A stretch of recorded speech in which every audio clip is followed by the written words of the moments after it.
The story begins lying broken on the pavement. A dying man swears that this time he will live his life properly. With his final breaths, he vows to leave behind undeniable evidence that he existed in this world.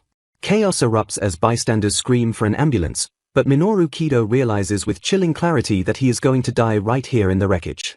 As his life flashes before him, he is consumed by the crushing regret of a lonely existence devoid of friends, family, or any meaningful legacy. Fading into the darkness, he wonders if there is an afterlife waiting for him on the other side. Awakening in a lush forest, a young elf named Lise begs his father to let him forage alone, though his parents worry he is far too young at 10 years old. His father argues that he should wait until he is at least 30, but Lise insists he will be fine despite the dangers lurking in the woods. His mother frets about muscle wolves, but Lise confidently assures them that the beasts won't appear at this time of year. Lise finds his new life of eating and napping in the forest incredibly easy compared to his previous existence. His parents marvel at his rapid growth, noting that most elf children only start speaking at age 10. Since elves live for 1,000 years, his mother worries that Lise is maturing far too quickly for their slow-paced species. Lise recalls his past life as Minoru Kido, the 30-year-old man who should have died in a traffic accident.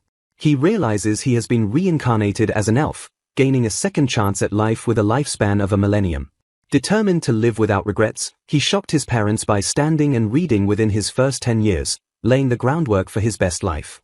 The village is a paradise protected by a barrier and the great tree Yggdrasil, where time flows loosely and dangerous beasts are rare. It is common sense that elves live their entire 1,000-year lives content within the barrier, never venturing into the outside world. Breathless from running, Lise bursts into the room to confront his parents with a burning request. The ancient patriarch observes the boy, remarking on how energetic Klein's child is compared to the others. The patriarch admonishes Lise for his premature curiosity, pointing out that the boy only learned to speak 5 years ago. Lise's parents hurriedly apologize for their son's intrusion, but the boy remains undeterred in front of the elder. The patriarch warns that the path to the outside is precipitous, though he admits few elves have ever shown such intense curiosity. Having led for 600 years, the patriarch grimly recounts how most elves who ventured out met early, woeful deaths at the hands of humans. He stares down at Lise, emphasizing that the world beyond their forest is filled with unavoidable danger. Acknowledging Lise's exceptional intelligence, the patriarch asks one final time if he truly wishes to venture into that peril. Lise bows his head, expressing deep gratitude to his parents and the village for raising him in this sanctuary. With fire in his eyes, he declares that he refuses to stay in this small world and wants to meet people and leave proof of his existence. He looks up with unwavering determination, stating he wants to live a life completely free of regrets. Moved by the boy's resolve, the patriarch decides not to stop him from pursuing his path. He grants permission, noting with a nostalgic sigh that it has been hundreds of years since anyone dared to leave. Lise cheers in victory, but the patriarch immediately cuts him off to announce a mandatory exit examination. To leave, Lise must master the peak of elven recovery magic and attain a specific level of power within the next century. The patriarch explains that the outside world requires self-protection, so he must pass this exam within 100 years to earn his freedom. Lise calculates that 100 years sounds like an eternity, but it is merely a tenth of an elf's lifespan. He accepts the condition with a grin, thinking that this challenge will actually be great for him. The patriarch warns him gravely that this is not a test he can pass with half-hearted effort. 10 years later, a grown Lise stands before the village and unleashes a massive wave of recovery magic called Order. The patriarch stares in horror as the great progenitor tree, ancient beyond measure, is instantly and fully restored by the blast. He trembles, realizing that the boy has just performed the ultimate pinnacle of elven recovery magic. The patriarch cannot believe that Lise fulfilled the century-long promise in a mere 10 years. Bewildered by the vast power he just witnessed, he demands to know how Lise achieved such a feat. Lise smiles innocently and explains that he has been training his magic power relentlessly since he was a toddler. He reveals he started around age 5, meaning he has been training for 17 years, which leaves the patriarch speechless. Lise explains that he read in the library that human magic is decided by age 20, so he applied that urgency to his training plan. He drained his magic to near zero repeatedly to increase his capacity, treating his growth curve like that of a short-lived human rather than an elf. The patriarch stands frozen at this impossible speed, while Lise cheerfully calculates that he still has 80 years remaining before the exam deadline. Lise casually mentions that dwarfs have earth magic and demons have their own types, asking if there are manuals for those too. He reasons that with enough study and training in the forest library, he should theoretically be able to master other magic types. The patriarch stammers that while there are some manuals, almost all of them are solely for recovery magic. Lee smiles, declaring that since he has 80 years left before his exam officially ends, he intends to learn every other magic he can. The patriarch is left flabbergasted, staring at an elf who is passionately studying magic in an era where demons no longer exist. The patriarch reluctantly hands over the key to the forest's library, granting Lise access to the forbidden book stored within. He warns the boy that manuals requiring no aptitude could take a century to master, but Lise simply thanks him with a bright smile. Lise declares he will absolutely master every type of magic, causing the patriarch to sweat and beg him to do it in moderation. Before he knows it, 10 years of relentless study fly by in the blink of an eye. Lise prepares himself with a hum, realizing it is time for his scheduled appointment. By the age of 30, Lise fulfills his promise to acquire all types of magic, leaving the patriarch exhausted by his antics. To gather more knowledge, Lise ventures out to the barrier's edge to trade with the House of Galanda, the humans managing the surrounding lands.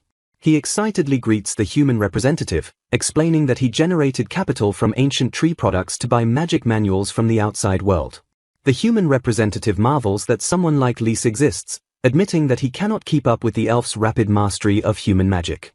The man, Grillet, cheerfully announces that he intends to propose to his childhood friend soon. Laughing heartily, Grillet tells Lise that he would love for the elf to meet his childhood friend someday. Years later, Lise hums a tune as he heads to the meeting spot, eager to see what new magic manual Grillet has brought him this time. Seeing the carriage arrive, Lise approaches with a grin, ready to tease Mr. Grillet about how his impression has changed. He waves enthusiastically at the figure stepping out, but the young man who emerges stares back in total confusion. The young man is baffled by the sight of an elf, while Lise casually asks what sort of manual he brought after such a long time. Blushing with awe, the human realizes that the legends were true and that elves really do exist just as his father claimed. He introduces himself as Gallius Galanda, the heir to the family, stating that this is his first time ever laying eyes on Lise. Gallius explains that his father, Grillet, often told him stories about the mysterious elf in the forest. Lise is struck by confusion, asking if Grillet is truly his father since he felt they had met only a few days ago. Gallius apologizes, explaining that he came in his father's stead because Grillet has grown weak and cannot win against the waves of time. He asks when Lise last saw his father, causing the elf to freeze as the reality of the situation crashes down on him. Lise calculates that it has been 22 years since their last meeting, realizing he completely forgot how fleeting human lives are. Shocked, he calculates that he is now 93 years old and has only 7 years left before his 100-year deadline expires. Lise asks Gallius to send his regards to Grillet, promising that he might visit their family to play once he leaves the forest. Gallius stammers but agrees, assuring the elf that his father will be overjoyed to hear that message. As the carriage departs, Lise tells himself that he should be able to meet Grillet anytime as long as he passes the patriarch's trial. Determined to make the most of his remaining time, he dives back into the library to ensure he won't be bored for the last few years. He picks up a book titled Tales of Heroes, which narrates a nursery tale about a hero defeating a demon king. Lise muses on the human perspective, noting that demons and demihumans who once used magic to control the world are now extinct. He discovers a crumbling manual on recommended movement magics and decides he might be able to read at least some parts of it. Having mastered all modern magic, he sets out to acquire the ancient arts of the extinct races to complete his arsenal. He learns that these ancient magics differ significantly from the 4 basic types and often require special conditions to invoke. With a confident smile, Lise lifts the book and decides to give the ancient spell a try immediately. He decides to test the movement magic by transporting himself somewhere nearby within the safety of the house. Reading the chant for Bezandel, Lise activates the movement magic with a surge of power. He vanishes instantly, wondering in amazement if he really got the spell right on his very first try. He lands face down on the ground amidst a sudden commotion, hearing the low growl of beasts nearby. Lifting his head, Lise blinks in confusion and wonders where exactly the magic has transported him. A terrifying roar rips through the air, accompanied by the metallic scent of fresh blood. An armed man shouts at him in a panic, demanding to know if he is with the guild and where the hell he came from. Lise turns with a blank expression, completely caught off guard by the chaotic situation. He wonders if he accidentally exited the barrier as he scans the surroundings to understand what is happening. His eyes widen as he spots a human child lying motionless on the ground amidst the carnage. Realizing the girl is still alive, Lise freezes as he processes this sudden, fateful encounter with a human. Lise realizes that his new movement spell has malfunctioned and dropped him somewhere completely unexpected. He scans the area and concludes with certainty that he has landed outside Yggdrasil's concealing barrier. A group of armed men shouts in confusion, demanding to know if he is from the guild and where he came from. Lise ignores their questions as he notices a pack of menacing magic beasts lurking behind the men. He spots children lying on the ground and wonders if they were the victims of a muscle wolf attack. His sharp eyes detect movement among the bodies, realizing that one of the children is still barely alive. The men curse their luck, complaining that their merchandise is damaged and now worthless. Terrified by the magic beasts and the sudden arrival of an elf, the leader orders his men to retreat immediately. They scramble to escape, desperate to put distance between themselves and the monsters before they get eaten. Lise watches them run and coldly decides that he cannot allow them to leave after what they have done. He resolves to stop them, setting aside the injured children for a brief moment to deal with the scum. Unleashing a shadow spell called Black Whip, he sends tendrils of darkness racing toward the fleeing men. The bandits scream in panic as the sticky shadows bind them, leaving them completely immobilized. Lise turns his attention back to the threat, preparing his next move with calm precision. He activates a strengthening magic to harden his body, causing his muscles to expand with explosive power. His physique transforms instantly, tearing through his clothes as he channels the raw energy of a beast. With a roar, he unleashes the beast fist, striking the air with enough force to generate a shockwave. The impact sends the magic beasts flying, crushing them under the overwhelming weight of his physical magic.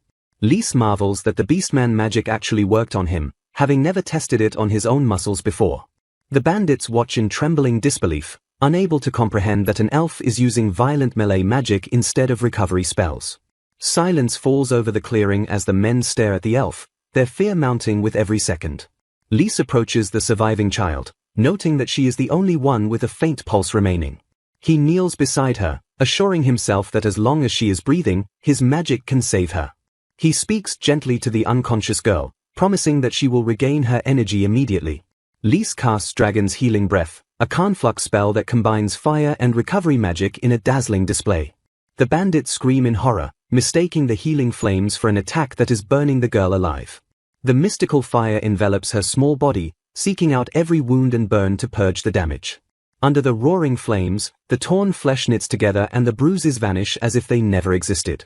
The fire dissipates gently, leaving the girl completely unharmed and resting peacefully on the ground. The bandits gape in shock, realizing that a wound requiring grand recovery magic was healed in a split second. Lise notices a metal collar around the girl's neck and realizes it is enchanted with sealing magic. He deduces that this is a slave collar designed to explode if anyone other than the master tries to remove it. He whispers to the girl to trust him, promising to free her from the device without triggering the trap. Carefully, he begins to pour his own magic into the collar to overwhelm the existing enchantment. He casts a destruction spell called Devil's Thread, weaving his magic inside the mechanism to sever the trigger. With a quick motion, he rips the collar off and hurls it into the distance just before it detonates. The explosion rocks the air, leaving the bandits terrified that this elf just forcibly disarmed a complex magic seal. Lise stands up and turns his cold gaze toward the captured men, pondering how to punish them. The bandits frantically lie, claiming they were actually trying to protect the kids from the magic beasts. They beg for mercy, sobbing that they were about to be eaten and only wanted to help the children. The bound bandits plead with Lise to remove the spell now that the beasts are gone, hoping to slip away unnoticed. Lise coldly asks if they truly tried to help, revealing that his sharp elven ears heard their entire plan to rob the children. The men curse in panic, realizing that the legends are true and that they cannot hide their deceit from an elf's superior hearing. Ignoring their terror, Lise states that he will ask them 3 specific questions before deciding their fate. He demands to know exactly who they are and why they were being chased through such a lethal forest. Pressing further, he asks what their objective was in dragging small children into a place crawling with monsters. He offers a chilling bargain, promising that he might spare their lives if they give him straight answers. Terrified, the bandits scream their confession, admitting they are merely hired slave traders. They reveal that they were betrayed and set up by someone at the guild, forcing them to flee. Desperate for mercy, they explain they only entered the forest to escape their pursuers while delivering their merchandise. Lise listens with disgust, noting that the humans of this world are just as corrupt as the ones from his previous life. He recalls the patriarch's stern warning that he must never get involved with humans under any circumstances. He concludes that these men prove the patriarch right, viewing them as a savage and sneaky existence. Lise internalizes the lesson, vowing never to forget the inherent danger and treachery of the human race. The bandits shout that they have answered his questions and demand he remove the shadow binding immediately. Lise steps forward, telling them that they are about to forget they ever met him. One bandit stammers in confusion just before Lise activates his magic directly upon their minds. He casts Memory Burial, a potent alteration spell that completely wipes their recent memories. Leaving the dazed men for fate to decide, Lise turns his attention away from the trash.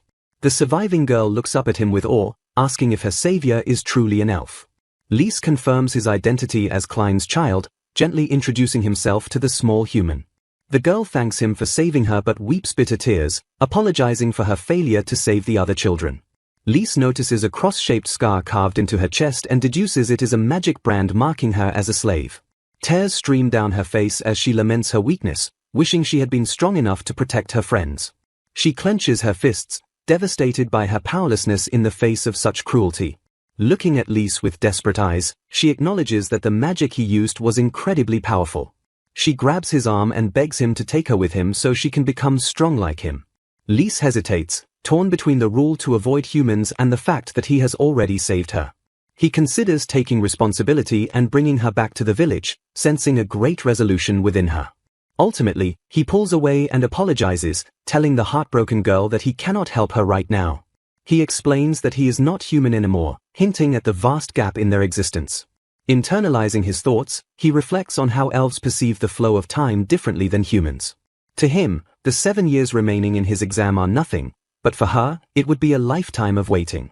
Unwilling to dampen her determination, he decides not to force her into his timeline. He leaves the bandits for the guild to find, entrusting the girl's immediate safety to the authorities. Lise vanishes into the forest, marking the start of the final 7-year countdown. He whispers to the wind that if her determination remains unchanged, their paths will cross again. The girl lies alone in the clearing, holding on to his promise that they will meet again in the future. Seasons turn into years as the great tree Yggdrasil watches over the passage of time.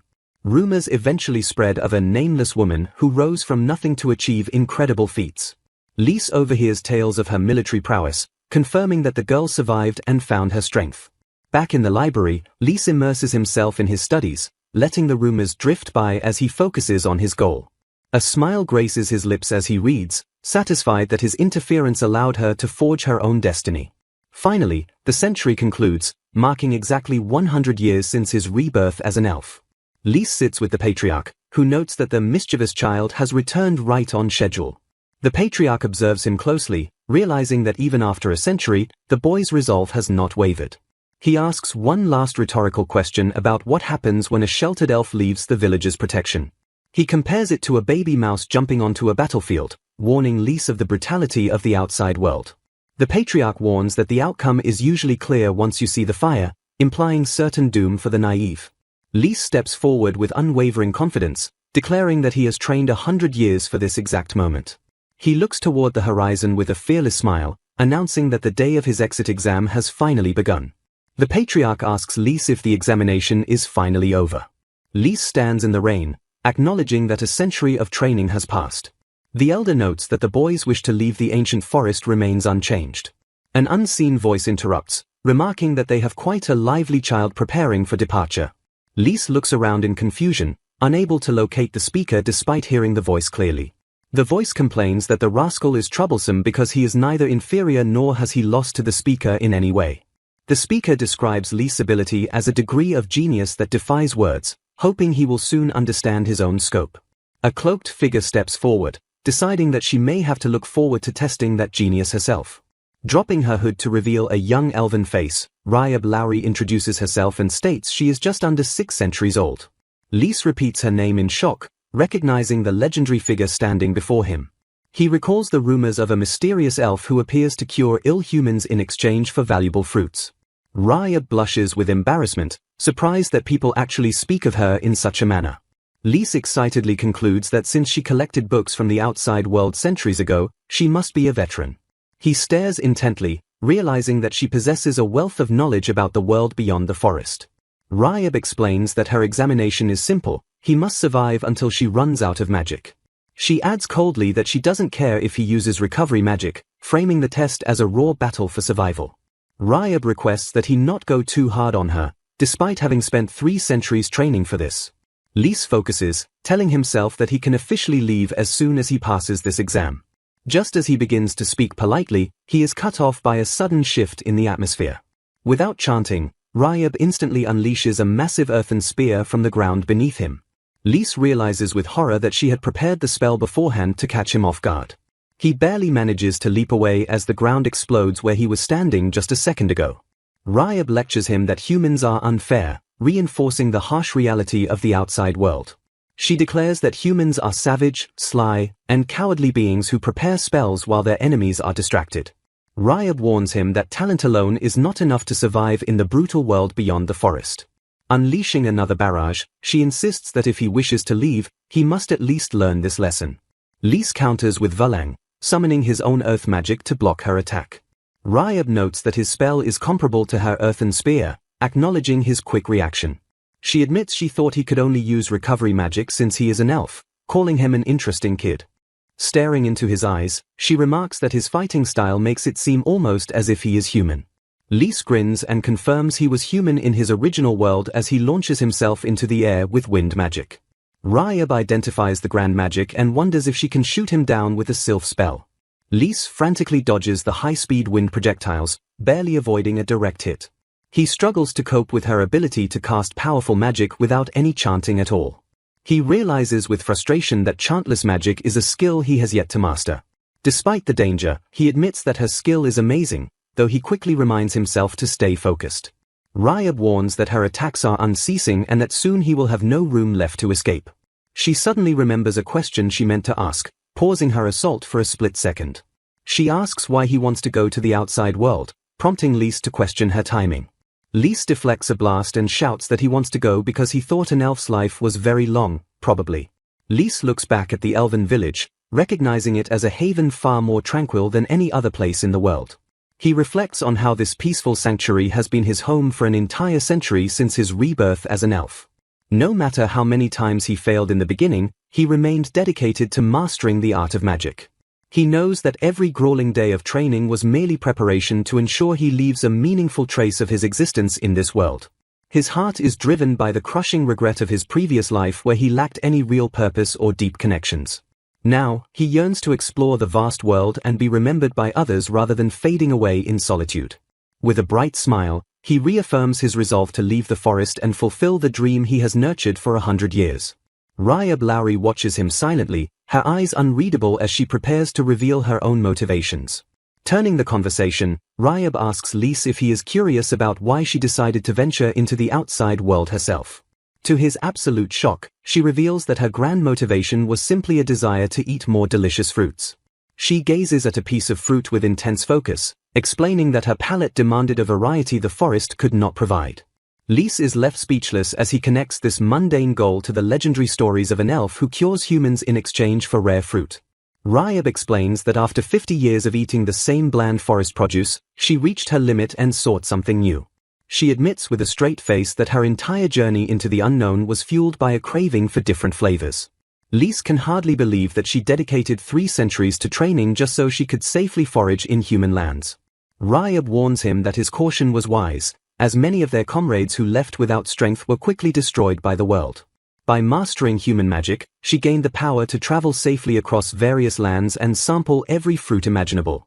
She admits that over time, the outside world became surprisingly enjoyable beyond just the food she sought. However, her expression sours as she mentions that the quality and flavor of fruits have mysteriously declined in recent years. Recognizing that they have talked enough, Ryab notes the patriarch's impatience and decides it is time to finish their battle. She raises her staff high, signaling the start of the final phase of his grueling examination. Ryab announces she will no longer hold back and intends to use her full power to test his resolve. Lys is overwhelmed as she simultaneously unleashes multiple elemental spells, forcing him to channel every drop of his magic into a counterattack. Shouting with determination, he charges forward and strikes with the explosive power of the Beast Fist. His glowing fist smashes directly into a defensive orb protecting the legendary elf. Ryab examines a broken fragment of her shield, impressed that he managed to shatter the magic material with raw force. She reveals that the orb was actually a human-made magic stone designed to automatically cast spells when mana is applied. She marvels at how humans compensate for their lack of magic power by creating such ingenious and dangerous tools. Lys is stunned to realize that the diverse elemental magic he was fighting against did not even belong to Ryab. Ryab confesses that like all elves, she is only capable of recovery magic and used human tools to simulate other spells. She admits that she relies on these petty tricks to maintain the illusion of a grand and powerful sorceress. While he successfully bypassed her deception, she warns him that the world is full of people who will use similar tricks to crush the dreams of others. With a warm and genuine smile, Ryab congratulates Lys and officially declares that he has passed the test. Tears of relief stream down his face as he lunges forward to give the legendary elf a grateful hug. She gently pats his head, acknowledging the incredible effort he has poured into his century of preparation. The patriarch observes from the shadows, thinking that Lys' strength is so immense he could have been a terrifying demon king in another era. The scene shifts to a bustling human city where people go about their daily lives in the shadow of stone walls. A young woman with long hair walks through the market, ignored by the busy crowd as vendors call out their wares. Approaching a fruit stall, the girl with the cross-shaped scar on her chest asks to buy every piece of fruit the man has. The merchant gapes in disbelief, asking why she would waste such an incredible amount of money on fruit yet again. She softly explains that she only buys them because she remembers hearing that elves have a great fondness for fruit. As she walks away, she reflects on the long years she has spent waiting for the day they would finally meet once more. Her eyes filled with unwavering loyalty, the girl whispers a single word into the wind as she looks toward the future, elf. High in the elven tower, Lys packs the last of his supplies while gazing out at the world he is about to enter. He runs downstairs to find his parents waiting, shouting their names with excitement as he bursts into the room. Lys proudly announces that he passed the patriarch's test, leaving his parents marveling at his incredible achievement. His mother smiles and suggests that since he has plenty of time, he should relax at home for another 10 years. Lys freezes with a strained smile, reminded once again that his parents perceive a decade as merely a short break. He shatters their laid-back expectations by declaring he plans to leave for the outside world tomorrow morning. His mother protests that at 100 years old he is still a child, arguing that he doesn't need to be in such a hurry. Lys counters by revealing that Ryab herself gave him approval, which immediately silences his mother's complaints. She blinks in surprise, asking to confirm that he is talking about the legendary Ryab Lowry. Lys watches his father turn to his mother, who reveals that the great mage is actually like a little sister to her. She recalls memories of when she first entered the forest to study recovery magic, hinting at a shared past with Ryab. His father listens with a look of mild surprise, having apparently never known about this connection before. His mother concludes that if someone as strict as Ryab recognizes Lys' abilities, then they have no grounds to object. His father sighs with resignation, looking at his son with a mix of worry and acceptance as he confirms Lys is really going. Lys nods firmly, but his father suddenly holds up a hand and asks him to wait there for a moment. His mother tells him to sit down so she can do some motherly things for him before he departs for a far-off land. She gently combs his hair and hands him a small accessory, explaining it is the secret to keeping her hair beautiful. She reveals it is actually a protective charm from the divine tree Yggdrasil given to her when she married his father. Tying it into his hair, she asks him to promise that if he ever messes up, he will come home before it's too late. She hugs him tightly, whispering that it would be terrible if he didn't return to them when he needed help. Lys hugs her back and promises to return, his heart heavy with the weight of her love. His father returns carrying a massive sack, announcing that he has gathered enough provisions to last Lys for 10 years. He smiles proudly, explaining that he has been saving these supplies for the inevitable day Lys would leave the nest. Lys shocks them both by casually casting storage magic, causing the massive pile of goods to vanish into thin air. He activates the spell Semitus, opening a dimensional pocket to stow away the supplies instantly. He explains that anything put inside is preserved perfectly by interfering with subspace, leaving his parents dumbfounded. His mother immediately demands he teach her that spell, while his father laughs and praises Lys for his brilliance. The next morning arrives, and Lys waves a cheerful goodbye to his parents as he steps out of his childhood home. His parents wave back, assuring him that since elven lives are long, they will surely live together again someday. Lys walks away feeling a bit sentimental, wondering if he should have greeted Ryab but assuming she has already left. He sets his sights on his first destination, deciding to head straight for the territory of the House of Garlanda. He recalls the heir Gallius whom he met 7 years ago, noting that Garlanda is the sole noble house that interacts with elves. He hopes to finally meet Grillet, Gallius's father, since illness prevented them from meeting during the previous visit.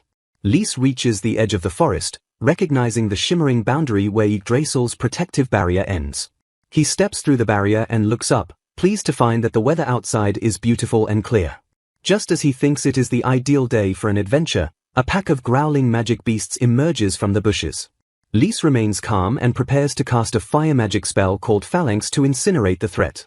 Suddenly, a blur of motion tears past him, interrupting his spell with blinding speed.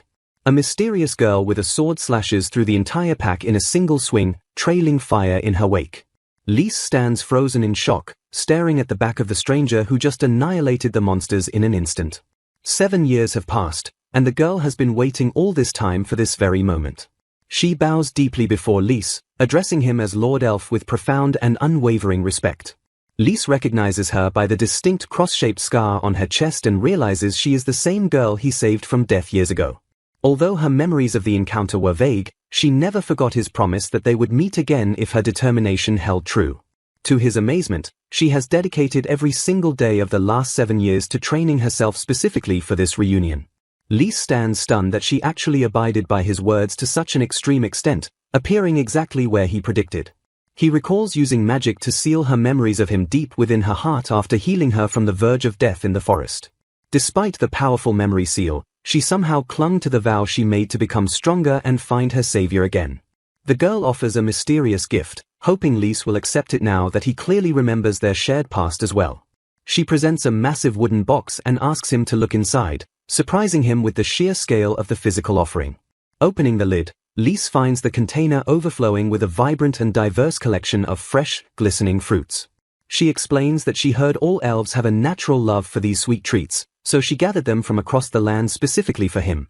Her incredible collection includes rare Katura fruits from the tropical west and frost fruits from the farthest northern continents. Lys realizes with a sweat drop that the elven love for fruit might be a local rumor spread by Ryab's own eccentric eating habits. He asks how much money it cost to gather such a mountain of produce, only to learn she spent every coin of her bounty hunting earnings on it. The girl becomes visibly despondent and asks if the gift isn't enough, while Lys frantically assures her that it is actually far too much. He accepts her gratitude with a nervous smile, privately worrying that neither of them understands the ways of the human world very well. To his surprise, she asks if she can accompany him on his journey no matter where he decides to travel next. She offers to serve as his expert guide and negotiator, citing her extensive experience as a seasoned adventurer in the human territories. Lys considers her offer and realizes that having a human companion would be incredibly reassuring given his total lack of local information. He asks if traveling with a rare elf like him would be problematic for her, as his kind is scarcely seen by common folk outside the forest. She asserts that she has done everything in her power to prepare for this day and has no worries about the path ahead. With a bright and determined smile, she declares her wish to learn from his incredible strength for as long as she lives. Lys calculates that as long as she lives is only about 40 more years for a human, which feels like a mere heartbeat to an elf. He is flabbergasted by her intense commitment to stick with him for what he considers such a short additional time in his long life. He ponders the idea of a mere 40 years together, finding the human perspective on time both strange and deeply touching. Formally accepting her company, he introduces himself as Lys Klein and asks for her name to mark their new partnership. She hesitates for a long moment, looking away with an uncertain expression as if a hidden weight holds back her words. To his shock, she reveals that she does not actually have a proper name to give him at this moment. She explains that among the members of the guild, she is simply referred to by the title Anonymous. Lys recognizes the title immediately, remembering rumors of a mysterious warrior figure that even reached his isolated village. A legendary fighter who would slay magic beasts in an instant and vanish before anyone could offer thanks. He realizes with a drop of sweat that the elusive figure from the military rumors was actually this girl the whole time. Turning back to him with a serious gaze, she asks if he would be willing to bestow a name upon her himself. Lys stares into her eyes, taken aback by the weight of the request and the absolute trust she is placing in his hands. She explains that she felt as if she was truly born into the world for the first time when he rescued her from certain death. Because he saved her life and gave it meaning, she has spent the last 7 years waiting for the chance to be named by him. Lys is deeply moved, realizing he never imagined a person could view such a brief and distant event in such an important light. He reflects on how a small human girl spent 7 years focused on an event he considered almost absurdly brief. He recalls a memory of his mother in his previous life as Minoru, asking her why she chose that specific name for him. His mother explained that she wanted him to bear more fruit than others and exceed them in life, which is the meaning of the name Minoru. Looking at the girl, Lise decides to pass on the spirit of that maternal wish and bestows the name Minori upon her. He reflects on how he bore no fruit in his previous world but wants to ensure this second life is different for both of them.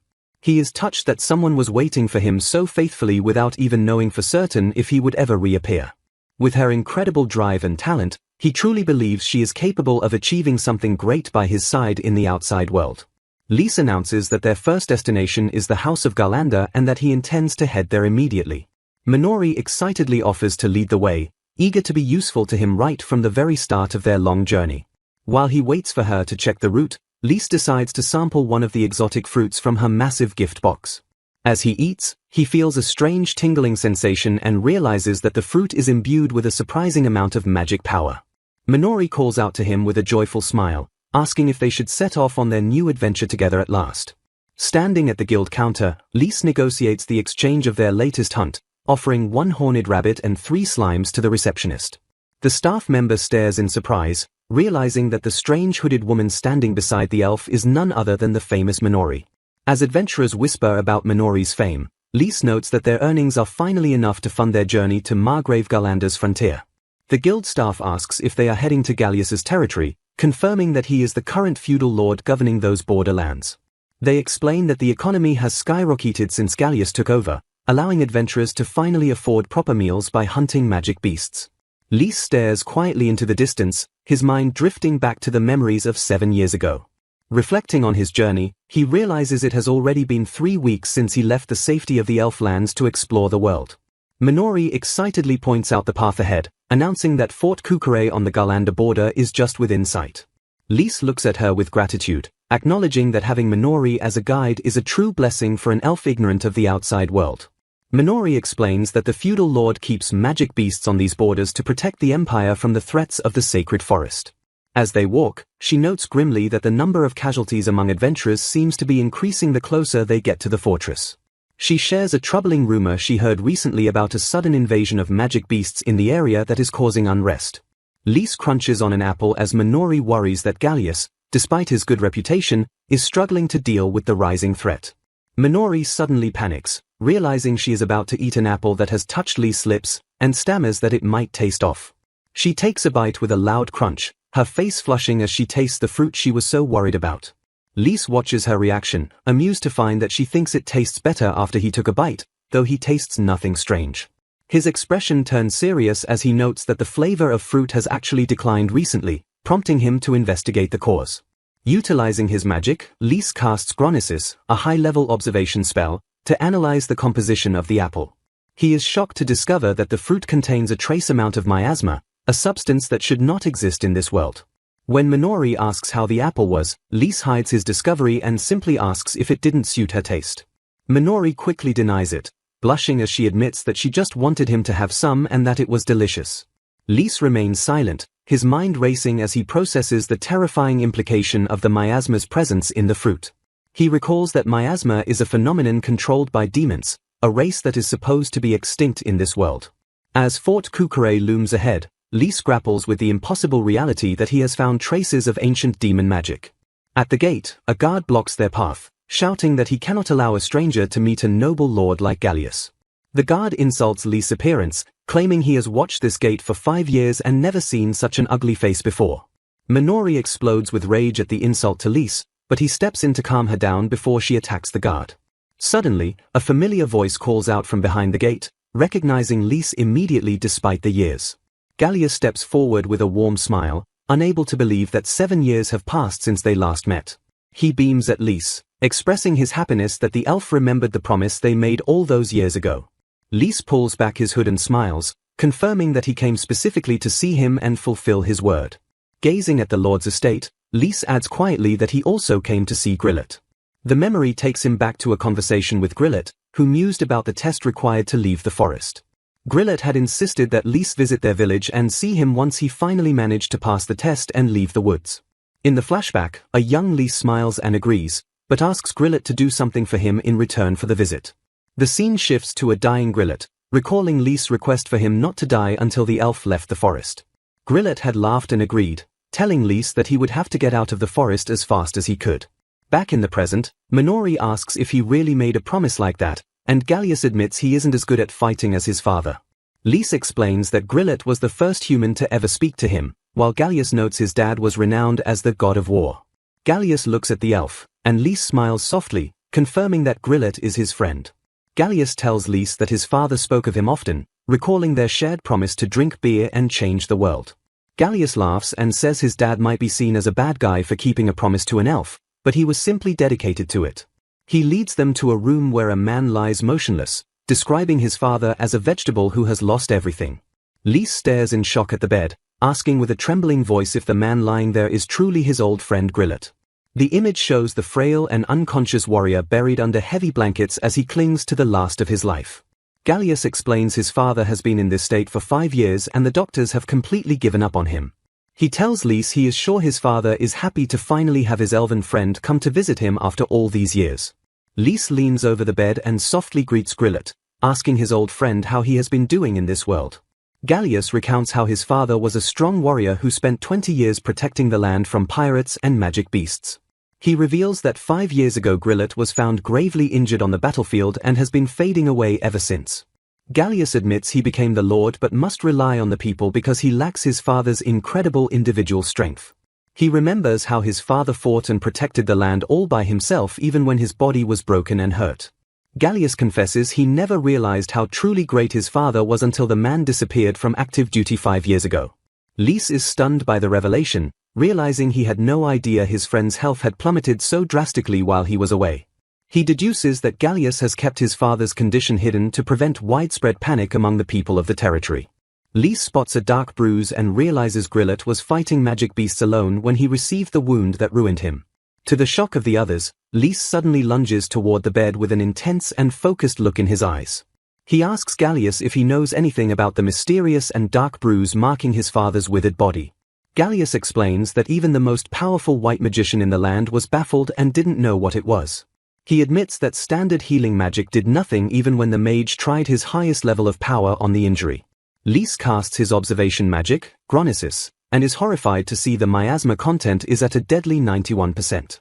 He confirms the bruise is pure, concentrated miasma and is staggered by the impossible density of the dark substance.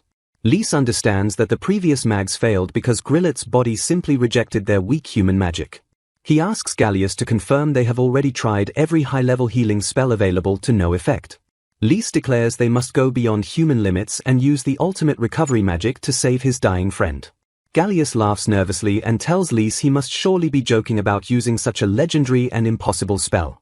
Lys stands firm and states he hasn't been sitting around doing nothing for the past 100 years in the forest. With a determined smile, he vows he won't go home without saying a word to the friend he came to see. Gallius is silenced as Lys tells him to listen carefully and prepare himself for the magic about to be unleashed.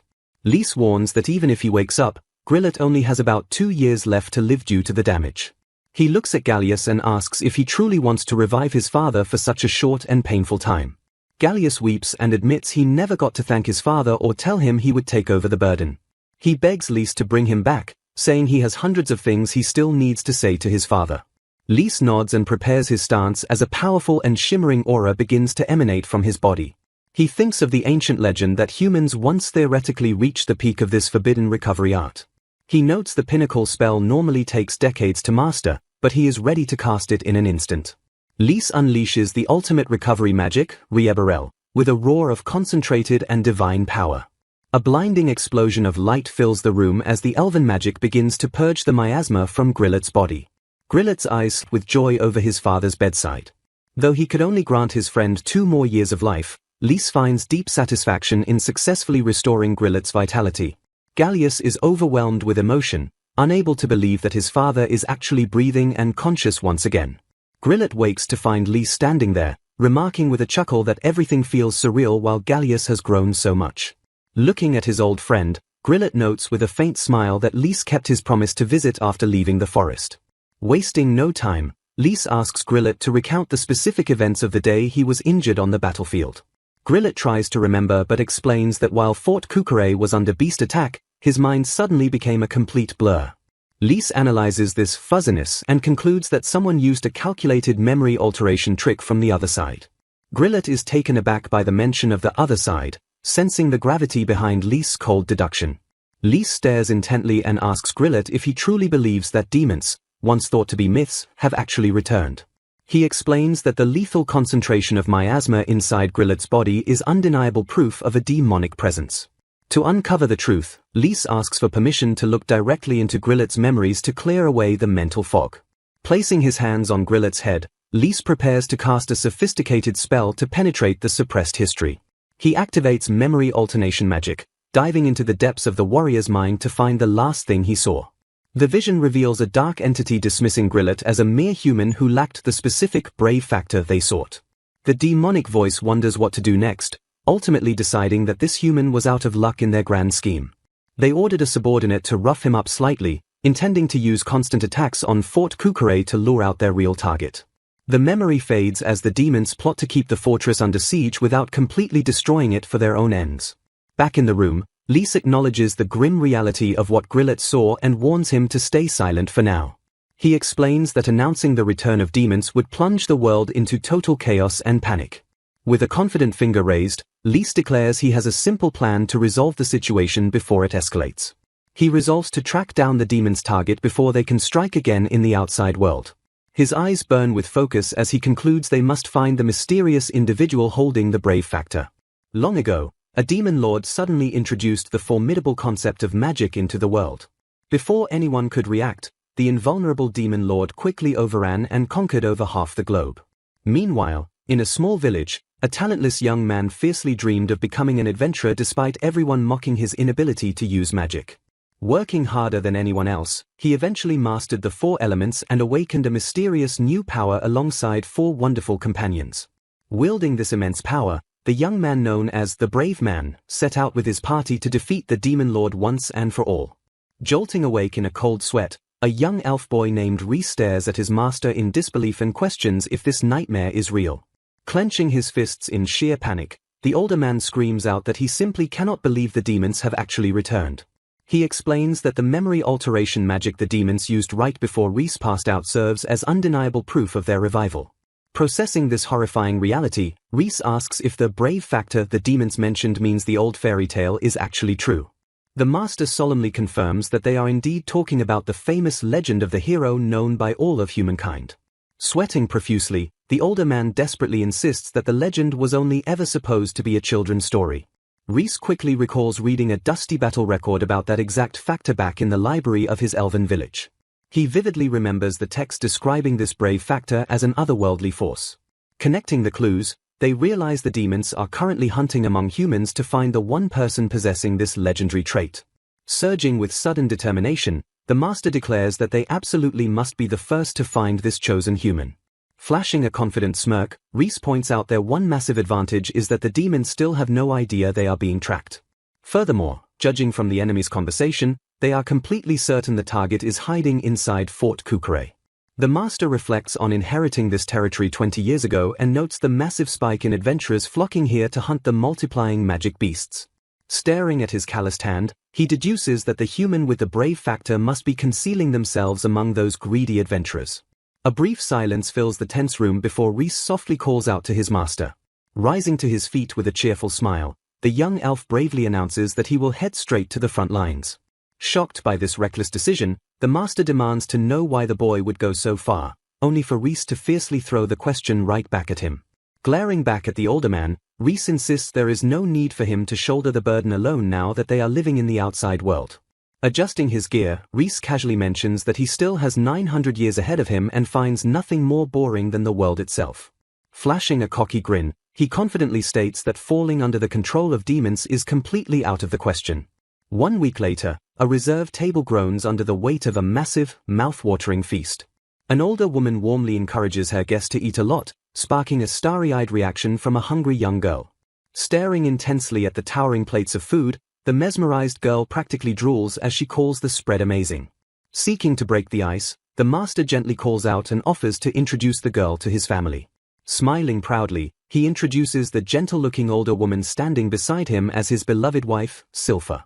The young girl's face immediately lights up with pure joy as she realizes this is the famous childhood friend he always talked about. Silpha nervously asks her husband Grillet if he really made a promise to introduce her to an elf long before they were married, which he happily confirms. Bowing deeply with profound respect, Silpha warmly thanks Rhys for everything he has done for her husband. Gripping her dress emotionally, she insists that no matter how much she thanks him, it will simply never be enough.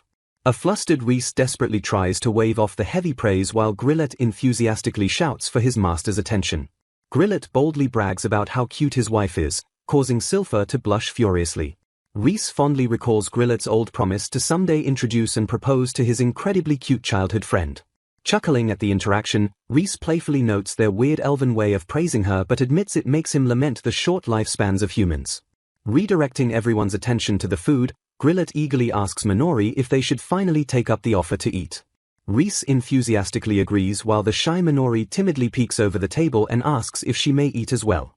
Devouring the meal, Minori earnestly praises the food, getting Silpha fired up to cook more since the travelers had only been surviving on magic beasts and foraged nuts.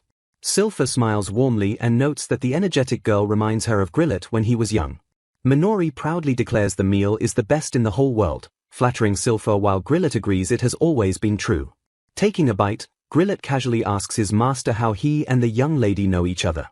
Beaming with a massive smile, Minori suddenly interrupts to introduce herself as Rhys's spouse. Grillet violently spits out his drink in pure shock at the word spouse while Minori politely finishes her introduction. Blushing furiously, Rhys stammers in panic as Grillet teases his elven moves, all while Minori happily declares they will be together forever. Rhys frantically explains that he only let Minori tag along because she wanted to get stronger in exchange for teaching him about humans, leaving the girl pouting. Breaking the awkward tension, Silpha gently calls out to the pouting Minori. Smiling warmly, the older woman asks if Minori would like to try and cook something as well. Minori looks up, completely caught off guard by the unexpected invitation. She nervously admits she is only good for fighting and has never cooked, but Silpha gently reassures her not to worry. Pondering the offer, Minori remembers the old saying that the way to a man's heart is through his stomach. Rolling up her sleeves with fierce determination, she declares she will do her best if cooking can make Rhys happy. Meanwhile, Grillet leans in close to his master to whisper something private. He brings up a warning from his old chief that it is extremely difficult for humans and elves to have children together, annoying Rhys with the terrible timing. Unfazed, Grillet bluntly asks what his master plans to do about the situation. Looking down, Rhys calmly states that unfortunately, it does not matter right now. He plainly admits that, for the time being, he simply does not view Minori in a romantic light. Staring at his master with a serious expression, Grillet calls that a true pity. Rhys drops his gaze, silently acknowledging the heavy weight of reality. He reflects on the tragic truth that Minori will die long before he does. Staring softly ahead, Rhys notes that Minori is already well aware of that heartbreaking fact. In the kitchen, an overly enthusiastic Minori wields a kitchen knife like a weapon while Silpha nervously tries to guide her form. Watching her bright smile, Rhys admires how she still bravely pursues her feelings despite knowing their inevitable future. Sometime later, Grillet tells the duo he is counting on them, and Rhys cheerfully agrees as they prepare to head out. Glancing back with a confident smile, Rhys signals that they are ready. A bespectacled man warns them that their destination, the Great Circle Forest, is an uncertain place trapped right between Fort Kukure and Ritor where the beasts gather. He sternly tells them to be careful out there, prompting a serious nod from Rhys. Leaving the estate, Rhys notes that the forest seems to be the main hunting ground for adventurers taking down magic beasts. He deduces that staking out this area will let them monitor both the adventurers and the beast master, though he admits he hasn't personally entered this specific forest before. Formulating a plan, Rhys suggests they use a vacant house in the forest as their base, just as Grillet advised. Walking beside him, Minori wonders aloud if it is truly possible to find the one person possessing the brave factor.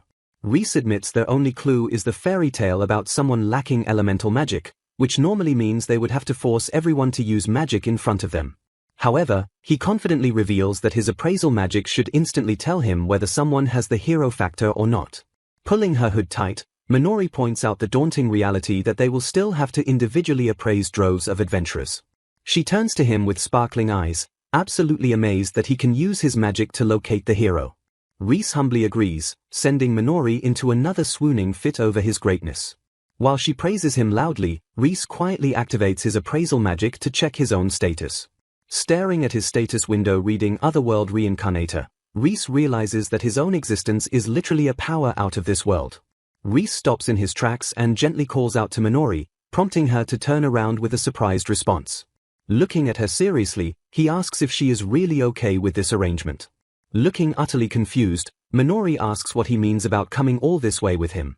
Reese gently reminds her of their previous conversation, warning that it could take a very long time to actually find the one possessing the brave factor. He explains that they will be holed up in this isolated forest for a while and that the search might even take years. Hesitating slightly, he trails off as he considers the true weight of the commitment. He silently worries that this endless mission could completely mess up her entire, incredibly short human life. Breaking the heavy silence, Reese offers her an out by stating there is still plenty of time for her to turn back. Frowning fiercely, Minori loudly declares that she has already made up her mind. She passionately reminds him that she spent an agonizing 7 years desperately chasing after his illusion. Getting right up in his shocked face, she angrily yells that she had already told him her answer. Softening her expression, she explains that true happiness for her simply means staying by his side. Adding that she also wants to grow stronger alongside him, she leaves Reese completely speechless. Flashing a brilliant, unwavering smile, she vows to follow him for the rest of her life. Leaning in aggressively, she insists she will never leave his side even if he tells her he doesn't want her around. Overwhelmed by her sheer intensity, Reese stands frozen and stunned in the middle of the path. Blushing heavily, he covers his face and frantically wonders why her proximity just made his heart race. Desperately trying to calm his beating heart, he flinches when Minori suddenly calls out his name. Pointing excitedly into the distance, she happily announces that she can finally see the house. Trudging through the brush, Reese notes that they are about a 6-hour walk away from Fort Kukure. Curious about a house in the middle of nowhere, Minori listens as Reese explains that Grillet's predecessor used it as a vacation home before the monster population exploded. Imagining a grand estate, Minori gets starry-eyed at the prospect of staying in a noble's luxurious vacation home. Rushing ahead with high hopes, she excitedly expects the property to be incredibly luxurious. Staring blankly at a dilapidated wooden ruin with a broken door, Minori's hopes shatter while Reese flatly suggests they start by cleaning it up. Staring in pure disbelief, Minori turns pale and drops what she is holding. Noticing her utter shock, Reese frantically asks what is wrong as she stares blankly at him. Still frozen in place, the young girl quietly stammers his name while keeping her gaze cast downward. Looking at the now pristine mansion, Minori screams that he just used magic to completely clean the ruins in a single instant. Reese cheerfully agrees that the trick is handy, leaving Minori weeping as she laments losing her one chance to finally be useful to him. Casually waving his hand, he explains that he simply used spirit magic by making a temporary contract with the local spirits. Puffing his chest out with pride, the elf adds that he successfully deciphered the complex magic back when he was 78. Spotting her gloomy aura, Reese frantically asks if she is depressed, prompting Minori to fiercely deny it before suddenly pausing in confusion. Brushing off the awkward moment, Reese casually declares that it is time for the finishing touch. Focusing his intense power, the young elf softly calls out to the Yggdrasil sylph. A glowing sphere materializes perfectly in his open palm as he prepares to cast a powerful barrier magic. Minori stares at the glowing orb and curiously asks what it is just as Reese happily announces that the spell is complete. Flashing a confident smirk, Reese simply tells the mesmerized girl to wait and look at the results. A massive, shimmering dome expands outward from the house with a soft pop, completely washing over the surrounding trees. Pointing to the sky, Reese explains that the barrier has successfully rendered the entire building invisible to the outside world. He proudly states that neither magic beasts nor demons will be able to find them while they safely search for the one possessing the brave factor. As Reese notes that the spell is just a simple version of Yggdrasil, Minori casts her gaze downward and reflects on how he can do absolutely anything by himself. She recalls the time Reese kindly claimed he only let her accompany him because she wanted to get stronger in exchange for teaching him about humans. Gripping the wooden railing tightly, she bitterly laments that she cannot do much of anything for him despite him constantly thanking her for being there. Staring at his gentle smile, the young girl silently admits to herself that he would be perfectly fine on his own. Clenching her fists by her side, she acknowledges that staying with him is merely her own selfish desire. Delving into her dark past, she remembers how she never knew her parents and only managed to survive as a miserable slave. A vivid memory flashes by, showing Reese extending a warm hand to save her just as she was about to be brutally killed. Shunned by everyone for being a former slave, she spent the next 7 grueling years doing everything possible to gain power so she wouldn't waste the life he gave her. Steeling her resolve, she remembers how the fated time finally arrived on the promised 7th year. She recalls standing at the agreed spot every single day, desperately waiting for Reese while clinging to the memory of her savior. Smiling brightly at Reese in the present, she silently wishes she could tell her past self that her dreams finally came true. Her bright smile immediately drops as she grips her skirt, realizing that she simply cannot be happy with just this arrangement.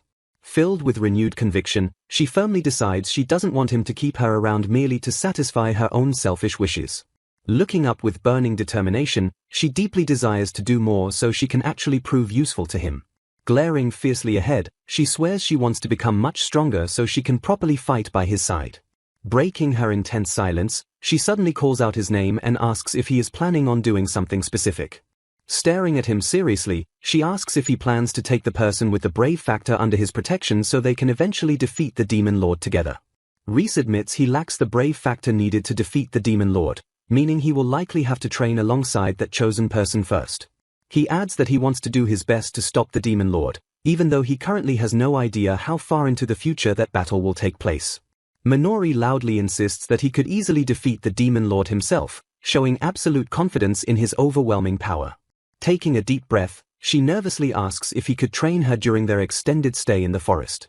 Genuinely confused by the request, Reese points out that she is already strong enough to defeat powerful magic beasts completely on her own.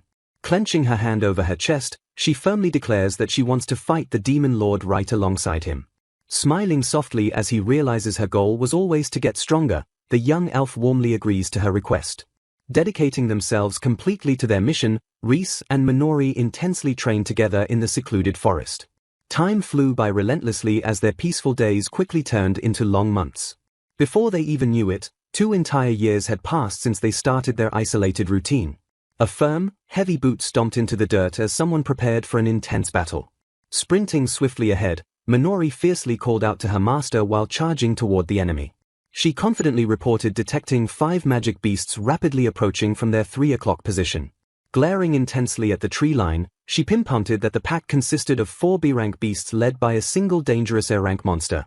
Verifying her tactical analysis with his appraisal magic, Reese proudly noted how remarkably adept his companion had grown. Flashing a cocky smirk, he challenged the young warrior to take on the deadly A-rank beast all by herself. Without a single second of hesitation, she eagerly accepted the challenge and swore he could completely count on her. Trusting her newfound strength, Reese casually declared that he would handle the rest of the pack. Diving smoothly into the thick underbrush, the elf quietly observed the ensuing battle from a safe distance. A ferocious flock of massive, terrifying cockatrices squawked viciously as they charged forward. Conjuring powerful wind magic around her body, Minori prepared to unleash her first devastating strike. She swung her blade gracefully, unleashing a massive wind scythe named Mantis that sliced right through the approaching horde. Analyzing the strange battlefield behavior, Reese realized the surviving beasts were completely ignoring Minori's obvious killing intent. Lowering her weapon slightly in confusion, Minori quickly deduced that the monsters were actually running away in sheer terror. A colossal, menacing wild bear exploded from the shadows, proving to be the true threat that had scattered the lesser beasts. Unfazed by the towering predator, Minori calmly enchanted her sturdy sword with high-rank fire magic. Pushing her magical limits even further, she furiously ignited her blade with ultimate-tier fire magic. A roaring, magnificent pillar of flames erupted from her sword as she successfully invoked the blazing phoenix. Screaming with raw, explosive power, the young girl swung her burning greatsword with all of her might. The devastating fiery slash instantly engulfed the giant bear, completely obliterating the beast in a single, blinding strike. Panting softly to catch her breath, she turned back toward the brush and called out to her hidden master. Gripping her warm hilt, she beamed with pure pride and announced that she finally managed to control ultimate magic. Emerging happily from the bushes, Reese warmly praised her incredible growth and effortless victory over the wild bear. He gently suggested focusing on stamina training next so she could keep fighting after using such exhausting spells, earning a bashful giggle from his student. Staring closely at her radiant face, Reese suddenly realized that something about her appearance had subtly changed. Connecting the dots in his head, He quietly noted that they had been intensely training in this isolated forest for 2 whole years. Admiring her mature, confident stature, he silently acknowledged that Minori had fully blossomed into a 20-year-old adult. Flustered by his sudden realization, he hid his deeply blushing face behind his collar while catching a glimpse of the silver ring on her hand. Later that day, Minori proudly presented a delicious, steaming bowl of kakatriso yakidan using Silpha's secret recipe. Digging into the hearty meal, Reese complimented her amazing cooking skills while she happily credited Silpha for all the helpful lessons. Shifting to serious business, Reese asked for news from Fort Kukure, but Minori confirmed there was still no trace of the Brave Factor or the Demon Lord. Staring thoughtfully into his empty bowl, Reese lamented that they hadn't even encountered the mysterious demons from Grillet's altered memories. Resting his chin lazily on his hand, he casually accepted that their quiet, secluded life would continue for a while longer. Suddenly sensing an incoming magical transmission, Minori eagerly rushed off to check a magic messenger arriving from the fort. Left alone at the table, Reese curiously pondered the fascinating mechanics behind such advanced magical communication tools. Bursting violently through the door with frantic urgency, a panicking Minori loudly shouted his name. Startled by her fiercely trembling hands and the crushed letter, Reese immediately jumped up and demanded to know what was wrong. Bursting with sudden urgency, a messenger frantically announces that something terrible has happened to Grillet. Adjusting his glasses with a somber expression, Gallius delivers the crushing news that Grillet does not have long left to live. He solemnly explains that the beloved lord has, at the absolute most, only 2 short years remaining.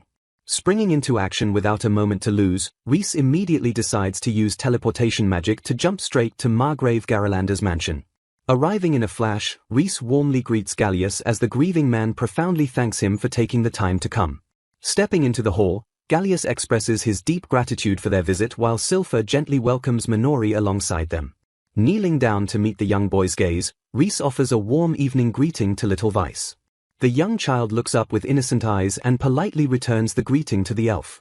Pointing gently down the hall, Vice informs the guests that his father is resting just over there. Guiding them toward the room, Gallius explains that Grillet is no longer conscious but begs them to at least see him one last time. Throwing the heavy doors open, a distressed Minori rushes inside and cries out for the old man. Sprinting to the bedside, the young girl leans over the covers and loudly announces that Reese has finally arrived. Approaching the quiet bed, Reese gazes softly at his old friend and offers a casual, gentle greeting. Looking down at the motionless figure, the elf quietly notes how incredibly peaceful the old man looks. Hugging his child close, Gallius agrees that Grillet's calm demeanor is a far cry from 2 years ago, having finally had the time to talk everything out. He admits that he used to fumble through his duties as a lord before Grillet properly taught him everything he needed to know. Holding Vice tightly against his chest, the tearful man expresses overwhelming gratitude for having his son in his life now. As the young boy innocently asks why his father is crying, Gallius sincerely thanks Reese for gifting them this precious time. Blushing with a mix of sorrow and nostalgia, Reese reflects that the past 2 years felt like nothing more than a fleeting moment. Watching Minori and Silpha stand strong together, he realizes that everyone else in the family has already accepted the inevitable end. Staring down at the fading man in absolute silence, Reese internally wonders if his dear friend is truly satisfied with his life. Gently grasping the old man's frail hand, Reese feels the life quietly waning away despite the presence of a faint pulse. A vivid memory of a boisterous, smiling Grillet flashes through Reese's mind as he realizes this man was his very first friend in this new world. Tightening his grip on the withering fingers, the young elf solemnly wonders when the vibrant man's hands became so terribly small. Breaking the heavy silence, Reese turns back toward the family and asks Gallius if he can be just a little bit selfish. Breaking the heavy silence, Reese turns to the grieving man and softly calls out Gallius's name. Looking up with a serious expression, the young elf asks if he can be just a little bit selfish. Wiping her tears, Silpha warmly insists that they would gladly accept absolutely anything he wants. Staring solemnly out the window, Reese gently requests to speak with Grillet one last time. Utterly stunned by the impossible request, an emotional Minori asks how he could possibly talk with her father. Grasping at a tiny sliver of hope, Gallius desperately asks if Reese truly has a way to do such a miraculous thing. Reese explains that he plans to use an ancient necromancy technique that governs the cycle of life and death itself. Lowering his gaze, he humbly requests just a little bit of time to prepare the complex spell. Curious about his master's intentions, Minori asks what he would even say if he succeeds in bringing Grillet back. Pausing thoughtfully, Rhys admits he would simply thank his old friend for everything. Trailing off, he tightly shuts his eyes and begins focusing his immense magical power. Surging with dark, otherworldly energy, Rhys claps his hands together and summons a massive, glowing sphere. A colossal, ethereal door violently bursts open upon the hillside, leaving the young elf completely awestruck. Countless glowing souls pour out of the terrifying gate to the afterlife, swirling frantically around the dumbfounded onlookers. Standing tall amidst the swirling spirits, a fully materialized Grillet appears and prompts a shocked gasp from Rhys. Hoisting his massive sword over his shoulder, the confused warrior chuckles and points out that it isn't quite his time to be there yet. Sweating nervously, Rhys quickly interrupts the old man and urges him to cut right to the chase before his few minutes run out. He frantically explains that he used a highly restricted magic to temporarily materialize Grillet's soul in the physical world. He reveals that the ancient technique, necrosis, was once used to temporarily summon the very first Demon Lord and Dragon King. Clenching his fist with burning determination, Rhys swears that he will eventually find a way to permanently revive his dear friend. Pleading with the older man, Rhys begs Grillet to patiently wait in the afterlife until that promised day arrives. Throwing his head back, Grillet bursts into booming laughter and warmly teases Rhys for being capable of absolutely anything. Stepping forward with a reassuring smile, Grillet gently tells the young elf that everything is perfectly fine. Looking down with immense gratitude, the old warrior sincerely thanks Rhys for coming all this way just to see him off. Reflecting on his long life, Grillet proudly declares that he successfully protected Fort Kukure and spent his final days surrounded by his loving family. Staring happily into the starry sky, he smiles brightly and states that seeing his cute grandson left him with absolutely no regrets. Pausing slightly, Grillet admits that his one final, lingering attachment is his worry regarding the talking beasts and demons. Staring intensely at the horizon, he warns that humanity will be trampled in an instant if the Demon Lord revives and starts a rampage. Reaching out to grab Rhys's shoulder, the fierce warrior begs his master to promise him that he will find the true hero. Glaring with unwavering conviction, Grillet demands that Rhys guide the hero to completely defeat the Demon Lord. Staring deeply into the young elf's eyes, Grillet solemnly declares that Rhys is the only person he can trust with the entire future of humanity. Overwhelmed by the heavy burden, Rhys swallows his hesitation and firmly promises to fulfill his friend's final wish. A soft, relieved smile stretches across Grillet's face as he gently rests his hand against the young boy's head. Smiling confidently, Rhys assures the old man that he has nothing to worry about as long as Gallius is protecting the fort. Looking down at his own hand, Rhys quietly notes that he can still feel the faint sensation of his friend's touch. A wave of nostalgia washes over Grillet as he fondly remembers the very first time he grabbed his master's hand. Staring in pure wonder, the old warrior notes that Rhys's hand hasn't changed a single bit since the day they first met. Gently gripping the small hand, Grillet marvels at how pale and smooth the elven skin has remained after all these years.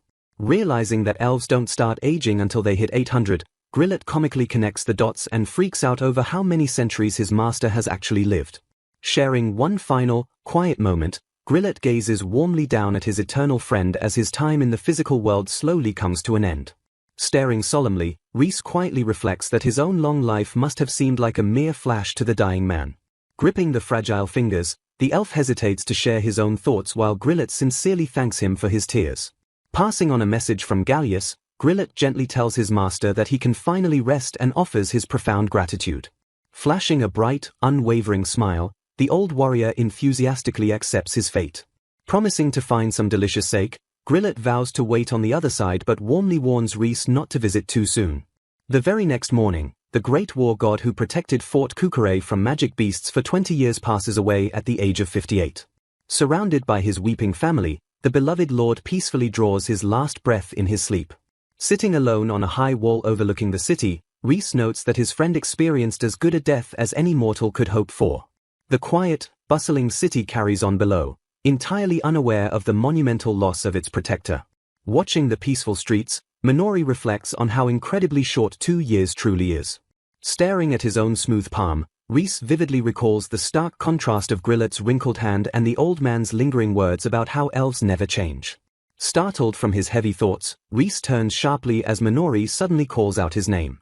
Looking deeply concerned, the young girl gently asks if he wants to come inside and rest.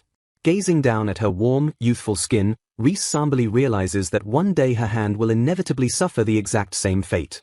Ignoring her worried inquiry, He silently walks past the confused girl while she asks if he is okay. Brushing off her concern, he softly thanks her and insists that he is perfectly fine now. Walking away from the estate, Reese internally mourns the devastating loss of the very first friend he made in this new world. Stopping in his tracks, he calls out to Minori and fiercely swears that he will absolutely defeat the Demon Lord. Glaring into the distance, he vows to accomplish this goal even if it takes centuries and forces him to fight the fully revived Demon Lord without the fated hero. Flashing a determined gaze, he notes that stubbornly pursuing a goal for ages is his absolute strongest trait. Lowering his eyes, he silently admits to himself that he still lacks the crucial brave factor needed to actually pull off such a monumental feat. Rushing excitedly after him, Minori beams with unwavering loyalty and happily promises to follow him wherever he goes. Marching forward, Reese silently vows to inherit his late friend's legacy and protect the very place the old man guarded with his life. Gripping his fist tightly, the young elf resolves to make Grillet's cherished sanctuary a part of his own destiny. 1 year later, Reese sits at a rustic table and eagerly anticipates the arrival of Minori Special Number 48. Bursting with pride, Minori dramatically presents a mouth-watering dish of farce steamed in white wine. Savoring the delicious bite, Reese praises her rapidly improving skills while she happily admits to using every trick in the book to make him enjoy her cooking. Reese cautiously asks if it is really okay to stop naming her dishes after Silpha, given the older woman's past instructions. Smiling softly, Minori explains that her late mentor taught her to wholeheartedly support the people she cares about most. Brimming with confidence, she eagerly plans to show off her massive collection of original recipes when she eventually reunites with Silpha in the afterlife. A pair of quiet tombstones stand side by side, marking the tragic reality that Silpha passed away exactly 1 year after her beloved husband. Flexing her culinary muscles, Minori playfully tells him to look forward to her next meal while Reese cheerfully agrees. Later that night, the young girl sleeps soundly with soft, rhythmic breaths filling the quiet room. Watching her peaceful face, Reese reflects on how the tiny child he saved will already be turning 22 by the end of the year. Gazing softly at her resting form, he silently laments the terrifying, incredible speed at which humanity moves forward. Clenching his teeth, he bitterly admits to himself that he simply does not want to accept that harsh reality when it comes to Minori. Suddenly jolting upright in his bed, the young elf snaps his attention toward the window as he detects a distant battle. Peeking through the wooden shutters, he utilizes his appraisal magic to analyze several chaotic mana signatures rampaging deep within the forest. A massive, invisible shockwave ripples violently against the shimmering barrier protecting their hidden home. Widening his glowing eyes, Reese unleashes a blinding pulse of raw magical energy into the night. Staring intensely out the window into the dark night, Reese suddenly breaks the silence and declares that he finally found them. Confused by his sudden intensity, a startled Minori gently asks her master what is going on. Spinning around with wild excitement, Reese practically shouts that he finally located their target. Flashing a massive grin at the bewildered girl, he triumphantly announces that he found the one possessing the legendary brave factor. Half a day earlier, a heavily burdened young man gasps for breath as he slowly trudges through a rugged mountain pass. An arrogant adventurer glares back at the struggling boy and angrily demands to know why they have to look after such a pathetic weakling. Sneering viciously, the leader threatens to completely ditch the boy the second they get a chance if he cannot even carry their luggage. Ignoring the harsh insults, the exhausted boy desperately huffs for air while buckling under the weight of a massive, towering backpack. Glancing back with pure disgust, the leader scoffs that the boy perfectly proves why people unable to use magic are completely useless. Pointing a threatening finger, the cruel adventurer swears he will make the boy repay them in full if he drops a single piece of gear. Gritting his teeth through the agonizing pain, the young man groans softly while his so-called comrades march lazily ahead. Trudging forward under the crushing weight, the determined boy repeatedly mutters to himself that this torture is simply part of his training. Desperately calling out to Luke, Jin begs the party to stop and warns that traversing the forest at night is far too dangerous. He frantically suggests setting up camp since it's safe during the day, noting recent reports of a mysterious mist and unusually strong monsters appearing at night. Rolling her eyes, a mage named Solala mocks Jin for being a pain and agrees with Luke's desire to finish the quest and rush home. Annoyed by the whining, Luke commands the boy to shut up while Jin desperately tries to offer a safer route using a hand-drawn map. Exuding pure arrogance, Luke reminds the group that they are a highly capable B-rank party. Sweating under the harsh glare, Jin listens helplessly as Luke cruelly tells the magicless supporter to just keep his mouth shut. Ignoring all warnings, the confident leader orders the group to march straight into the darkening woods. Trudging forward with a heavy pack, Jin tries to reassure himself that everything will be fine as long as he focuses on his assigned tasks. Glaring into the shadows, the young boy firmly vows to overcome his weakness and grow stronger. Deep into the night, the party sprints frantically through the trees as a heavily burdened Jin struggles to keep pace. Cursing in terror, Jin watches as ominous, shadowy figures rapidly close the distance behind them. Panicking as the pursuit intensifies, someone frantically screams to know what kind of freaky creatures are hunting them. Staring back in pure horror, the group realizes the pursuing beasts are absolutely no ordinary monsters. Trembling, Luke tries to rationalize the situation by claiming the magic snake and boar should merely be C-rank threats. Spinning around in desperation, the twin mags unleash a barrage of magical spells directly at their pursuers. The powerful elemental attacks strike the beasts dead on, erupting into a massive and blinding explosion of force. As the smoke clears, the adventurers are absolutely stunned to see their magic did absolutely no damage to the creatures. Trembling in sheer disbelief, they realize that only A-rank monsters or higher possess the terrifying ability to absorb magic. A tearful mage screams in panic, crying out that both her and her sister's spells are completely useless against the threat. Sweating profusely, Luke fiercely insists they are a B-rank party while Carol hysterically begs everyone to run away. Sprinting for their lives, the panicked adventurers wail that the relentless beasts refuse to stop chasing them. Glancing back over his shoulder, a terrified party member questions the horrifying black aura radiating from the monsters. Realizing the dark aura is actually dense mana, Carol deduces these are the exact weirdly strong monsters Jin warned them about. Glaring furiously, Luke commands her to shut up as she cries that they should have listened to the boy in the first place. Pointing an accusing finger, the angry leader reminds Carol that she willingly brushed off the warnings earlier too. Sobbing uncontrollably, Carol wails that they are all going to get caught and die at this rate. Gritting his teeth in furious desperation, Luke listens as a weeping Carol calls out his name for a solution. She begs him to find a way back to the fortress, warning that their dire situation is only going to get worse. A sinister shadow falls over Luke's face as he coldly mutters that it is not over just yet. Flashing a dark expression, the cruel leader decides it is finally time to write off their unprofitable asset. He casually rationalizes that they can simply buy new luggage, sending a wave of absolute shock through his confused comrades. Flashing a psychotic grin, Luke silences Carol's protests by asking if she would prefer to take the boy's place as bait. Desperately trying to save everyone, Jin points out a small animal path they could all use to safely escape the monsters. Sneering viciously down at him, Luke asks the magicless boy what the hell he even lives for. He cruelly reveals he only brought Jin along because they grew up together, openly mocking his pathetic dream of becoming an adventurer. Pulling out a highly valuable magic tool, Luke complains about wasting it while a terrified Jin weakly calls his name. Smiling with sadistic glee, Luke tells the doomed boy he can at least be useful to them in the very end. He aggressively invokes the tool's power, unleashing a devastating combination of advanced water and earth fusion magic. The spell violently crashes into Jin, crushing him under his massive pack as he screams in agony about his sinking legs. Holding a glowing orb, Luke carelessly turns his back on the trapped boy while Jin desperately asks what he is doing.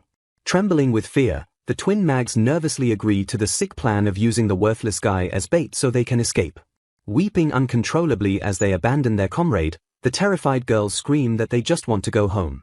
Reaching out helplessly from the mud, Jin watches as a horrified Carol turns away and sprints into the darkness. The three surviving adventurers disappear into the night, completely abandoning the crippled boy to be slaughtered. Gripping the dirt with bloody fingers, a devastated Jin realizes they could have all made it out together if they had just listened. Lying helpless in the dirt, the young boy reflects on the painful reality of his inability to use magic. Gazing into the distance, he remembers how his lifelong dream had always been to become a powerful adventurer who could save others. He fondly imagines a life spent traveling the world, defeating dangerous monsters, and protecting the innocent smiles of the people. Despite his tragic lack of talent, he has always deeply believed that being an adventurer was the absolute coolest path in life. Staring at his calloused hands, he bitterly laments that magic is an absolute requirement for adventurers and he simply cannot wield it. He reflects on how humans naturally develop magic by age 5 and hit their absolute peak around 20 years old. Recalling his past, he notes how every single childhood friend he partied up with quickly grew overwhelmingly strong at a terrifying speed. Staring hopelessly at the ground, he painfully admits that nothing ever changed for his own stagnant growth. Refusing to completely surrender his dream, he desperately trained with his sword to compensate for his devastating lack of magical talent. Pushing himself to the absolute limit, he worked tirelessly to gather information so he could still be useful to his friends. Gripping the earth, he cries out that his curse prevents him from even using the basic magic tools that all of humanity relies on. Trapped in a world where magic dictates everything, the crippled boy feels completely forbidden from holding onto any hopes or dreams. As the terrifying shadows of the monsters loom over him, he weakly reaches out and whispers his final wish. Staring death in the face, the battered boy sadly admits he just wanted to be a cool adventurer like the rest of them. A massive, explosive sphere of dark energy suddenly violently erupts out of nowhere and blasts the monstrous snake away. Invoking the powerful Whirl Schwartz spell, a mysterious savior arrives in the nick of time to unleash a devastating strike. A blinding pillar of fiery destruction engulfs the battlefield as a fierce warrior steps up to crush the remaining threats. Glaring at the scorched earth, Minori loudly announces that she and her master made it just in time to intercept the black flames. Flashing a confident smile, Reese notes how incredibly close the boy came to meeting his tragic end. Noticing a second beast charging forward, Minori fiercely declares that she will personally handle the rampaging magic boar. The massive, menacing boar snorts viciously and digs its hooves into the dirt as it prepares to trample the new challengers. Raising her weapon with absolute authority, Minori channels an overwhelming combination of ultimate fire and wind fusion magic. She seamlessly invokes the legendary Dragonia spell, unleashing a torrential storm of elemental fury. The resulting shockwave obliterates the surrounding terrain and completely vaporizes the ferocious beast in an instant. Looking up in absolute shock, the battered Jin gasps in awe as he realizes his savior is an actual elf. Analyzing the battlefield, Reese calmly notes that it has been a very long time since they encountered monsters capable of surviving a direct spell. Turning his attention back to his student, the young elf cheerfully declares that this is a perfect training opportunity for Minori. Reese confidently challenges the eager girl to defeat the surviving magic snake using a maximum of 5 ultimate spells. Glancing down at the bewildered boy, Reese casually assures Minori that she does not need to worry about the bystander's safety. Smiling warmly at the injured boy, the powerful elf promises to personally protect him during the ensuing clash. Watching the interaction, a fiercely jealous Minori silently pouts and wishes her master would protect her instead. Kneeling down beside Jin, Reese accurately deduces that the boy was completely abandoned by his comrades solely because of his lack of magic. Shaking his head in disbelief, Reese mocks the boy's former party as utterly blind fools. The wise elf notes that Jin has constantly trained his body and mind to absolute perfection in order to overcome his magical handicap. Staring deeply into the boy's soul, Reese praises him for never giving up and always believing that his magic would someday awaken. Utterly stunned by this perfect analysis, Jin weakly looks up and asks how the stranger could possibly know his deepest struggles. Pointing gently at the young man, Reese confidently declares that such unbreakable perseverance is exactly what defines true greatness. Flashing a reassuring smile, the young elf firmly states that Jin's relentless spirit is precisely what makes a true hero. Channeling his immense power, Reese casts the ultimate recovery spell Psi Ralpha to completely heal the boy's severe wounds. Offering a warm, gentle hand to the stunned boy, Reese expresses his profound relief at finally finding the one possessing the legendary brave factor. History would later record that the 17-year-old Jin Fritz experienced his ultimate turning point the fateful night he met an elf. Staring in pure awe, Jin realizes Reese healed his severely injured legs instantly without even using a single potion. Sitting comfortably on the forest floor, the stunned boy deduces his savior must truly be one of the legends. Annoyed by the situation, Reese complains about the party making one member carry all the heavy luggage while Jin wonders if he is a legendary elf. Reese gently praises the boy for managing to keep pace on the uneven forest roads while lugging such a massive bag. Looking curiously at the young supporter, the elf asks if Jin has been doing all this grueling work without magic his entire life. Jin sadly admits he was born without mana, noting that normal people simply use magic tools to carry heavy loads. Reese confirms the tragic reality, stating he cannot feel any mana waves emanating from the boy, meaning even basic magic tools are useless to him. Examining Jin's well-trained arms and legs, the elf notes the boy must have worked incredibly hard to compensate for his lack of mana. Gripping his arm tightly, Jin tearfully laments that he wouldn't have been abandoned by his comrades if only he were stronger. Reese silently observes that instead of blaming the companions who left him for dead, the noble boy only blames his own lack of strength. Glaring with sudden intensity, Reese realizes this exact mindset is what will bring the legendary hero factor to its true potential. Standing tall over the confused boy, the confident elf declares that Jin has the talent to become a strong adventurer and vows to make him one. Lowering his gaze, Reese adds that he won't bother the boy if he has already lost his drive to pursue his dream. Extending a warm hand, the elf invites Jin to take it if he still deeply desires to become even a little bit stronger. Looking up with renewed hope, Jin vividly recalls his lifelong dream to become a strong adventurer who protects people's smiles. Tears streaming down his face, the battered boy desperately cries out that he truly wants to become stronger. Reaching forward with all his might, the weeping boy passionately screams his desire to grow strong. Grasping the boy's hand firmly, Reese pulls him up with a reassuring smile as a new bond is forged. Jin stares at the elf in absolute wonder while Reese internally marvels at the amazing resolve both these young kids possess. Formalizing their partnership, they proudly introduce themselves to each other while Reese humbly reflects that he was nothing like them in his past life. Minori urgently interrupts the moment, screaming a warning that the surviving magic boar is charging straight for Reese. As the massive beast snorts and hardens its fur into sharp spikes, Reese calmly identifies the creature's hardening magic. Stepping forward to meet the charge, Reese counters the beast's hardening magic with his own beast fist and enchants it with crackling thunder magic. Lightning surges violently around his arm as the elf pulls back his glowing, devastating thunder fist. Flashing a confident smirk, Reese instructs Jin to stay back and closely watch the ensuing battle. Sprinting forward with blinding speed, the fierce elf unleashes his strike and yells that this overwhelming power is what 100 years of training gets you. The electrified punch slams brutally into the massive boar, completely shattering its defense and sending the heavy beast flying backward. Reese flashes a triumphant grin as raw lightning surges through the impact zone, thoroughly obliterating the monster. Jin watches the spectacle in absolute shock, suddenly recalling that fairy tales claim elves can only use basic healing magic. Still reeling from the incredible display, Jin listens as Reese casually suggests they go retrieve Minori. A sinister, swirling black mass suddenly manifests in the sky, shocking Reese as a dark voice greets them. The ominous void floats silently between the trees, exuding a dense and terrifying aura of dark energy. Recognizing the voice from Grillet's altered memories, Reese glares at the anomaly and demands to know what it is doing here.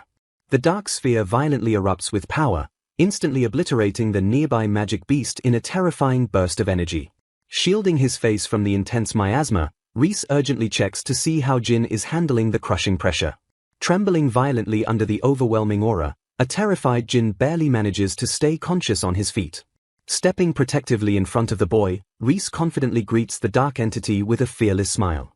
Staring down the swirling void, Reese calmly states that he clearly remembers the entity's distinct voice. Glaring sharply at the anomaly, the elf deduces that this is the exact same being who attacked Grillet at Fort Kukure 10 years ago. Noting its much fainter appearance, Reese questions if the entity has been trapped in this strange, incorporeal form using dark magic. Deep inside a mausoleum in the Holy Forest Litor, a dark entity reveals that its soul was sealed away. The entity explains it only exists now thanks to mana from the Demon Lord's subordinate, remaining trapped in this pitiful vessel. Reese vividly recalls reading that incredibly powerful divine beasts are sealed inside that exact mausoleum. Putting the pieces together, Reese realizes the soul inside the magic boar must belong to one of those legendary divine beasts. Digging deeper, the elf deduces that the Demon Lord's subordinate must possess enormous mana to forcibly link a divine beast's soul to a mere monster. The dark entity casually mentions hearing that the Demon Lord's grand resurrection is scheduled to happen in exactly 3 years. Snorting violently, the boar eagerly anticipates the resurrection so it will no longer have to suffer in such an uncomfortable body. Flashing a knowing smirk, Reese points out that being trapped in a magic beast usually means the soul's existence is rapidly waning. He confidently explains that the incorporeal soul is being physically influenced by the boar vessel, meaning the entity is dangerously close to becoming a mindless beast. A sudden, explosive shockwave violently erupts from the boar, forcing Reese to swiftly grab Jin and dodge the impact. Shielding the terrified boy, Reese urgently checks to ensure Jin survived the sudden blast. Reese calmly observes that the magic beast is acting awfully willing to divulge highly classified information. A stunned Jin asks when Reese cast his spell, to which the elf proudly explains he simply used a powerful illusion magic known as Okinos. As the illusion continues to trick the beast, Jin sweats profusely and mutters that elves are absolutely crazy. Clenching his fists, Jin desperately tries to formulate a plan to exploit the divine beast's weakness despite its overwhelming power. The young boy points out that the beast's mana could run out at any moment, a tactical observation that Reese happily confirms. The boar fiercely declares it must persevere and follow orders since its life is entirely in the hands of its absent masters. Activating his appraisal magic, Reese scans the boar's status and uncovers its true name as Vritra, currently subjugated by Wava Karma. Connecting the dots, Reese recognizes Wava Karma as the acting supervisor of the fearsome Demon Lord army. Utterly shocked, the dark entity stammers in panic as it demands to know how the elf discovered its true name. Flashing a devious smile, Reese explains that he can easily extract massive amounts of information from weaker targets using his appraisal magic. Extending a casual hand toward the trembling beast, the confident elf offers to make a mutually beneficial deal. Reese proposes using his immense magic to grant the divine beast its original, powerful body back. Sweating heavily, Jin frantically points out that giving a monster its body back is impossible for an elf, while Reese simply demands the beast stop hunting adventurers in exchange. Summoning a massive, blinding sphere of raw magic, Reese proudly asks if this is enough mana to sustain the original body. Squealing in absolute terror, the boar freaks out over the elf effortlessly producing mana on par with Wava Karma. Watching the boar completely lose its mind from the shock, Reese casually notes that this display is only a mere fifth of his total mana capacity. Overwhelmed by the elf's sheer power, the beast nervously asks if Reese really won't demand anything else in return. Staring up at the sky with renewed hope, the entity softly wonders if it will truly be able to fly freely once again. Reese promises not to meddle in the beast's life as long as it avoids causing trouble, though he casually asks for a chat every century or so. Flashing a brilliant smile, the young elf finalizes the deal while the beast fiercely swears on its life to uphold its end of the bargain. A massive, blinding pillar of energy erupts into the sky as the dark magic radically reshapes the beast's physical form. A towering, magnificent dragon emerges from the light, laughing triumphantly as Jin screams in sheer terror at its imposing size. Checking his appraisal window to confirm the successful physical body creation, Reese cheerfully asks the newly restored ancient dragon how it feels.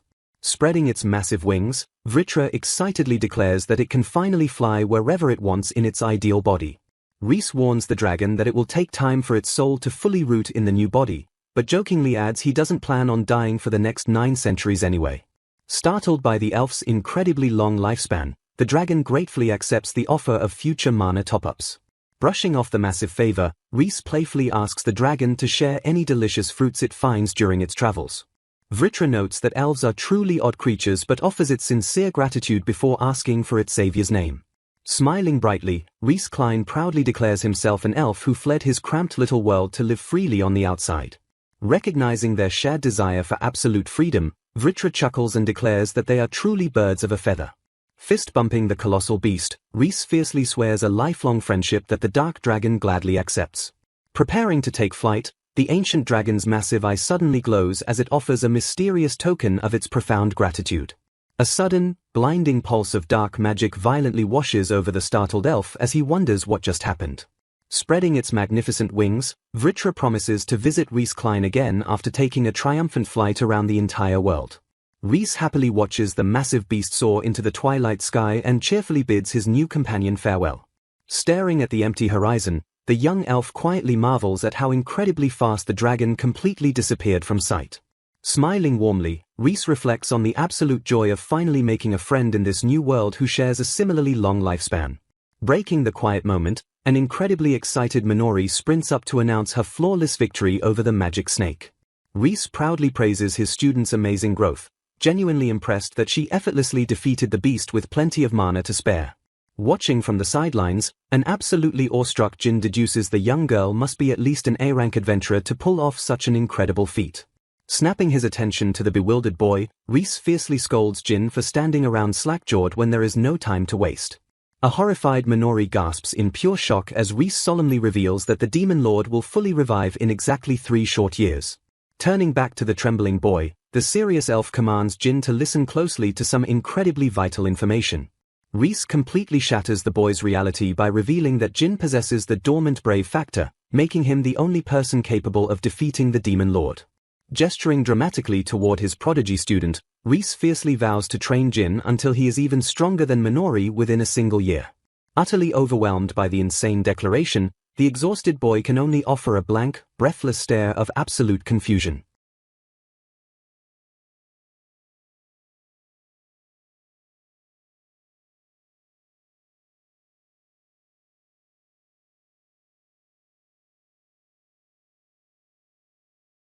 The incredibly grueling and overwhelming operational training officially begins for the determined young boy. Closing her eyes in deep concentration, Minori smoothly enchants her wooden sword with ultimate fire magic. She swings the burning blade with terrifying force, unleashing the devastating Valhalla strike right at her junior. Bracing himself for their 180-second sparring match, a battered Jin fiercely welcomes her all-out attack. Exactly 182 days earlier, the peaceful morning sun shines over the estate as the very first day of training commences. Standing outside, Jin looks completely bewildered as Reese cheerfully announces they will be training with wooden swords. Stepping closer, an intense Minori explains that the weapon is actually special training equipment personally crafted by their master. Realizing the immense value of the gift, Jin eagerly accepts the wooden sword with profound gratitude. Smiling warmly, Reese notes that while the boy possesses absolutely no actual mana, he still has the necessary vessel to hold it. The wise elf uses a simple analogy, explaining that the body's mana vessel acts like a bucket while the mana itself is the water inside. He demonstrates how constantly emptying the bucket allows the vessel to grow slightly over time as the mana naturally regenerates. Jin excitedly points out that he read that exact concept in a magic theory book, leaving both elves thoroughly impressed by his knowledge. Flashing a wicked grin, Reese reveals he plans to put Jin through the exact same terrifying training regimen that once left Minori completely paralyzed for a week. Trembling slightly at the horrifying prospect, a sweating Jin raises his hand to ask a very important question. He nervously points out the obvious flaw in the plan, asking where he is supposed to get mana if he literally produces none. With a massive, cheerful smile, Reese casually states that he will simply pour his own mana directly into Jin's empty vessel until it overflows. He explains that the wooden sword is secretly a magic tool designed to absorb mana, forcing Jin to learn how to properly channel the foreign energy. Staring deeply into the boy's eyes, Reese promises that following these exact steps will rapidly and violently expand his mana vessel. The elf explains this method bypasses natural regeneration, simulating how normal people instinctively learn to use mana from birth. Utterly overwhelmed by the insane strategy, Jin nervously grips the hilt of his new weapon while processing the absurd information. Reese elaborates that since Jin's body lacks the ability to produce mana, it doesn't need to waste time resting to regenerate any. He points out that this completely eliminates the annoying downtime they previously suffered when waiting for Minori's reserves to slowly recharge. Formulating his brutal plan, Reese intends to exhaust Jin's vessel daily, instantly cure his physical fatigue with magic, and forcefully refill him for an entire year. The elf excitedly calculates that this relentless cycle will eventually mutate Jin's mana vessel to 30 times its current microscopic size before his brave factor awakens. Gripping the heavy wooden sword, a highly intimidated Jin silently wonders if he can truly survive such a monstrous ordeal. Sensing the boy's hesitation, Reese gently brings up their previous conversation regarding the legendary brave factor. Staring at his sword, Jin solemnly recalls that the person possessing this specific factor is the only one capable of defeating the Demon Lord. Reese respectfully acknowledges the immense suffering and humiliation Jin has endured his entire life due to his magical handicap. However, the elf firmly declares that to a discerning eye, the boy harbors an absolutely terrifying amount of untapped potential. The master solemnly calls out the boy's full name, letting the heavy reality of his destiny sink in. Extending a hand of absolute trust, Reese assumes Jin hasn't changed his mind since he desperately begged to become stronger. Flashing a fearless, cocky smirk, Jin proudly declares that his absolute best trait is his stubborn refusal to ever give up. Watching the boy's unwavering resolve, Reese and Minori silently acknowledge the terrifying reality that they only have 3 years before the Demon Lord revives. Despite the extreme lack of time, Minori glares fiercely ahead and decides she is willing to bet everything on this magicless boy. Snapping back to the explosive present, Minori unleashes a massive, roaring vortex of flames and vows to go all out. Squaring his battle stance, a fiercely determined Jin screams for her to bring it on. A blazing, high-speed clash erupts between the two students, marking the explosive start of their 180-second match. Watching calmly from the sidelines, Reese notes that the match count perfectly matches the exact number of days since Jin's hellish training began. Screaming with raw effort, Jin charges fearlessly through the scorching heat toward his overwhelmingly powerful senior. Focusing his entire soul into the blade, the young boy desperately attempts to become one with his sword to survive the crushing impact. Gripping his wooden sword tightly, Jin concentrates fiercely to feel the flow of mana. Minori unleashes a vicious downward slash, forcing the young boy to brace for the heavy impact. A sudden pulse of energy interrupts the clash, leaving both warriors completely stunned as the jammer unexpectedly goes off. Staring wide-eyed at his weapon, Jin realizes with sheer disbelief that the magic tool actually activated. Lowering her gaze, Minori calmly praises his effort before issuing a stern warning. Glaring sharply through her bangs, the experienced warrior coldly states that he still has absolutely no chance. Unleashing a terrifying wave of dark flames, she blasts the young boy backward with overwhelming force. Struggling through the agonizing pain, the battered boy desperately tries to stand back up and insists he can still fight. Stepping in, Reese gently stops the boy and warns that pushing his limits will only cause unnecessary strain since he only gets healed once a day.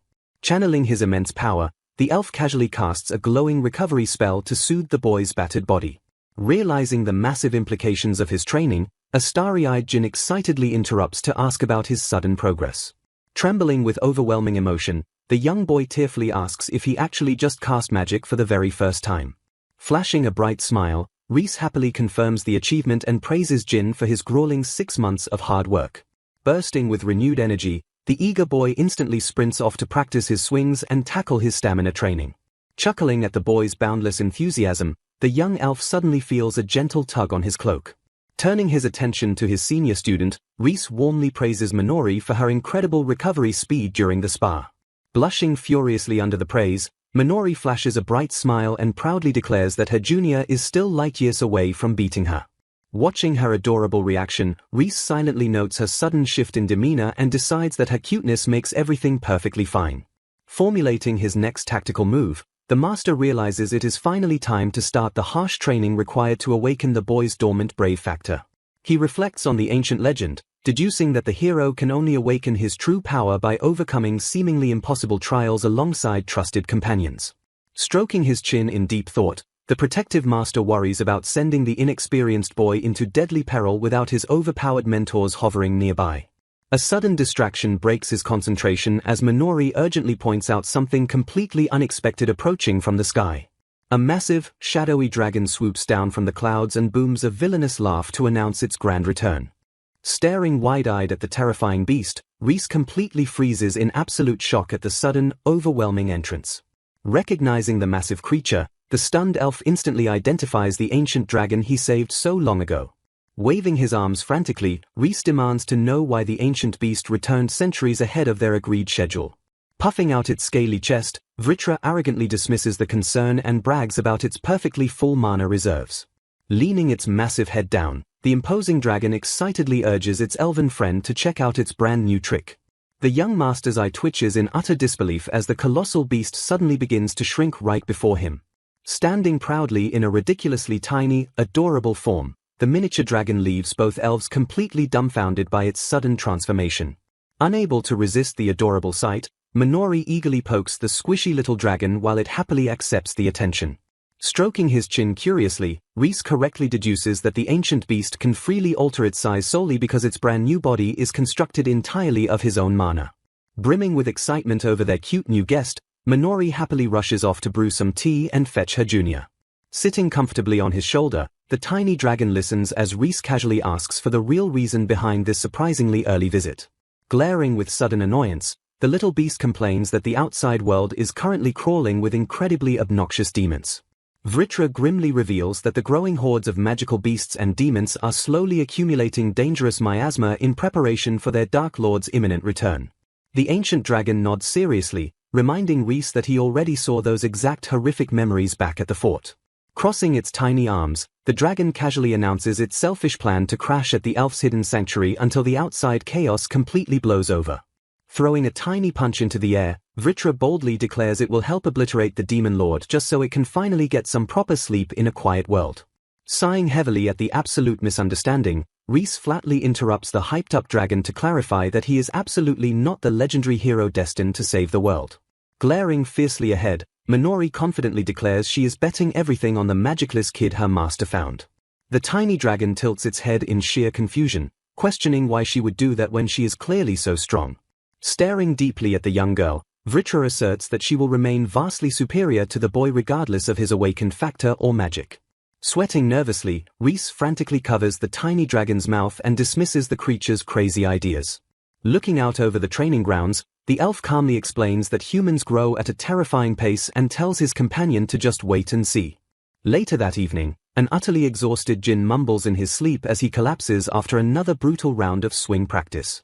Standing over the battered boy, Minori gently notes how incredibly fired up he is about his hellish training.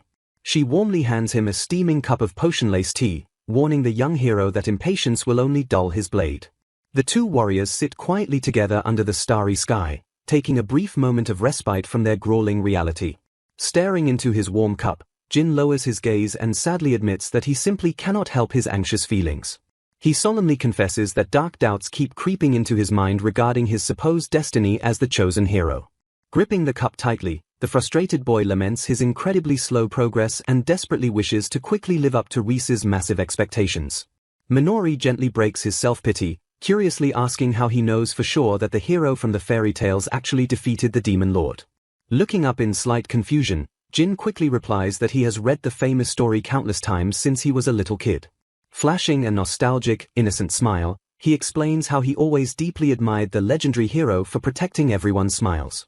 Minori calmly points out the obvious truth that if the protagonist had failed, they would never have been called a hero in the first place. She patiently clarifies her point, leaving Jin slightly bewildered as she explains it isn't simply about a predestined hero winning. Staring confidently into the night, she asserts that whoever manages to defeat the great evil will retroactively earn the grand title of hero. Flashing a warm smile, she advises the boy to stop brooding over ancient legends and just focus on becoming the person he truly wants to be.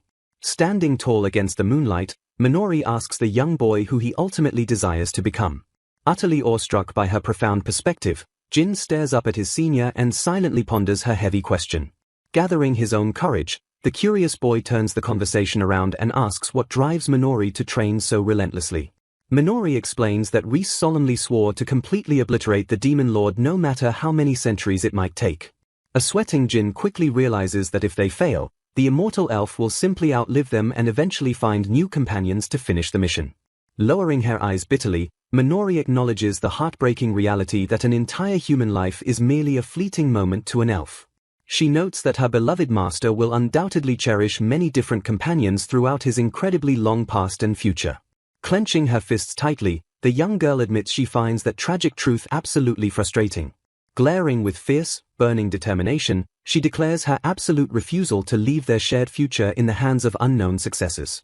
Looking back with a gentle smile, Minori vows to stay by her master's side and fight for him as long as she draws breath. Flashing a brilliant, cocky grin, she proudly deduces that everything will be perfectly fine if she just kills the demon lord herself and claims the hero title.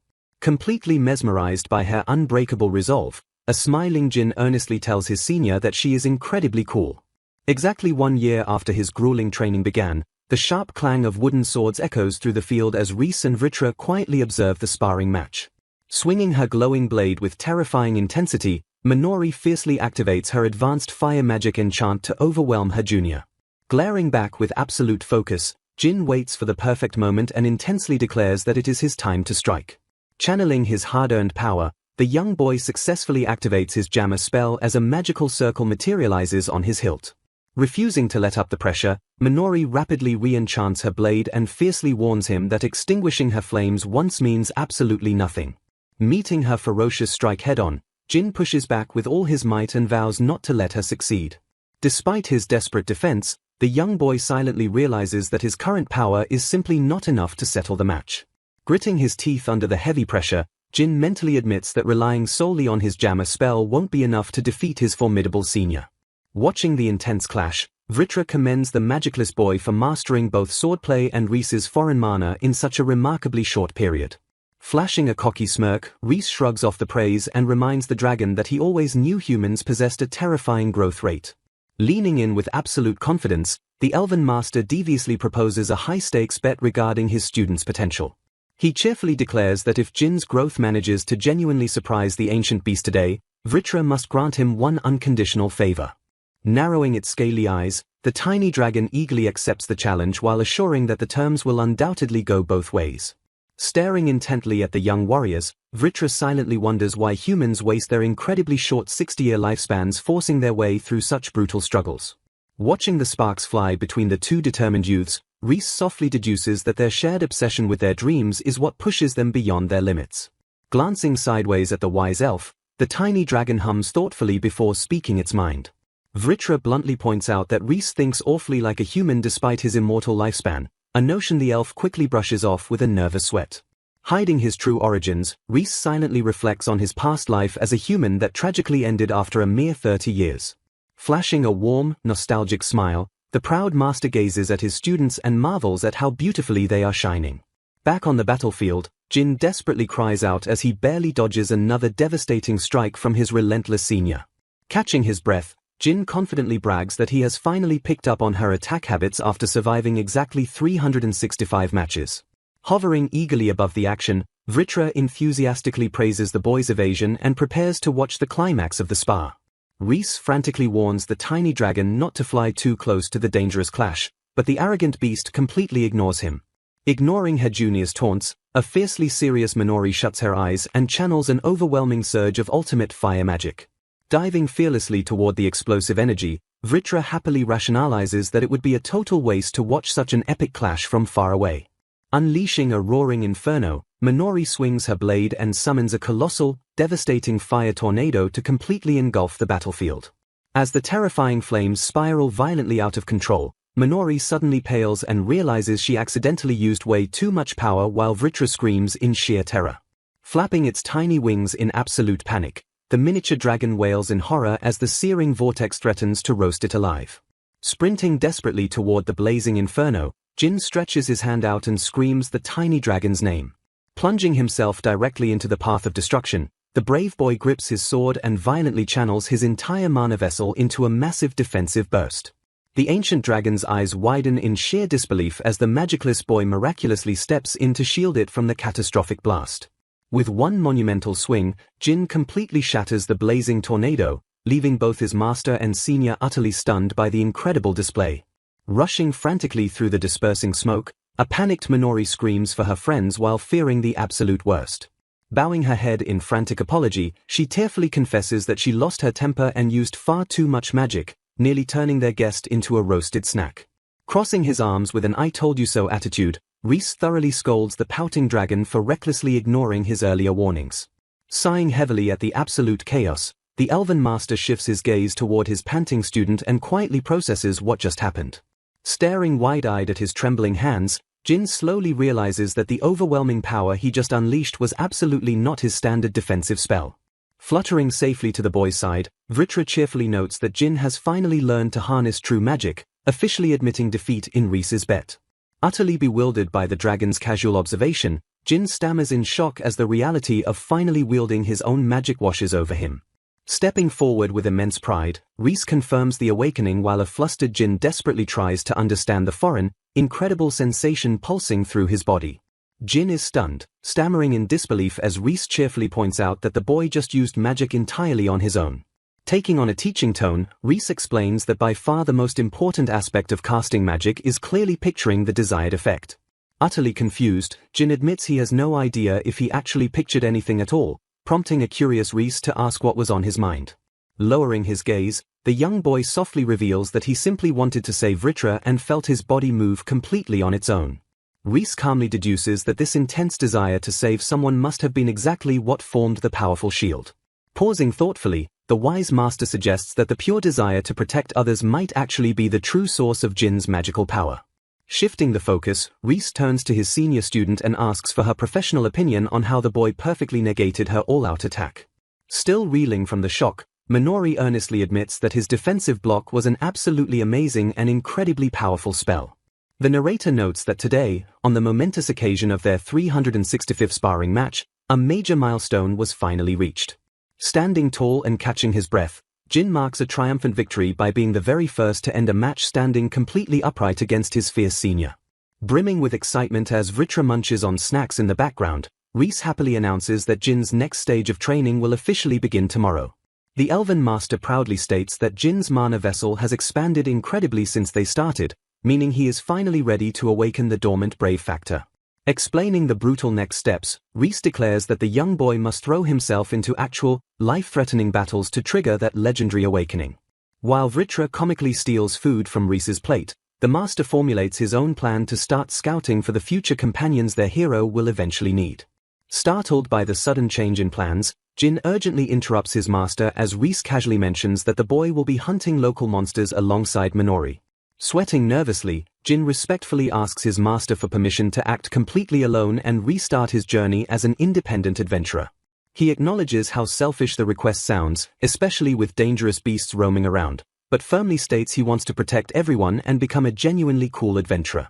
Smiling brightly, Reese excitedly points out that this exact drive perfectly aligns with Jin figuring out who he truly wants to be. A flashback highlights Minori's previous profound advice, reminding Jin of the starry night she challenged him to envision his ideal self. Flashing a confident, unwavering smile, Jin firmly declares that stepping out on his own is the only way he will ever truly grow stronger. Chuckling bashfully, the young boy shyly admits he also feels like he is taking advantage of their endless hospitality by staying holed up in their safe haven. Staring solemnly at the determined boy, Reese silently reflects on how tragic it is that Jin still wants to be an adventurer despite being brutally betrayed by his former party. The protective master internally struggles, quietly admitting to himself that he would vastly prefer keeping his cherished students safely hidden away where he can always protect them. Letting go of his own selfish desires, Reese softly accepts the boy's decision and realizes this unyielding spirit might just be the core of Jin's true power. Raising a finger, the elven master agrees to the solo journey but sternly insists on adding one non-negotiable condition. Staring seriously at his student, Reese commands Jin to take the ancient dragon Vritra along as his traveling companion. Spitting out his drink in sheer panic, an absolutely horrified Vritra screams in protest while Jin looks equally bewildered by the sudden team-up. Thrashing around angrily, the tiny dragon furiously accuses Reese of making this ridiculous decision up on the spot without any prior warning. Leaning in with a devious, wicked smirk, Reese coldly reminds the panicking beast that he decisively lost their little bet earlier today. The master flawlessly recalls the exact terms, pointing out that Vritra was undeniably surprised by the boy's explosive growth during the sparring match. Ignoring the dragon's angry growls, Reese cheerfully suggests Vritra use this opportunity to study human life so it doesn't end up getting sealed away again for being a lazy shut-in. Bursting into boisterous laughter, Jin happily welcomes his new traveling buddy while a defeated Vritra angrily concedes and agrees to go along. Still slightly worried, Minori asks if this bizarre arrangement is really okay, to which Reese confidently replies that the dragon will serve as the absolute strongest bodyguard around. Flashing a sharp, calculating gaze, Reese explains that to fully awaken the brave factor, the hero absolutely requires 4 elemental companions by his side. He logically points out that since Vritra is a tremendously powerful dragon who wields supreme fire magic, the beast perfectly fills one of those crucial elemental slots. Watching the boy happily play with the grumbling dragon, Reese softly notes that Vritra might just become one of the hero's greatest, most reliable pillars in the future. Fully packed and ready for his grand adventure, Jin waves a cheerful goodbye to his mentors as he prepares to hit the road. Standing at the edge of the forest trail, Reese smiles warmly and loudly announces that he is expecting truly great things from his magicless prodigy. A picturesque view of the secluded mansion fills the background as Jin marches bravely forward to become the hero destined to protect everyone's smiles. Glancing sideways at her quiet master, Minori softly notes that Reese looks incredibly lonely watching his young student finally leave the nest. Watching Jin march off into the distance, Reese scratches his head and admits to Minori that he feels a deep sense of loneliness, though he quickly realizes there is much more to his heavy heart.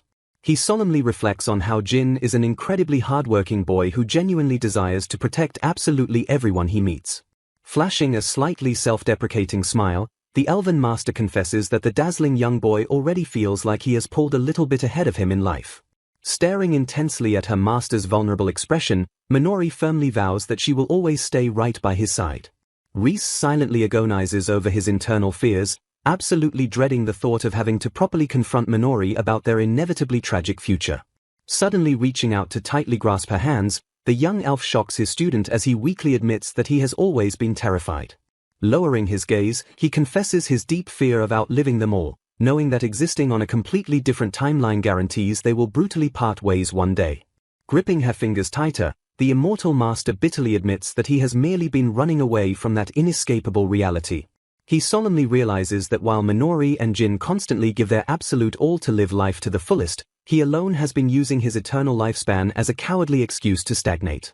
A wave of profound regret washes over him as he acknowledges that this cowardice perfectly mirrors how he completely wasted his previous human life. Lifting his head with a bright, genuine smile, the awakened master warmly thanks his beloved student for absolutely everything she has done for him. Pouring his true feelings out, Reese sincerely confesses his love for Minori and desperately declares his desire to truly live alongside her and the rest of their friends. Pulling the stunned girl into a deep, passionate embrace, the Elven Master fiercely vows to stay with them for as absolutely long as he can. Overwhelmed by the sudden confession, Minori buries her face into his chest and sobs tears of absolute joy, prompting a slightly confused reaction from her master. Gripping his clothes with unwavering devotion, the weeping girl promises to stay right by his side for as long as she draws breath. Holding her close against the twilight breeze, Reese silently swears to use absolutely every ounce of his overwhelming power to ensure they remain together forever. Gripping her wooden sword tightly, Minori runs up and calls out to her elven master. Reese turns and asks what she needs, prompting the young girl to ask if he has a moment to talk. She explains that she has been thinking about what they should do while waiting for Jin's brave factor to bloom.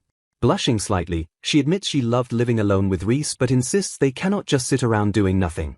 Staring out over the vast landscape, Reese seriously reveals he was thinking about heading into the demon realm known as Daos. Shocked by the name, Minori listens as Reese explains he saw the realm clearly within Vritra's ancient memories. He points toward the great circle forest of Vastira that currently surrounds them. Gesturing further, he explains that the Demon King sleeps in the deepest parts of a place called Lastesia. Glaring seriously, Reese reveals that Daos is the demon world and that actual demons are hiding right inside their forest. Utterly bewildered, Minori questions this horrifying truth since demons have supposedly been extinct for ages. She points out they haven't sensed a single demonic presence, a fact Reese completely understands. The Elven Master explains the demons are actively using recognition inhibition magic exactly like the barrier hiding their own home. Stroking his chin in deep thought, Reese deduces that this powerful cloaking magic explains their hidden movements. He grimly admits that humanity is far behind the enemy because they know absolutely nothing about demon ecology or numbers. He adds that they do not even know the true goal of the slumbering Demon King. Clenching his fist, Reese fiercely declares they must gather intel to ensure Jin's generation can actually defeat the great evil. Suddenly snapping his attention to his student, the elf calls out her name. Turning to face her completely, he softly asks if she will accompany him on this dangerous mission. Minori enthusiastically agrees while Reese notes that Jin and the Kukure Fortress warriors will be the ones fighting on the front lines in 3 years. Flashing a brilliant smile, Reese vows to uncover the enemy's secret so he can peacefully stay by Minori's side forever.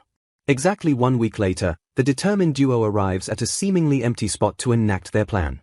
Looking around the vacant woods, a confused Minori questions the location while Reese insists they are in the right place. A sudden rustling sound breaks the silence, instantly putting the young warrior on high alert. Minori gasps in pure shock as the bisected half of a demonic beast suddenly phases right out of thin air. Confirming his suspicions, Reese casually notes that this invisible boundary is undeniably the entrance to the demon realm. Channeling his immense power, the Elven Master loudly invokes the Hellgate spell to shatter the illusion. The lush forest instantly melts away into a creepy, dead wasteland, leaving Minori completely speechless at the sudden shift in scenery. Analyzing the distortion, Reese deduces the enemy established a one-way barrier that traps anyone from walking inside normally. Minori immediately covers her mouth as a heavy, sickening atmosphere violently washes over her. Pulling his cloak over his nose, Reese warns his student that the air is saturated with incredibly dense miasma. Steeling their resolve against the toxic environment, the duo officially marches forward into the treacherous realm of Daos. 1 month later, the travelers wander through a ruined village filled with bizarre architecture and wonder why they haven't seen a single demon yet.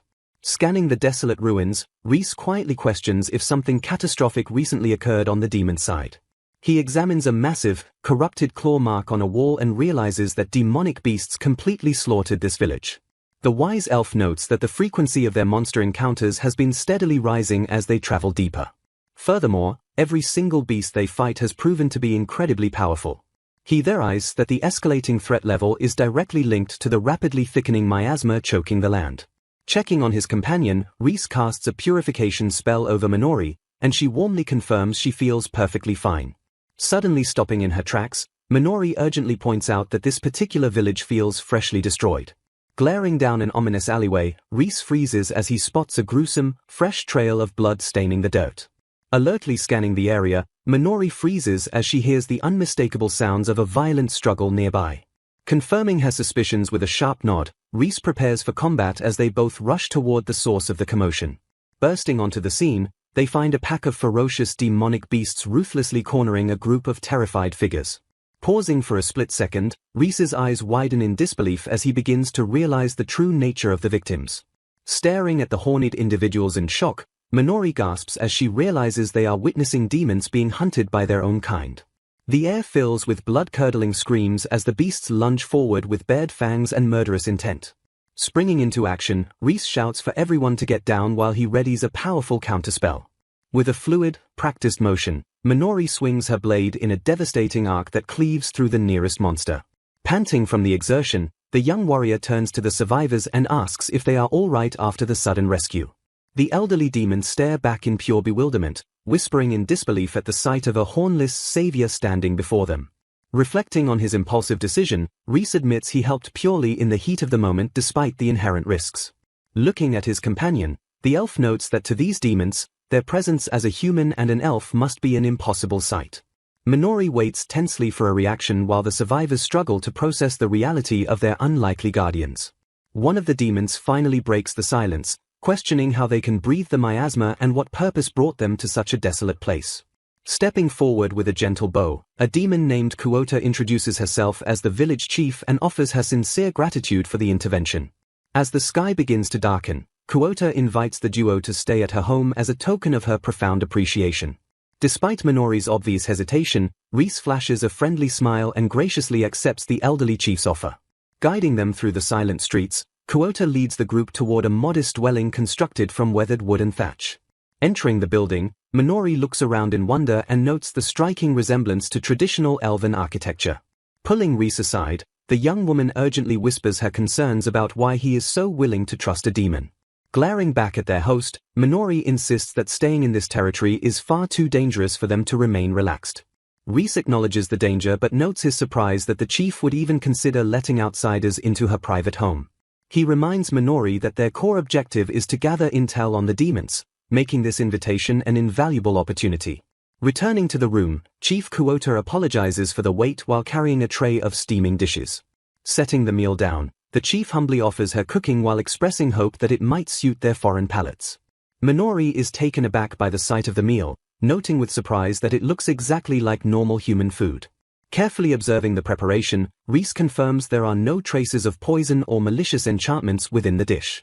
After offering a polite word of thanks, the travelers begin to eat while the chief watches them with a soft, expectant gaze. Savoring the first bite, a shocked Minori admits the food is actually delicious despite her earlier misgivings. The young warrior reflects on the gentle, nostalgic taste that reminds her of the home-cooked meals Silpha used to make. Reese agrees with a warm smile, noting that the meal gives him the same comforting feeling as eating Minori's own cooking. The sudden surge of nostalgia leaves the elven master momentarily speechless as he processes the unexpected connection. Watching them eat, Kuota's eyes mist over as she softly remarks that seeing them at her table makes it feel as though her own son has returned. She explains that her son left the elderly behind and mentions that many surrounding villages were completely decimated by beasts during the migration. The chief reveals a heartbreaking reality where every single young person has abandoned their homes and families. She explains that exactly 3 years ago, the youth left en masse to lend their strength to the Demon King's grand revival. Since that mass exodus, the village has fallen into a state of ruin and remains completely unable to defend itself against constant monster attacks. Shocked by the revelation, Minori questions why demonic beasts would ever turn their fangs against the demons they supposedly serve. Reese gazes into the distance and notes that the dynamics of their world seem to mirror the same struggles found among human societies. He concludes that the reality of the demon realm is vastly different from anything they had previously expected to find. Blushing with nervous hesitation, Minori stammers out a refusal as the elderly chief Kuota casually reaches up to grab a wooden plate. Watching the old woman work, Minori fondly recalls the cherished moments she spent with the person who acted as her surrogate mother. Breaking the nostalgic silence, the young warrior tentatively offers to help out, prompting a surprised but gentle inquiry from their host about her late mentor. Flashing a bright, unwavering smile, the young warrior passionately insists that her mentor's warm spirit still lives on through her actions. Glancing back with wise eyes, Kuota notes that Minori's radiant expression perfectly conveys the depth of that enduring love. Softening her stance, the young girl officially introduces herself as Minori, prompting a warm acknowledgement from the elderly chief. Peeking quietly from around the corner, Reese watches with a soft smile as his student happily helps the old demon wash the dishes. Later on, Minori turns to her master and questions the stark contrast between their peaceful experience and the violent history books claiming demons are the ultimate enemy. She notes the complete lack of hostility from the village elders and wonders aloud what could have possibly driven the younger generation to embrace such a destructive path. A heavy shadow falls over Kuota's face as she bitterly recalls how the youth abandoned their home exactly 3 years ago to eagerly lend their strength to the Demon King. Staring grimly ahead, Reese realizes that Kuota's son will inevitably become their enemy on the battlefield, solidifying his resolve to personally intervene if the Dark Lord revives. A few days later, Reese and Minori proudly present a massive pile of valuable materials recovered from the ferocious beasts they spent the day hunting. Absolutely stunned by the massive haul, the elderly chief gasps in awe and profusely thanks the duo for culling so many dangerous monsters. Flashing a bright, humble smile, Reese happily insists the favor is entirely mutual since she graciously allowed them to stay in her home. Shifting to a slightly more serious tone, the Elven Master notes that while they easily cleared out the immediate threats, there is still a lingering question. He curiously asks the elderly demon if she was ever terrified of inviting two complete strangers from a supposedly hostile race right into her living room. Adjusting her glasses, the wise chief simply chuckles at the concern and gently dismisses the historical animosity between their people. Pointing a knowing finger, she playfully observes that the human and the elf standing before her are incredibly intimate despite belonging to entirely different species. Caught completely off guard by the blunt observation, the two travelers lock eyes in stunned, blushing silence. Waving her arms in absolute panic, a furiously blushing Minori stammers for an explanation while the old woman chuckles and warns them never to underestimate an elder's intuition. Smiling with pure maternal warmth, Kuota gently declares that a person's race does not matter and that she treasures both of them deeply. Deeply moved by her unconditional kindness, the human and the elf flash matching smiles and warmly echo her exact sentiments. As the peaceful hearth crackles in the background, they softly declare their profound love for the gentle demon they now affectionately call Grandma Kuota. Standing outside the thatched roof house, Reese and Minori express their profound love for Grandma Kuota. Beaming with pure affection, Kuota calls them a bunch of cute kids and warmly admits she wants them to stay in the village forever. Minori smiles gently and thanks the elderly demon for her incredibly kind hospitality. Reese solemnly states that despite his desire to learn more about this world, they absolutely must continue their journey. He adds that he also wants to uncover the deep secrets surrounding the demons themselves. The very next day, Reese takes a deep, focused breath as he stands before the gathered village elders. Channeling his immense magical power, the young elf prepares to cast his ultimate barrier magic. He fiercely invokes the spell Valkyria Glitter, summoning the devastating glare of the goddess of war. A brilliant, sweeping light erupts from the elf, completely washing over the awestruck villagers. Reese proudly explains that this ancient barrier magic will prevent any demonic beasts from approaching the village as long as he draws breath. Overjoyed by this incredible gift, Kuota declares they can now peacefully wait for her son and the others to return. Lowering his gaze, Reese quietly asks if her son ran off when the youth heard the rumors about the Demon King's revival. A vivid flashback reveals the young demons marching away with their horns glowing a bright, menacing red. Kuota explains that demons use their horns to convert poisonous miasma into magic power, allowing them to easily survive in such harsh environments. Minori gasps in sudden realization, deducing that the demons can exert far more power when surrounded by thicker miasma. Reese nods confidently and notes that he fully understood this physical mechanic the moment he first saw them. He explains that demons can effortlessly generate external magic power simply by absorbing the miasma lingering in the air. Staring seriously ahead, the elf states this is exactly why the demons managed to survive even after the legendary hero defeated their king. He attributes their enduring survival entirely to the incredibly thick miasma blanketing the entire realm of Daos. Kuota softly adds that she also had the natural ability to sense miasma back when she was young. Closing her eyes with a sad, nostalgic smile, the elderly chief admits that things are completely different now. She recalls how her son's physical appearance drastically changed, noting that his horns turned a deeper, more terrifying red than she had ever seen before. The other elders angrily curse the youth as absolute fools for being led astray by unconfirmed rumors regarding the Demon King's revival. Processing this crucial information, Reese mentally confirms his suspicion that the village elders do not feel strongly about the Dark Lord's return. He deduces that they view the Demon King merely as a fairy tale figure from the past, which perfectly explains why they treated human guests so nicely. Minori loudly interrupts his thoughts, frantically pointing out that the Demon King's revival is absolutely not just a simple fairy tale. Catching himself, Reese quietly calls her name to calm her down before she accidentally reveals too much dangerous information. Minori trails off, silently worrying about what will actually happen when the villagers realize the devastating truth about the revival. Gripping her hands together, Kuota solemnly states that they simply want everyone to return alive and well. Flashing a gentle, heartbroken smile, the old mother reiterates that their children's safe return is absolutely all they ask for. Reese vividly remembers Grillet's dying wish, begging him to find the hero and defeat the Demon Lord for the sake of humanity's future. Torn entirely between two worlds, the Elven Master silently agonizes over how destroying the Demon King will inevitably pit him against Grandma Kuota's beloved son. Breaking the heavy tension, Kuota suddenly gasps and admits she completely forgot to give them something highly important. The elders present a heavily worn box, humbly offering it as a token of their immense gratitude for saving the village. Minori gasps in pure shock, recognizing the item as an incredibly valuable grimoire with only a few rare copies in existence. She marvels at the ancient text, noting with absolute awe that the entire book is written in the elusive demon language. Trembling with uncontrollable excitement, a wide-eyed Reese desperately reaches for the book while Minori strictly reminds him it is time for their farewells.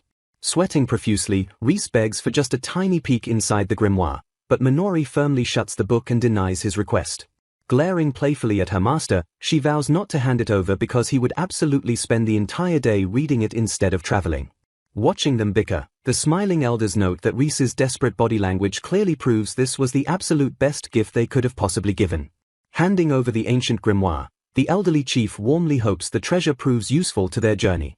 Staring at the priceless artifact, an overwhelmed Minori asks why the chief would gift them something so incredibly valuable.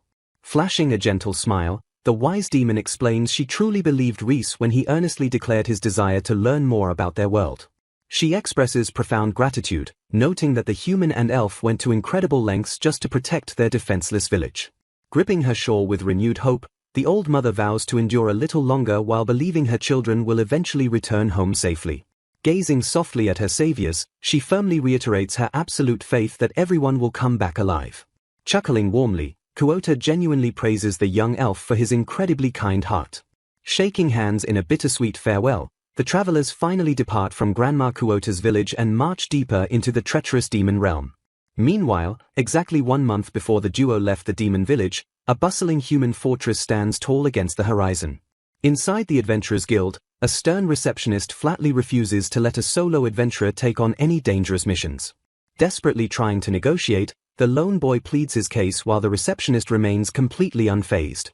Whispers ripple through the tavern as onlookers recognize the magicless baggage carrier who supposedly died after being abandoned by his party. Staring in pure shock, the gossiping adventurers cannot believe the weak boy actually survived the deadly forest. Suddenly bursting with rage, a tiny dragon pops out of Jin's cloak and furiously screams at the receptionist for completely ignoring its presence. Coughing awkwardly, the receptionist calmly explains that guild safety regulations strictly require a minimum of 2 E-rank adventurers to accept a quest. An absolutely furious Vritra screeches in pure offense as the receptionist politely refuses to count a mere pet toward the official quota. While Jin desperately tries to calm his enraged dragon, the receptionist bluntly points out the boy's severe magical handicap. She firmly insists that completing any guild request is fundamentally impossible without the use of basic magic. Slumping onto a bench outside, an utterly defeated Jin admits that every single party totally rejected his application while Vritra ruthlessly laughs at his misery.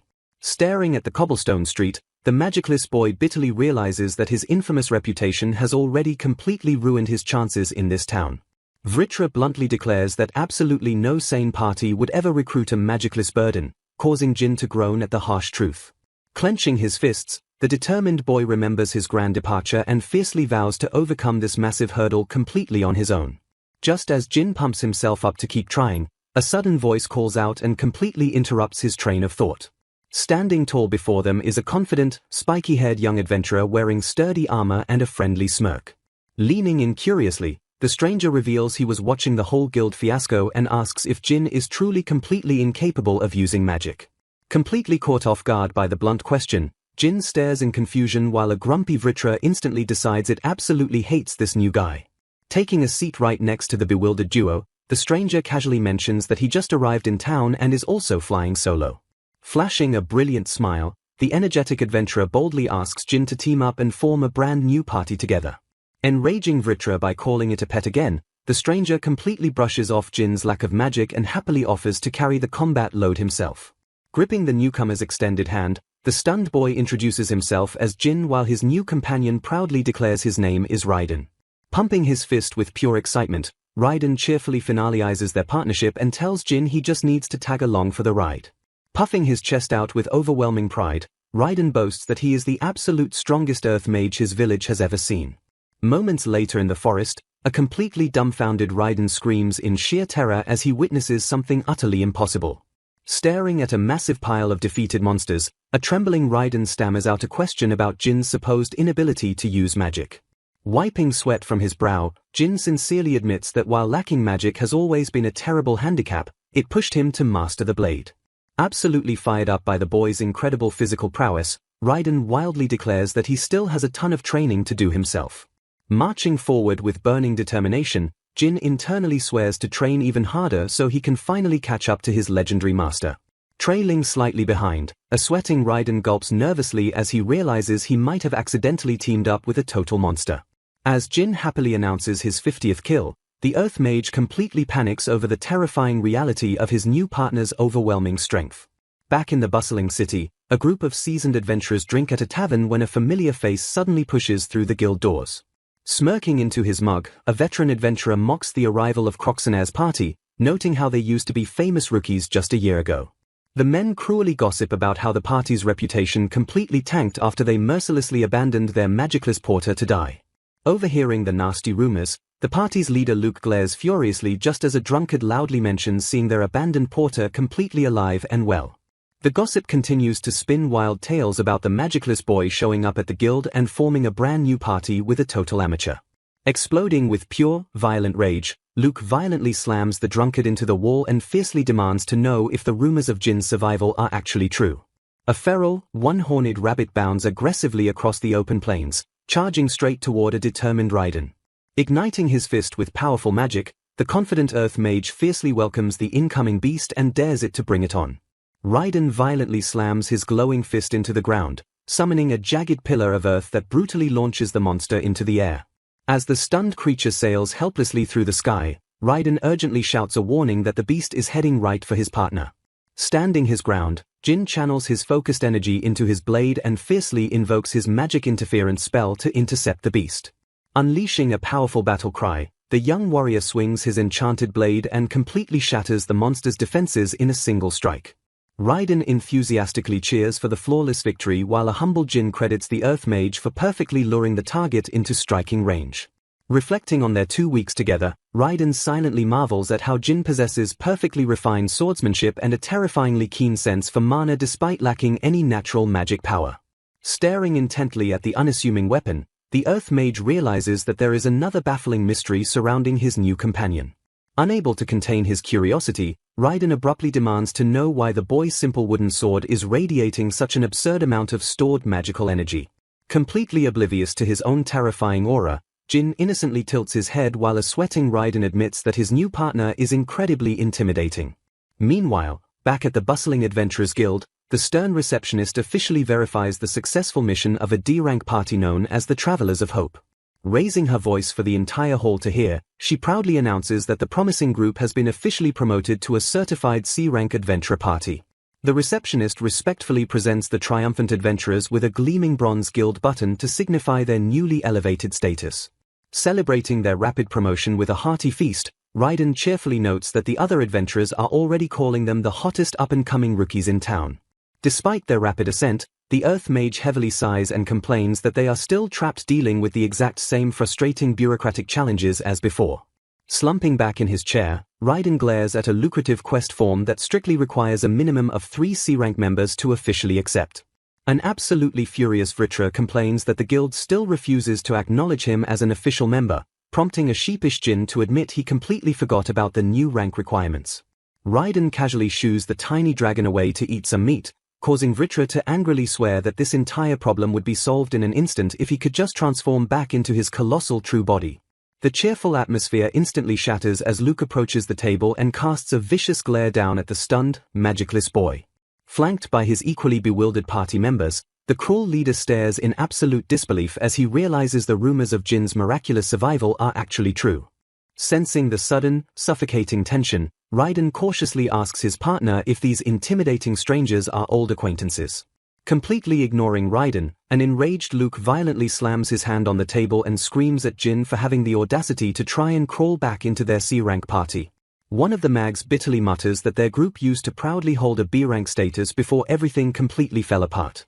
Exploding with pure, unrestrained fury, Luke violently grabs the boy by the collar and aggressively demands to know how he dared to shamelessly show his face again. The vicious leader screams that Jin's pathetic blunder caused their reputation to absolutely plummet all the way down to D-rank while a shocked Raiden steps in to intervene. Flashing a deadly, murderous glare, Luke violently threatens the Earth Mage and orders all bystanders to keep their mouths completely shut. Turning his venomous attention back to his former comrade, Luke coldly states that the magicless burden was absolutely supposed to die in that cursed forest. Gripping the collar even tighter, the disgraced leader hysterically demands to know how a weakling managed to survive such a hopeless, deadly situation. Gritting his teeth against the suffocating grip, a trembling Jin struggles to find his words while the furious leader orders him to speak up. Staring bravely back into the eyes of his abuser, Jin firmly declares that his life was miraculously saved by a passing stranger. Refusing to accept this logical explanation, a sweating Luke immediately calls bullshit on the ridiculous claim. The panicked leader hysterically asks if Jin expects him to believe that a legendary A-rank adventurer just conveniently wandered by to slaughter two overwhelmingly powerful beasts. Narrowing his eyes with unwavering absolute conviction, Jin solemnly clarifies that his savior's terrifying power vastly exceeds the boundaries of any mortal ranking system. The young warrior proudly reveals that this unfathomable master not only rescued him from certain death but actively taught a magicless cripple exactly how to fight back. Raising his voice for everyone to hear, Jin fiercely announces that his master personally entrusted him with the monumental destiny of defeating the legendary demon lord. Burning with an unshakable, fiery resolve, the young boy shouts that fulfilling this grand destiny is the exact reason he clawed his way back to civilization. A moment of stunned silence hangs over the tavern before Luke aggressively shoves the boy away and bursts into mocking, arrogant laughter. Finding the grand proclamation absolutely hysterical, the cruel adventurer openly mocks the absurd concepts of the demon lord and humanity's ultimate savior. Sneering with pure, unadulterated disgust, Luke coldly declares that absolutely no one will ever believe the pathetic delusions of a cripple who cannot even cast a simple spell. Stepping up to the crowd, Luke loudly announces to the entire tavern that Jin has always been a pathetic liar. Jin desperately insists that Master Reese is real, but Luke merely sneers and claims the overpowered master only exists inside the boy's delusional head. Furious at the blatant disrespect, Raiden glares fiercely at the arrogant leader and prepares to defend his new partner. Crossing his arms with a cocky grin, Luke demands solid proof of this miraculous rescue while Raiden firmly backs up Jin's character. The heated argument abruptly halts when a mysterious, cloaked figure steps forward and calmly demands everyone wait a moment. Annoyed by the interruption, Luke rudely snaps at the stranger just as she turns to Jin and asks if his savior was named Reese. Flashing a knowing look, the mysterious newcomer reveals she knows someone by that exact name and firmly declares that the boy is telling the truth. Exploding with unchecked rage, Luke furiously orders the meddling outsider to shut up and stay out of their business. Staring closely at the stranger's hood, Jin's eyes widen in absolute shock as he notices her distinct, pointed ears. Pulling down her mask, the mysterious figure reveals her true identity as a genuine elf, leaving the entire guild completely speechless. The heavy silence shatters as a frantic human woman bursts through the crowd and desperately calls out for Ryab. Panting heavily, the woman angrily scolds the elusive elf for wandering off and completely disappearing without a single trace. Hearing the commotion, a seasoned adventurer in the crowd gasps in pure disbelief as he recognizes the legendary name Ryab Lowry. Whispers wildly erupt across the tavern as the onlookers realize the stranger is the legendary living history book who rarely shows herself to humans. Sweating nervously, the awestruck adventurers desperately wonder why such a mythical figure suddenly appeared in their humble guild. Realizing the devastating truth, Luke's party members pale in terror as they deduce Jin's story is entirely real, prompting a panicked Luke to order a retreat. Refusing to accept his humiliating defeat, the disgraced leader violently turns on his own terrified comrades and screams at them to shut up. Completely losing his mind, A rabid Luke winds up a vicious punch and attempts to strike the legendary elf while screaming that she is just another liar. Moving with blinding speed, a fiercely protective Jin dives into the line of fire and flawlessly intercepts the brutal punch to save the elf. The chaotic brawl instantly freezes as the imposing guild master steps into the room and sternly declares that he will handle the situation.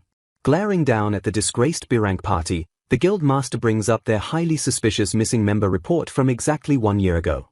Narrowing his eyes with absolute authority, the guild master darkly asks if he should reopen the investigation into their abandoned porter. Defeated and utterly humiliated, a furious Luke glares silently at the floor before turning his back on his former victim. Shamed in front of the entire guild, the disgraced party completely withdraws and quietly shuffles out the door. Releasing a heavy sigh of relief, Raiden quickly turns to his partner and asks if the boy is all right after the chaotic confrontation. Catching his breath, a grateful Jin steps away from his partner and approaches the legendary elf who just saved his reputation. Bowing deeply with profound respect, Jin eagerly invites Ryab to dinner as a token of his gratitude while she humbly insists she merely wanted to help. Flashing a gentle smile, the ancient elf graciously accepts the young boy's warm invitation. Utterly bewildered by the bizarre turn of events, Raiden scratches his head but gladly goes along with the flow. Realizing his rudeness in the excitement, a flustered Jin frantically apologizes for failing to properly introduce his own team. Smiling warmly, the legendary elf formally introduces herself as Ryab Lowry, playfully noting that she is merely reaching her middle age. Gesturing gently toward her frantic human companion, Ryab introduces the young woman as Anastasia. The legendary elf proudly adds that Anastasia currently serves as her dedicated, hard-working apprentice. Sometime later, over a massive feast, Jin solemnly explains that their newly formed C-rank party desperately needs more members to accept guild requests. Slumping his shoulders, the boy bitterly admits that absolutely no sane adventurer would ever want to join a crippled magicless fighter. Shoving food into his mouth, Raiden complains that their team is heavily unbalanced since they rely entirely on basic physical attacks and earth magic. Pointing an accusing finger at Vritra, the earth mage brutally mocks the tiny dragon for boasting about being a legendary evil beast when it can barely light a cigarette. Thrashing around in absolute fury, a heavily insulted Vritra screams that his pathetic output is only because he hasn't completely mastered his tiny new body. Raiden sarcastically hopes the dragon will eventually learn to cook a chicken skewer, pushing Vritra to hysterically brag about possessing enough raw power to completely obliterate a town. Whining pitifully, the tiny dragon furiously accuses Reese of intentionally tricking him with a flawed body, prompting a fiercely loyal Jin to boldly defend his master's flawless skills. Staring seriously ahead, the ancient elf admits that the tiny dragon's harsh words might not be entirely wrong. She calmly explains to the dragon that his severely limited power is actually a direct result of a sloppy, botched magical procedure performed by his creator. Narrowing her eyes to analyze the tiny beast, she points out a vague disturbance swirling deep within the magical circuitry running through his miniature body. Shifting her attention away from the bewildered dragon, Ryab turns to Jin and casually brings up his earlier conversation. She points directly at the young boy and confirms that he is indeed Reese's apprentice, earning a surprised but enthusiastic agreement from Jin.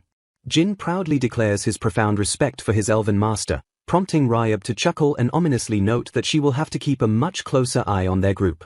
Folding her hands with a devious smirk, the ancient elf completely stuns the young adventurers by politely asking if they would allow her to join their newly formed party.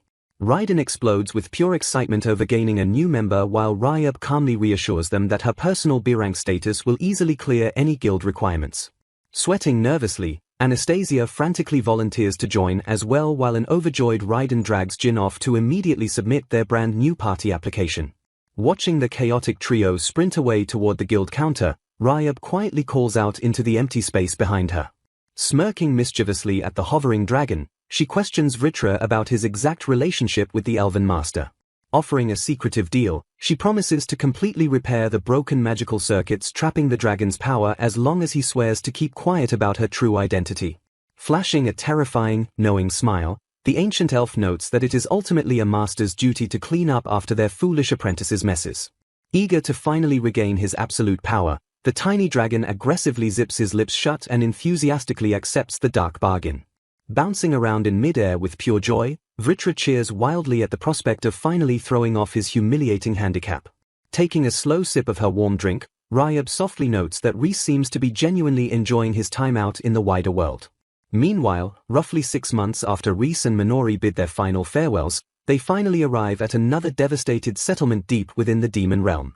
Stepping through the shattered wooden beams of the ruined village, Reese grimly notes that this town suffered the exact same brutal fate as the others. Peeking nervously from behind a broken wall, Minori whispers to her master that she recognizes the unique dialect left behind in the scattered remains. Glaring into the desolate shadows of the slaughtered village, Reese realizes with a heavy heart that his terrible premonition has finally come true. Roughly 6 months after leaving Quota Village, Reese narrates that they found only destroyed settlements and absolutely no demons during their trek through Daos. Picking up a dusty, ominous tome from the debris, Reese notes they did manage to discover several grimoires written in the demon language. Flashing a bright, happy smile, the Elven Master expresses sheer relief that he decided to continue investigating after receiving the grandmother's gift. Scanning the ruined architecture, Minori deduces they must be standing inside the Roado village archive. Flipping rapidly through the ancient pages, Reese finds the structural differences between human and demon grimoires absolutely fascinating. He theorizes that living so close to the thick miasma allowed demons to evolve alongside magic much more naturally than humans. Smirking with newfound understanding, the young elf realizes this environmental advantage is exactly why his own dark attribute magic expanded so instantly. Sweating under his intense focus, Reese confidently promises to finish reading the entire archive within just 3 days. Flashing a deceptively sweet smile, Minori firmly asks her master to keep that exact promise. Squeezing her hands together with a terrifying aura, the young warrior heavily implies he better not get distracted again. Reese nervously recalls how he completely neglected to eat or sleep for a whole week in the previous village until an angry Minori finally scolded him. Watching his students secure the sleeping bags, the immortal elf feels profoundly grateful for a companion who can actually keep up with his warped, century-old sense of time. Exactly 3 days later, a modest canvas tent stands quietly amidst the desolate rubble of the demon village. Stretching his stiff arms with a loud creak, an exhausted Reese sighs as he admits he found absolutely no new information regarding the demon lord or the hero. Staring grimly at the stacked books, the dedicated master fiercely reaffirms his solemn vow to destroy the great evil for Grillet's sake. Softening his intense gaze, he silently confesses that he would be perfectly satisfied as long as everyone simply makes it home safely. A warm memory of the gentle, pacifist elders from Quota Village reminds him that not all demons actively desire a bloody war. Gazing tenderly at his peacefully sleeping student, Reese softly whispers Minori's name into the quiet night. A heavy wave of sorrow washes over the elf as he reflects on how painfully soon their inevitable separation will come compared to his endless lifespan. Violently shaking his head to dispel the dark thoughts, Reese fiercely refuses to just roll over and accept that tragic fate. Clenching his fists with burning determination, he vows to do absolutely whatever it takes to stay by her side just a little bit longer. His thoughts drift back to the demon lord, questioning how the tyrant repeatedly defies the absolute laws of time and death that normally bind all magic. Hunched over his desk in the dark tent, the brilliant scholar desperately puzzles over how the dark ruler continuously resurrects after being destroyed. Frantically flipping through the ancient texts, Reese wonders if the terrifying phenomenon is somehow tied to an otherworldly elemental power. A sudden epiphany strikes the reincarnated elf as he perfectly equates the demon lord's resurrection cycle to the concept of reincarnation from his original world. Staring deeply into the flickering lantern light, the ambitious master quietly contemplates the sheer impossibility of taking that power for himself.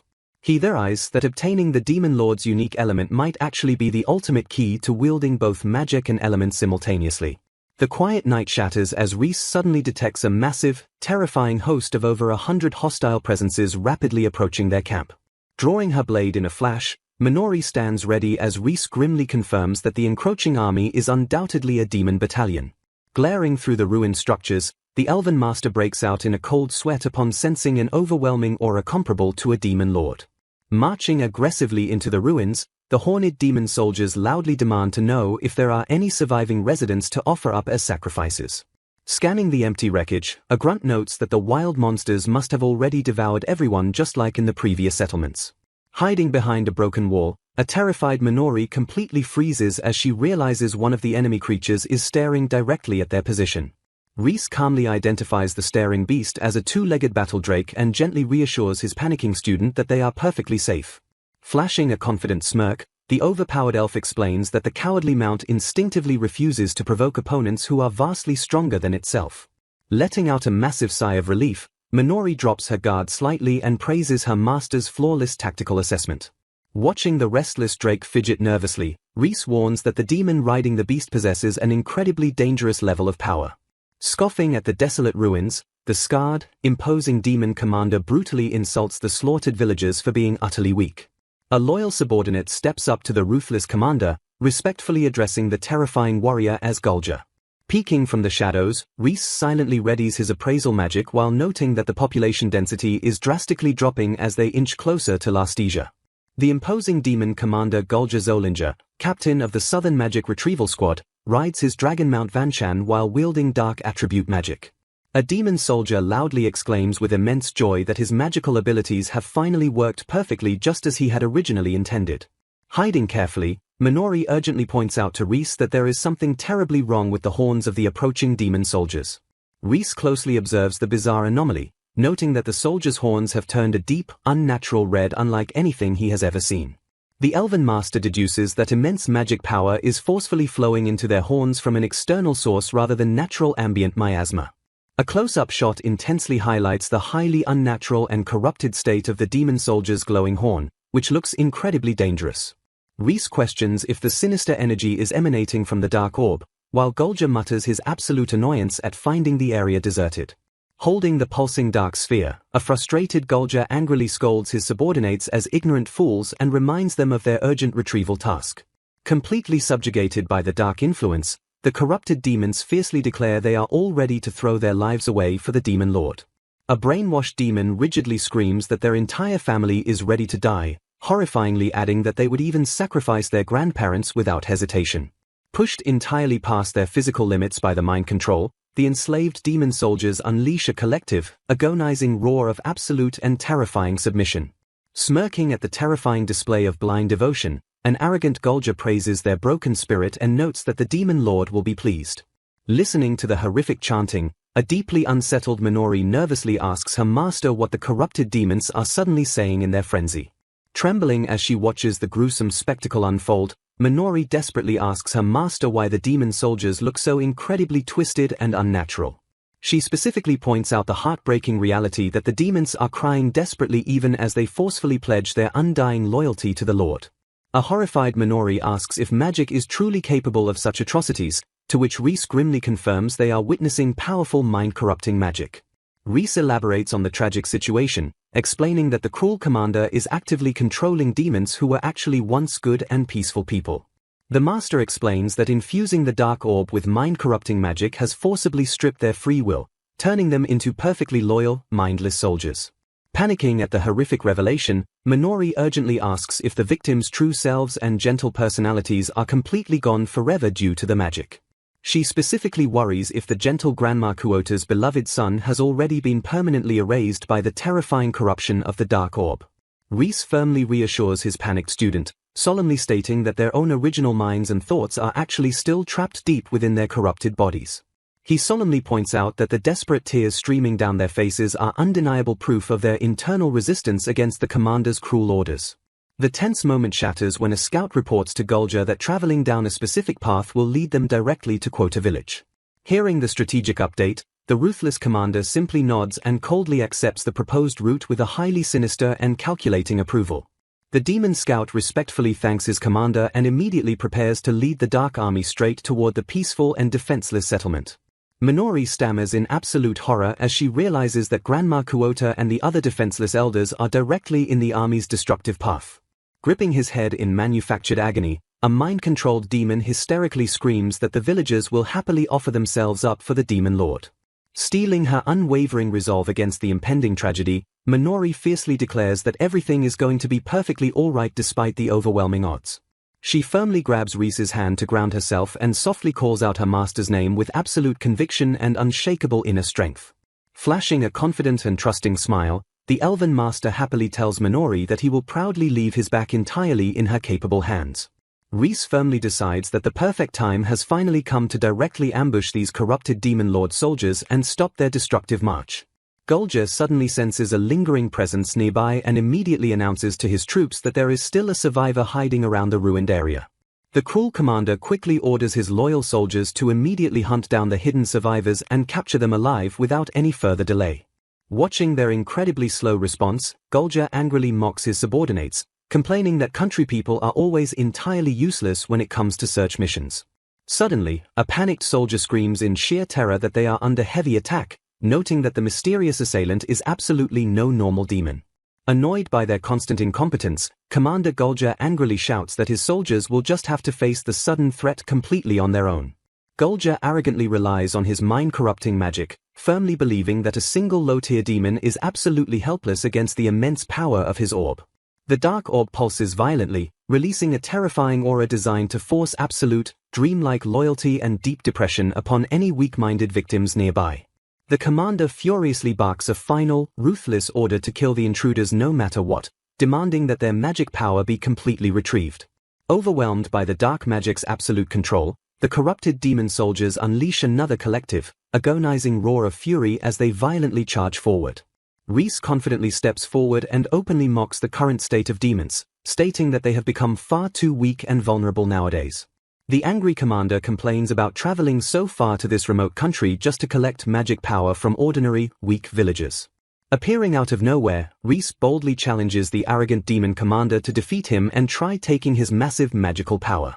Moving swiftly, Reese infuses his blade with antidark and light attribute magic, creating a brilliant and overwhelmingly powerful spell called Glorious Glam.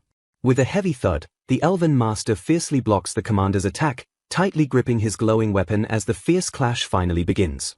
Startled by the sudden and incredibly strong resistance, a shocked Gulja violently pulls back and aggressively demands to know his mysterious attacker's identity. Reese calmly admits he was completely hiding his immense magic power until the very last second, but praises the commander for noticing him anyway. The confident elf explains he wants to experience fighting a real demon to make the remaining 900 years of his long life truly meaningful. Furious at the total disrespect, Gulja violently swings his massive, dark enchanted blade and screams at the young elf to stop blabbering nonsense. Reese quickly analyzes the heavy attack, genuinely surprised that the demon managed to stack a single spell until his blade turned completely pitch black. Mistaking the elf's curiosity for sheer terror, the arrogant commander violently mocks Reese, asking if the country bumpkin is cowering before his tremendous power. Completely unfazed by the terrifying threat, the young elven master simply flashes a fearless, confident smirk that deeply unsettles the angry demon commander. Reese joyfully reflects on how applying his extensive years of studying to actual combat experiences brings him absolute excitement and wonderful new surprises. The wise elf explains that reading facts in books is just collecting isolated dots, but real battle experience perfectly connects those dots together. Burning with an incredible passion for discovery, Reese happily shouts that exploring the vast outside world is an absolutely thrilling and amazing adventure. Calling himself just a regular elf on a journey, Reese proudly declares his ultimate desire to leave behind a truly grand legacy.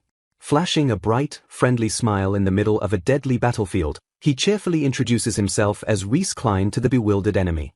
Refusing to believe the absurd claim, a furious Gulja viciously swings his heavy sword and screams that elves absolutely do not exist here. Watching the incoming strike, Reese suddenly becomes confused when he realizes he cannot sense any magical flow coming from the demon or his blade. A massive, explosive impact violently blasts Reese backward, causing the young elf to cry out in intense pain as the heavy strike unexpectedly connects. Struggling to stay standing amidst the shattered ruins, a battered Reese groans loudly as he forcefully braces himself against the devastating, overwhelming physical impact. Catching his breath, the stunned elf realizes the heavy blow was secretly infused with highest-class magic that completely bypassed his incredibly sharp magical senses. Staring at his shaking hands, Reese deduces that the commander flawlessly used advanced chantless magic to perfectly mask the terrifying strength of his attack. Glaring down with a highly sinister smirk, the ruthless commander cruelly mocks the supposedly weak lower-tier species for their truly unacceptable and pathetic performance. Resting his heavy, dark blade on his shoulder, an overly confident Gulja decides to ask his injured opponent one final question before executing him. Narrowing his sharp eyes, the imposing demon commander bluntly asks the stunned young elf if he happens to be part of the legendary hero's party. Reese watches intently as Minori suddenly sprints forward through the ruined village streets to execute their daring plan. The Elven Master urgently commands his student to find the mind-controlled soldiers and lure out the demons surrounding the ruthless commander.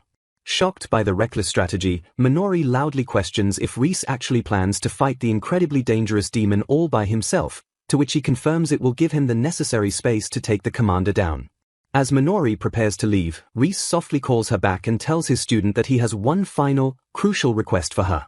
Staring seriously into her eyes, Reese solemnly reminds the young warrior that she holds an absolutely key role in this impending battle. Kneeling down to her eye level, the compassionate master earnestly begs Minori to save the innocent, controlled demons instead of simply killing them. Filled with unwavering resolve, Minori confidently tells Reese to leave the rescue mission entirely to her and wishes her beloved master good luck before rushing off.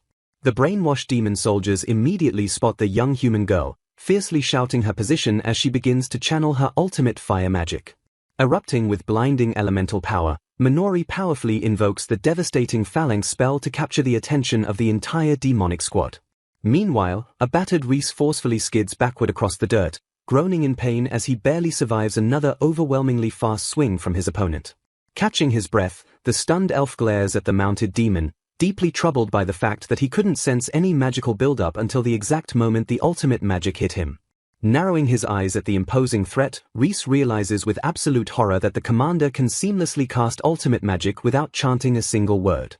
Pausing his relentless assault, an arrogant Gulger looks down at the battered elf and casually states he wants to ask a question before sending him to the afterlife.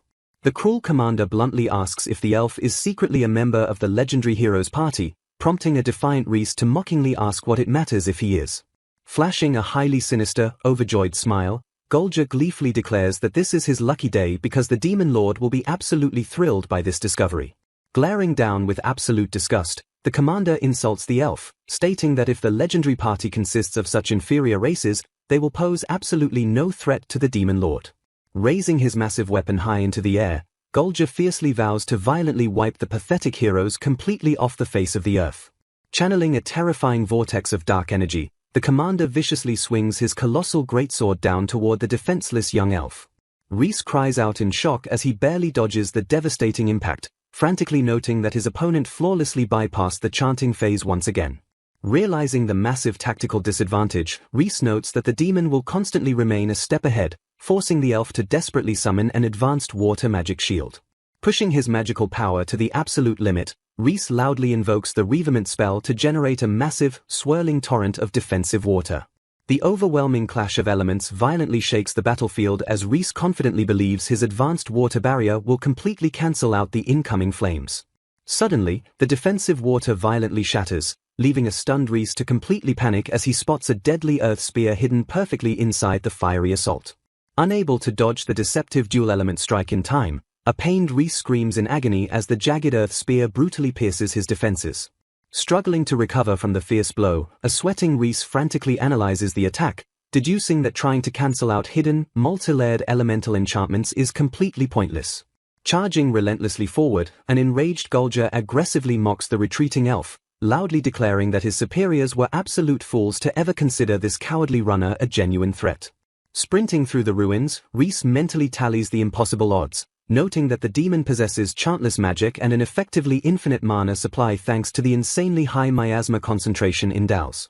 A brief flashback reminds Reese of his encounter with Ryab, who strictly relied on a vast multitude of magical tools to artificially mimic chantless casting and multiple attribute usage. Snapping back to reality, a heavily sweating Reese realizes this monstrous commander is flawlessly replicating all those complex feats entirely on his own, leaving the elf at an overwhelming disadvantage. Darting desperately through the thick forest trees, Reese continues his tactical retreat while a cocky Gulger confidently pursues on his mount and asks what the elf plans to do next. Losing his patience with the endless chase, the angry commander furiously orders his dragon mount, Van, to show the annoying little elf its true, terrifying power. Just as the Drake prepares to attack, Reese suddenly stops and unleashes a powerful, overwhelming glare filled with intense magical pressure directly at the approaching beast. The terrifying intimidation instantly paralyzes the cowardly battle Drake, forcing it to abruptly halt in its tracks while a thoroughly confused Gulger demands to know what is wrong with his mount. Recognizing the perfect tactical opening, Reese praises his successful intimidation tactic while the furious demon commander yells at his frozen dragon. Completely enraged by the sudden halt, a highly aggressive Gulger violently curses the elven bastard for using such a cowardly trick. Slipping quietly behind the thick trunk of a massive tree, a heavily panting Reese softly notes that he has finally earned enough distance to safely execute his next move. Leaning against the rough bark, the elven master completely cuts off his magical presence to remain hidden while keeping a sharp, watchful eye on the frustrated commander. Focusing his immense, unparalleled magical energy, Reese flawlessly targets Gulja Zolinger and silently invokes his ultimate appraisal magic to uncover the demon's darkest secrets. The appraisal window instantly floods Reese's vision with terrifying data, revealing multiple enchantments fused directly into the demon's weapon, a mind-corrupting crystal, and highly volatile elemental magic heavily concentrated in both of his arms. Staring in sheer, unadulterated horror at the detailed results, Reese finally realizes the gruesome truth that the complex magic formulas are literally carved into and fused as one with the commander's physical body. Reese's eyes widen as a sudden realization dawns on him, loudly exclaiming that he finally understands exactly what is going on. He breaks down the fundamental mechanics of casting magic, explaining that the basics involve guiding mana through specific words to construct complex magic formulas. Reese continues his analysis, deducing that chantless magic simply bypasses the vocal requirement by materializing those exact magic formulas directly onto the caster's body beforehand.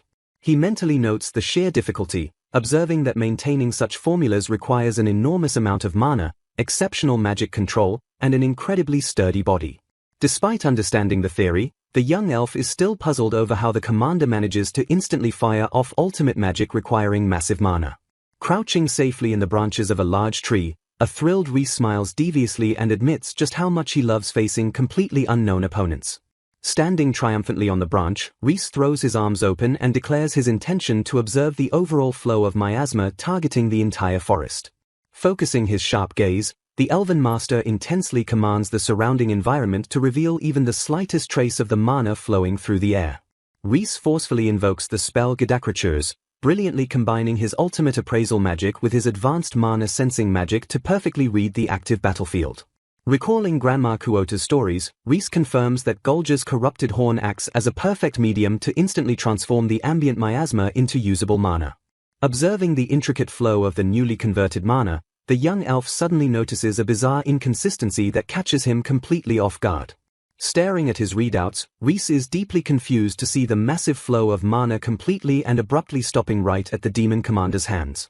Reflecting on the natural laws, he reminds himself that mana is supposed to circulate smoothly through a person's vessels exactly like flowing blood. Reese pieces together the bizarre anatomy, noting that while mana gathers at Gulja's horn and cause, it completely dead ends upon reaching his hands. A terrifying realization hits the brilliant elf as he deduces that Gulja literally modified his own physical body to act as a living magic tool. Reese admits he never considered this horrific possibility because voluntarily blocking one's own internal mana flow goes completely against the fundamental biological foundations of life. Eager to test his new hypothesis, Reese excitedly decides to try materializing a complex magic formula and physically fixing it directly to his own fingertip. Raising his hand to gather mana, Reese attempts to voluntarily cut off his internal flow, but the unstable energy immediately backfires with a sudden spark. Quickly retreating through the thick forest canopy, a determined Reese mutters that he needs to try again because he couldn't hold the overwhelming mana back. Suddenly halting, an alarmed Reese slams his fist against a tree trunk as he realizes the ruthless commander is heading straight back to the village. Riding his massive dragon mount, an incredibly annoyed Gulja scoffs at the elf's hide-and-seek tactics and decides he no longer has patience for these games. Displaying his cruel cunning, the commander calculates that the hidden elf will be forced to reveal himself if he simply captures the young human girl. Panic sets in as Reese pushes his speed to the absolute limit, desperately racing through the trees because he knows Gulja is targeting Minori. While sprinting, Reese decides to switch to impact magic since materializing a formula for ultimate magic is currently far too difficult to safely control. Summoning a glowing magical circle on his fingertip, Reese prepares to deploy impact magic, which is renowned as one of the most reliable advanced spells. Reese confidently rationalizes that while his self-invented flying shockwave isn't the most devastating spell, its lower power requirement makes the experimental setup significantly easier. Gritting his teeth against the bizarre sensation, the 108-year-old elf excitedly celebrates finally managing to successfully cut off the internal flow of his own mana. Focusing entirely on his fingertips, Reese marvels at the strange, warm pressure building up inside his hand and prepares to release a tiny, experimental burst. With a swift, practiced motion, the young elven master shouts and forcefully unleashes a violently swirling burst of magical energy directly from his modified fingertip. Noticing the sudden burst of magic in the distance, an aggressive Gulger glares toward the disturbance and menacingly shouts that the elf finally revealed himself. Rhys examines the aftermath of his experimental spell, noting with surprise that the output was far more powerful than intended and realizing he couldn't properly control his mana vessels. A colossal, destructive shockwave violently rips through the dense forest, completely obliterating the thick trees and leaving a massive trail of raw devastation in its wake. Having witnessed the sudden magical eruption, an infuriated Gulger realizes the clever trick and loudly curses the sneaky elf brat for intentionally cutting off his own presence. Hiding safely behind a thick tree trunk, a relieved Rhys watches his opponent abruptly change course, softly expressing his gratitude that the angry commander is finally coming back. Staring at the crackling energy gathering in his palm, an overly excited Rhys grins widely as he realizes he gets the perfect chance to test fire magic in combat right away.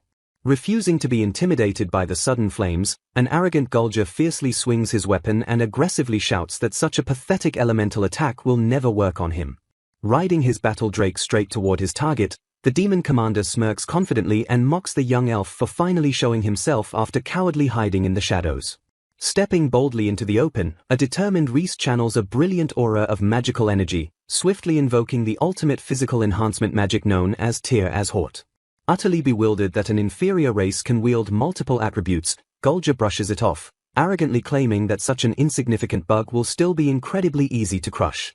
The commander's overconfidence instantly shatters as his own dark magic is suddenly dispelled, causing him to angrily curse the elf just as Rhys confidently declares the demon's loss. Closing the distance with blinding, magically enhanced speed, Rhys thrusts his hand forward and forcefully unleashes a devastating, point-blank blast of impact magic directly into the commander's chest. Reeling from the sudden, overwhelming blow, a battered and shocked Gulger coughs in pure agony as he realizes his opponent flawlessly executed advanced chantless magic against him. Standing victorious over the heavily damaged demon commander, the Elven Master softly begins to express his sincere gratitude to his opponent for the intense and educational battle. Flashing a bright, cheerful smile that perfectly contrasts the deadly battlefield, the young elf happily reveals to the defeated commander that he actually just learned chantless magic a moment ago.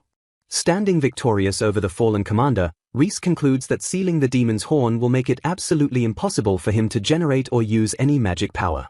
Without missing a beat, the Elven Master quickly unleashes a dark attribute magic spell known as Koshiki, summoning a sticky whip to restrain his opponent. The arrogant commander is suddenly bound tightly by the magical sticky whip, crying out in absolute shock and confusion as he struggles against the binding. Rhys playfully asks if the commander has already noticed his predicament, prompting the furious demon to violently curse him for the sudden restraint. Initially brushing off the bindings, the commander confidently believes that he can easily break free from such a simple trap in just a few moments. However, absolute panic sets in as the commander suddenly realizes that his internal magic power is completely gone and he cannot cast any spells.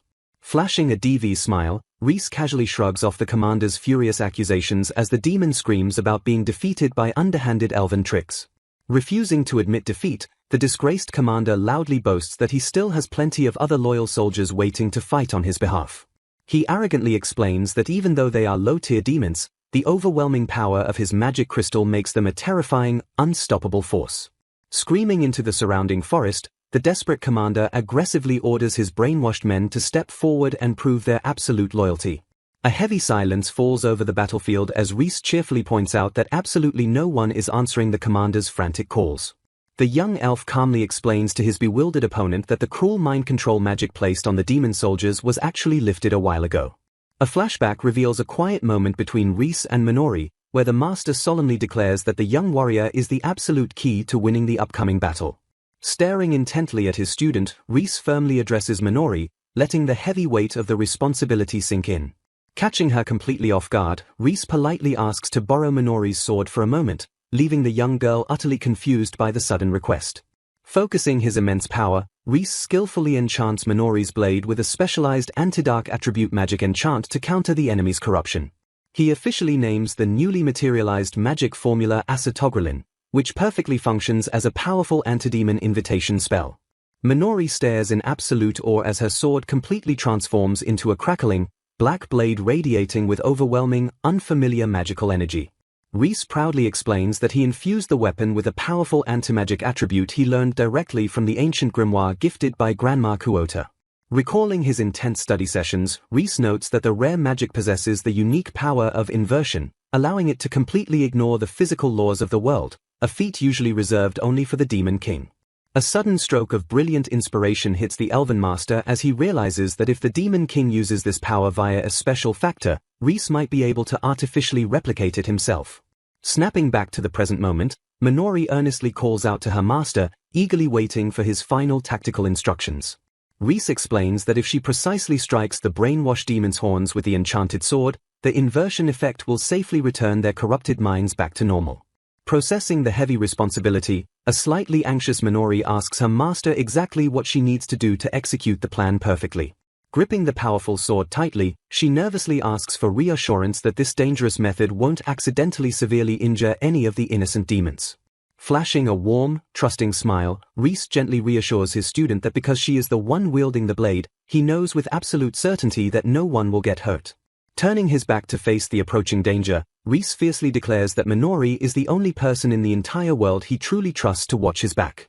Deeply moved by her master's unwavering faith, a fiercely determined Minori violently nods her head and vows to do her absolute best to save everyone. The scene cuts back to the chaotic battlefield, recalling how the ruthless commander had viciously ordered his enslaved troops to kill Reese and retrieve his magic. Kneeling defeated in the dirt, the stunned commander finally realizes that his entire squad has been neutralized and absolutely no reinforcements are coming to save him.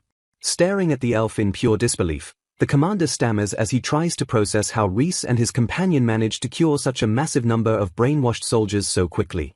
Changing the subject, a genuinely happy Reese steps closer to the defeated demon and sincerely expresses his profound appreciation for the commander's actions.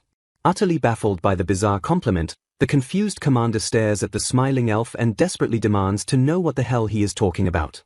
Reese cheerfully explains that the commander gave him the perfect, first-hand opportunity to study and learn chantless magic, prompting the terrified demon to scramble away as Reese prepares to test his new skills. The Elven Master coldly finishes his thought, noting that trying out this dangerous new magic on a live target is absolutely all he wants right now. Meanwhile, somewhere in the quiet ruins, the peaceful silence is broken as a gentle voice softly asks a fallen demon if he is finally awake. Blinking away the lingering darkness of the mind control, the weary demon slowly opens his eyes and gazes up in pure wonder at his mysterious savior. The demon is absolutely stunned to realize his savior is a human girl as Minori warmly introduces herself and happily mentions that the kind grandma from Quota Village treated her incredibly well. Hearing the mention of his beloved home, the demon's eyes widen in sheer shock as the overwhelming realization of his mother's safety washes over him. Minori smiles gently as the cured demon weakly mutters the word mom, confirming that she has miraculously managed to save Grandma Kuota's precious son. Weeping in absolute despair, the cured demon recounts the horrific moment he sacrificed his own mother's life to the Demon King without a single moment of hesitation. Gripping his face in pure agony, he explains that his horns suddenly started burning and completely took over his mind until he wasn't himself anymore. Trembling with overwhelming guilt, the young demon tearfully confesses that he also ruthlessly attacked and hurt people in other villages while under the dark spell. The heavy, sorrowful atmosphere is suddenly interrupted as an energetic Minori steps forward and loudly calls out to excuse herself. Standing before the bewildered demons, the young human girl flashes a bright, welcoming smile and kindly asks if they can all eat together. Minori gently explains that whenever someone feels hurt or overwhelmed by sadness, the absolute best remedy is to share some delicious food with others. Offering a warm, nostalgic smile, she softly notes that she was actually taught this comforting lesson by the people she deeply respects. Grateful for her incredible kindness, the demon thanks her while Minori cheerfully offers to serve him another warm bowl of food. Holding the wooden bowl tightly in his hands, the exhausted demon takes a slow, careful sip of the warm, nourishing broth. His eyes widen in absolute shock and wonder as he instantly recognizes the distinct, comforting taste as his mother's favorite flavor. Watching the demon find peace, Minori offers a bright, genuinely happy smile that radiates pure warmth and unshakable kindness. In the background, a heavily bound Gulger is forced to march alongside his battle drake as the group secures their prisoners. A heartwarming scene unfolds around the crackling campfire as Minori happily serves massive pots of delicious food to the grateful, fully cured demons. Someone watches Minori from afar, completely mesmerized by her radiant, gentle smile as she continuously cares for their new companions. Breaking away from the crowd, a cheerful Reese jogs over to his hard-working student to personally check on her progress. Laughing softly together, the Elven Master sincerely thanks Minori and proudly tells her that she was an absolutely massive help today. Reese warmly reflects that the beautiful way people gather around to share a meal remains exactly the same, no matter their race or where they come from. Watching him fondly, Minori silently thinks to herself that Reese is the only person who can spend so much time interacting so peacefully with everyone. Reese laughs and humbly passes the credit to Jin for working so hard, while Minori insists she is just fulfilling her promise to Grillet and her loved ones. Flashing a bright grin, Minori cheerfully tells Reese that he has become even cooler than before, prompting the elf to note how much she has grown up. Slightly flustered by the compliment, Reese wonders aloud if 80 years of life has actually changed his appearance at all. Leaning in closer, Minori softly replies that it is surely the precious time they have spent together that has changed him for the better. Flashing a beautiful, heart-stopping smile, the young girl boldly confesses that this exact growth makes him incredibly attractive to her, leaving Reese completely speechless. The sudden, bold confession completely startles everyone, causing Reese, Minori, and even the battle drake to panic as they awkwardly wonder what to do next. Regaining his composure, Reese shifts the focus back to their mission, noting that there must be many other demons and villages trapped under Gulger's control. The Elven Master confidently declares they will travel around to solve the crisis, utilizing a fully cooperative Gulger who weakly offers to answer any questions. Staring off toward the horizon, Reese decides to completely entrust the human side of the conflict to Jin, a strategic move that Minori firmly understands and accepts. Exactly 1 year later, a peaceful, sprawling human farming village rests quietly under the bright morning sky.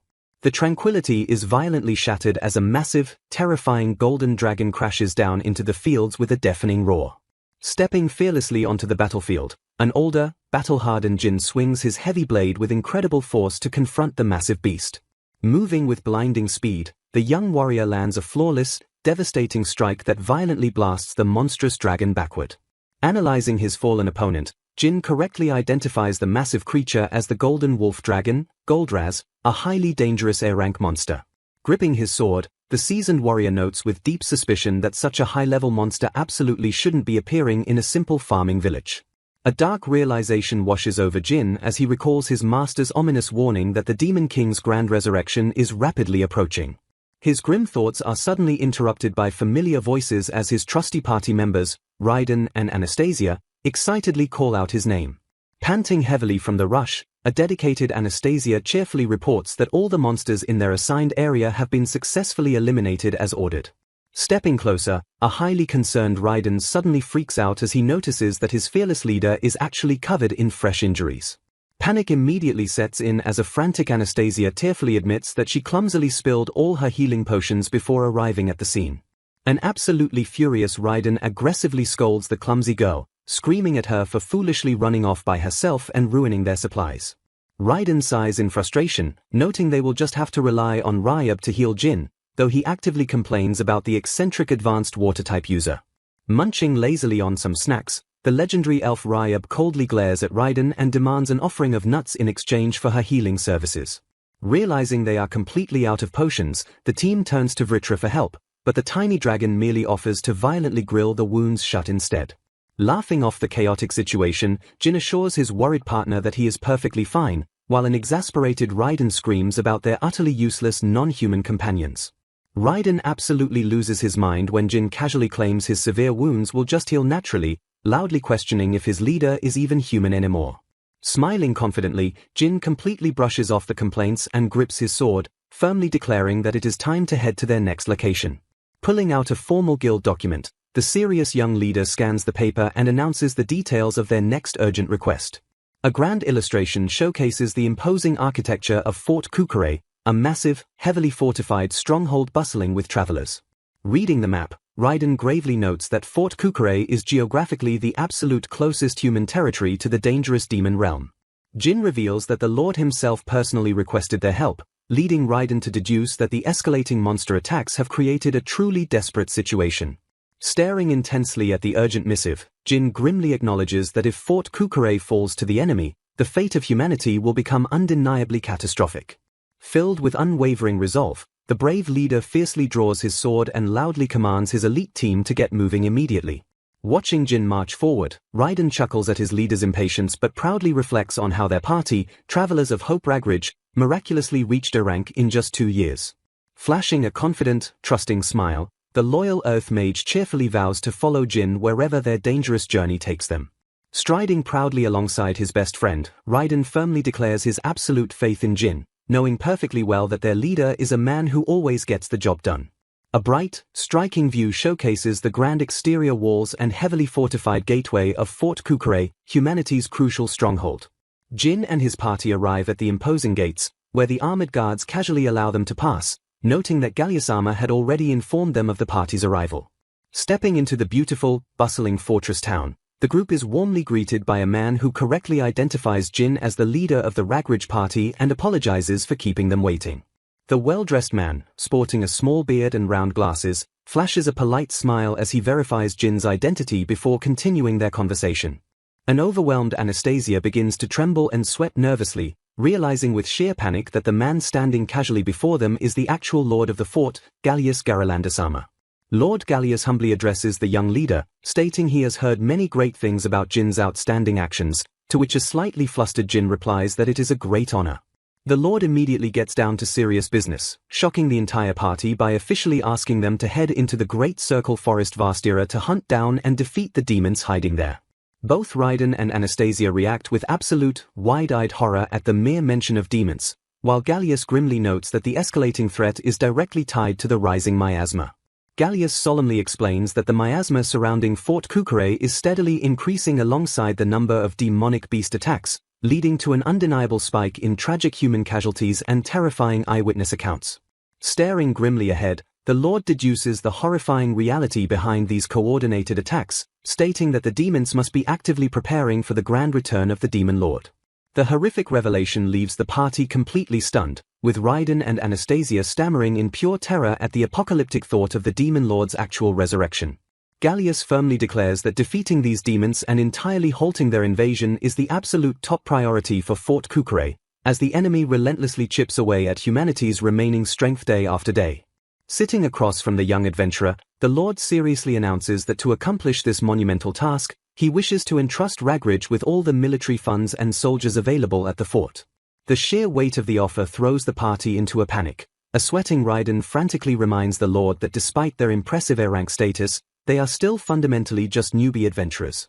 Jin respectfully agrees with his partner, telling Gallius he is deeply grateful for such incredibly high expectations, but logically pointing out that there should be tons of older, much stronger adventurers out there better suited for leading an army. Looking directly into the Lord's eyes, a deeply bewildered Jin simply asks the most pressing question on his mind: why did the Lord specifically choose them for this impossible mission? Gallius calmly adjusts his glasses and notes a poetic parallel. Just as the demons impatiently await the Demon Lord's return, all of humanity is desperately and impatiently waiting for the one hero who can finally defeat him. The wise Lord references an ancient legend to make his point, specifically quoting the prophetic arrival of a savior from the tale of the hero unsuited for magic. Gallius closes his eyes for a brief moment and reveals to the young leader that he recently heard a very specific, intriguing rumor regarding this exact prophecy. He explicitly states the rumor claims that a boy named Jin Flitz was personally trained in the deep forest by a certain legendary elf. Pausing slightly, the Lord chuckles and admits that it sounds so absurd he doubts anyone would normally believe such a wild story. However, Gallius flashes a knowing smile and confidently drops the names Reese Kleinsama and Minorisama, casually confirming that both of them are terrifyingly strong individuals.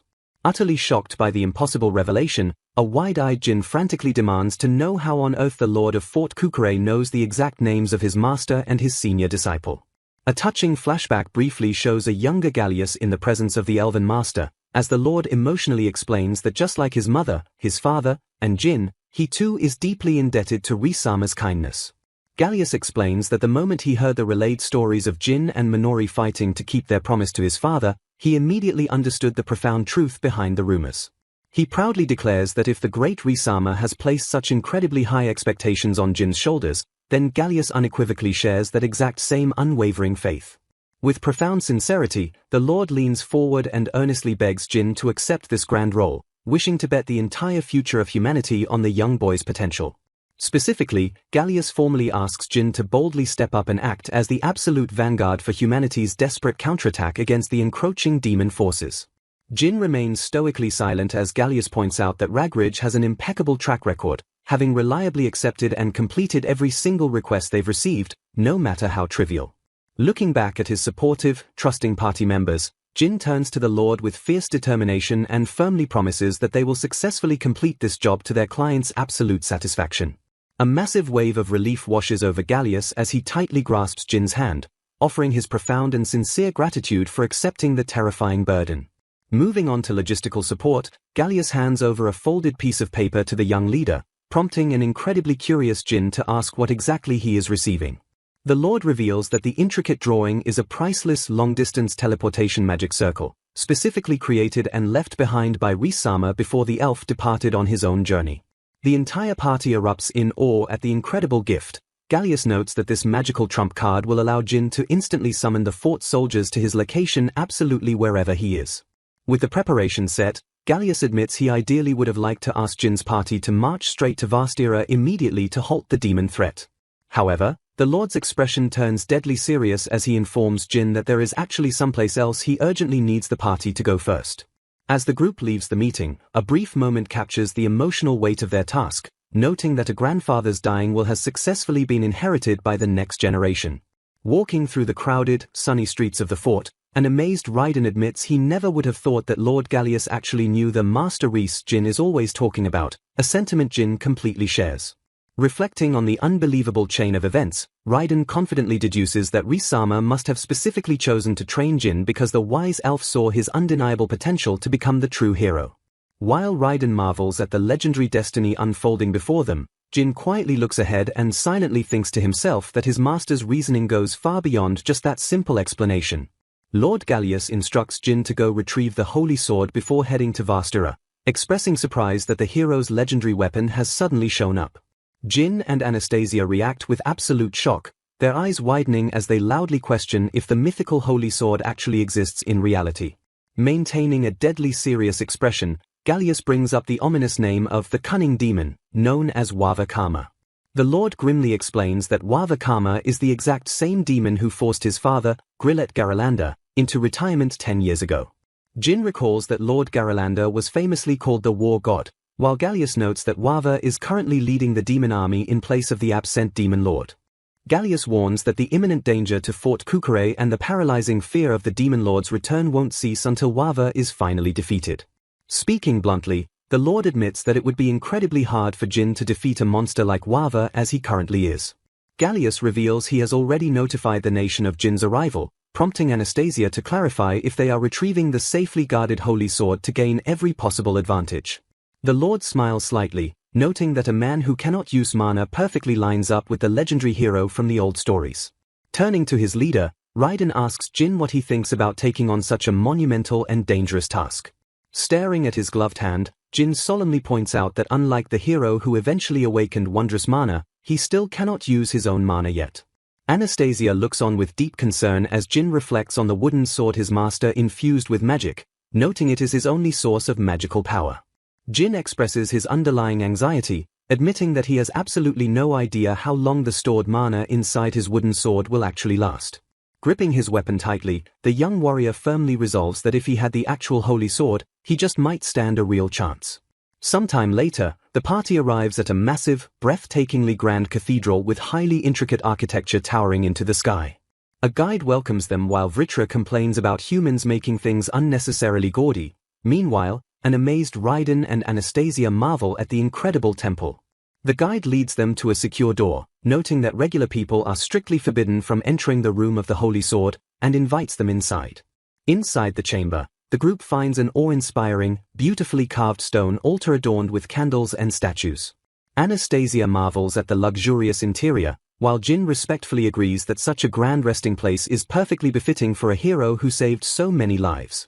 However, as Jin's gaze shifts toward the center of the altar, his expression drops into utter confusion as he lets out a baffled noise. Staring blankly at the empty pedestal, a stunned Jin realizes that the legendary holy sword is completely missing from its designated spot. Raiden immediately freaks out, aggressively questioning if the guide made a mistake, while Jin and Anastasia sweat nervously at the bizarre situation. Pondering the strange disappearance, Jin thoughtfully wonders if the empty room is actually a test designed to make them prove their worth.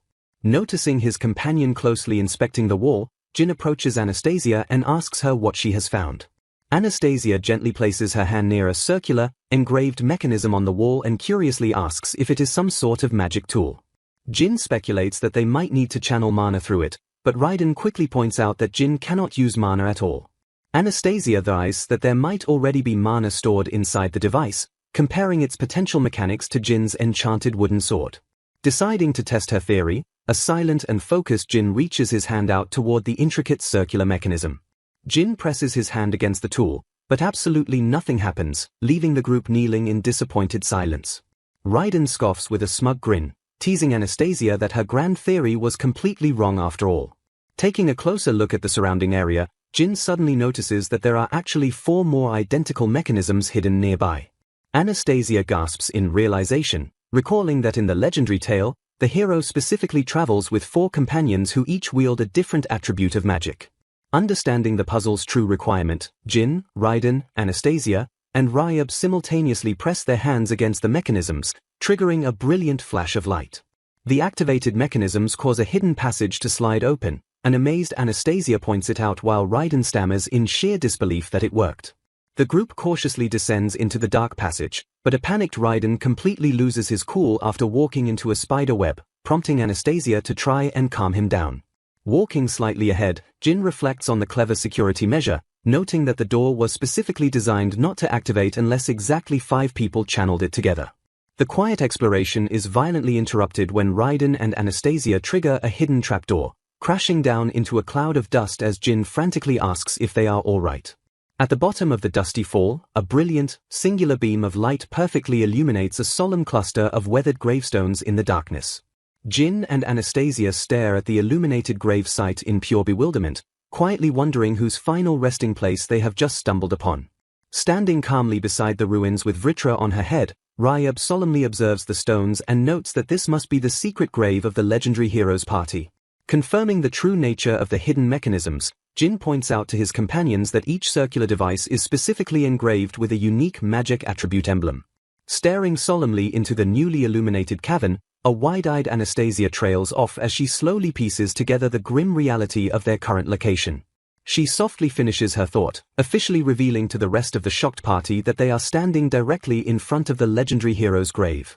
Recovering from their rough fall, Raiden questions why such an incredibly important historical monument was hidden away in such an isolated, hard-to-reach place. Gazing warmly at the quiet cluster of gravestones, Jin finds comfort in the arrangement, noting that the hero is peacefully surrounded by his loyal friends. Snapping the group back to their actual mission, an anxious Raiden demands to know if there are any signs of the holy sword they came to retrieve. Staring at the empty space where the weapon should be, Jin firmly confirms their worst fears by stating that the sword is definitely not there. A frantic Raiden completely panics, desperately hoping there is just another hidden gimmick blocking their path because the alternative is too terrible to consider. Focusing her keen magical senses, Anastasia detects the lingering traces of a powerful barrier that used to protect the sacred area from outsiders. With a terrified realization, Anastasia deduces that if the barrier is broken and the sword is missing, it means somebody else has already breached the tomb. A sweating Raiden loudly questions if the hero actually came here before them to claim the sword, frantically asking Jin what they should do next. Instead of panicking, Jin softly reflects on the fact that the legendary hero was also deeply helped and supported by his devoted companions. A heartwarming flashback shows Master Reese smiling brightly as he proudly promises that the wooden sword he filled with his best mana will surely protect Jin on his journey. Closing his eyes and drawing strength from his master's unwavering trust, Jin grips his wooden sword and silently vows to go as absolutely far as he can. Flashing a confident, fearless smile, the brave leader assures his worried party that as long as they all stay together, he feels like they can accomplish anything. An enthusiastic Anastasia promises to do her absolute best with her water magic, prompting Raiden to sarcastically beg her not to accidentally drown in her own spells first. As Anastasia pouts at the teasing, Ryab suggests they use a mistletoe bird to inform Lord Gallius about the missing sword and their immediate departure to Vastira. Meanwhile, in a completely different location, a dark, ominous figure stares out into the distance and notes that it has been a while since they visited the Great Circle Forest Vastira. The shadowy figure continues their menacing train of thought, implying a highly dangerous and dark purpose for their sudden return to the area. Stepping forward with sinister intent, the figure formally declares that they will be going back to the lush forest once again. A violently swirling, pitch-black magical portal suddenly tears open the peaceful fabric of the forest, allowing a terrifying, clawed demonic hand to reach through. A close-up shot reveals a horrifying, slit-pupiled eye glaring out from the darkness, radiating an aura of absolute malice and ancient demonic power. Sensing the massive magical defense surrounding the area, the demon notes the presence of an ultimate barrier, scoffing at the hero's appearance and mocking humanity's futile struggles. An announcement of a high-rank Earth attribute magic being cast. Raiden powerfully leaps into action, launching a devastating attack called Glast, or Great Earth Spear, as a monster lets out a yelp of defeat. Jin observes the grim environment, noting that demonic beasts are lurking everywhere and the miasma is thicker than anything he has ever seen, causing the forest plants to wilt and the earth to rot. Suddenly, someone from the party spots something in the distance and excitedly calls out to draw everyone's attention. Jin looks on with wide-eyed amazement as he spots a massive, glowing, pristine tree standing tall amidst the rotting forest. He is shocked to realize that around this magnificent tree, there isn't a single speck of the dark miasma's corrupting influence. Jin deduces that there must be an invisible barrier protecting the sacred place, comparing it to something incredibly familiar he desperately wants to see. Stepping out from beneath her hood, Ryab looks up with genuine surprise and officially identifies the massive plant as the legendary Yggdrasil. Ryab explains that it serves as a sanctuary exclusively for elves, a home that neither miasma nor humans can enter, prompting an amazed inquiry about her knowledge of it. She continues to explain the profound reason behind the grand tree's solitary existence in the world. Anastasia and Raiden listen closely as Ryab reveals that the ancient tree, Yggdrasil, acts as the ultimate guardian deity for all elves. Ryab softly muses to herself, expressing pure astonishment that someone would actually manage to plant a branch of it right in the middle of human territory. Flashing a gentle, knowing smile, the legendary elf praises Rhys, noting that the young elven master is truly full of wonderful surprises. Gripping the hilt of his wooden sword, Jin realizes the profound truth that this sacred ground is the exact place where Rhys-sama originally trained him. Putting the pieces together, the party realizes that the elves' guardian deity is the source of the protection, making them confident they will find something useful there. The peaceful moment is violently shattered when a swirling, explosive dark portal suddenly tears open, prompting a shocked Jin and Raiden to demand the intruder's identity. An ominous voice echoes from the darkness, admitting they had a feeling this place was related to the hero and had been keeping a close eye on it. The mysterious enemy gloats, expressing their sheer amusement that the legendary hero himself would actually walk right into their trap. The voice menacingly concludes that the hero's sudden arrival is a highly welcome miscalculation for their dark plans. A terrified Vritra suddenly jumps into Jin's cloak. Jin wonders where the dragon went as a massive, slit-pupiled eye glares at them, making Vritra shriek in fear. The sinister voice cruelly mocks Vritra, calling it unfortunate that the once great dragon would end up reduced to nothing more than the hero's pathetic pet. The enemy maliciously threatens to create a permanent, eternal seal on the tiny dragon so that it can never awaken its true power again. Jin tries to gently reassure his trembling companion that everything will be okay, but a terrified Vritra stammers that things are absolutely not okay. Clinging desperately to Jin, Vritra cries out that taking care of this enemy is impossible, recalling the sheer terror they felt when Lord Gallius first mentioned his name. The panicked dragon screams that the entity standing before them is a genuine, unstoppable monster. Connecting the dots from Gallius's warning, Jin grimly realizes the true identity of the terrifying foe standing in their way. A dark, imposing figure fully materializes from the portal, formally and politely greeting the hero and his entire party. Introducing himself as Wava Kama, the acting supervisor of the Demon Lord's army, he fiercely vows to erase the hero from the earth before his true power can awaken. Jin grunts in pain, sweating heavily as he struggles to stand against the absolutely suffocating, overwhelming magical pressure radiating from Wava. Demonstrating his immense magical prowess, Wava instantly deploys a teleportation magic circle and invokes a terrifying spell known as Layfist, or the Parade of Malevolent Spirits. A massive, chaotic horde of grotesque and ferocious demons begins to violently pour out from the dark portal. Raiden and Anastasia stare in absolute horror as they realize an entire army of demons is flooding out of the magical gateway. Taking his assault even further, Wava channels transference magic and unleashes Levatory Gallery, a devastating, rampaging magic circuit. The party watches in terror as dark red magic power violently spreads out from Wava, realizing he is using a dangerous technique known as berserk demonization. Pointing a commanding finger toward the adventurers, the ruthless demon supervisor orders all his corrupted forces to attack and crush the hero's party. A massive, muscular demon roars furiously, charging forward with glowing eyes and murderous intent to execute the commander's orders. The ferocious beast violently swings its massive weapon down, creating a terrifying impact on the battlefield. A hysterical Vritra desperately asks Jin what they are going to do now, while Jin remains completely calm and reassures his panicked dragon that everything will be fine. Raiden and Anastasia exchange a knowing, confident look, entirely unbothered by the overwhelming demon army standing before them. Flashing a fearless smirk, Raiden proudly declares that up until this very moment, absolutely everything has happened exactly as Gallia-sama predicted it would. A close-up of a slit-pupiled eye glares out as a determined Jin activates a brilliant magic circle, loudly declaring that he will be counting on the forces from Fort Kukure.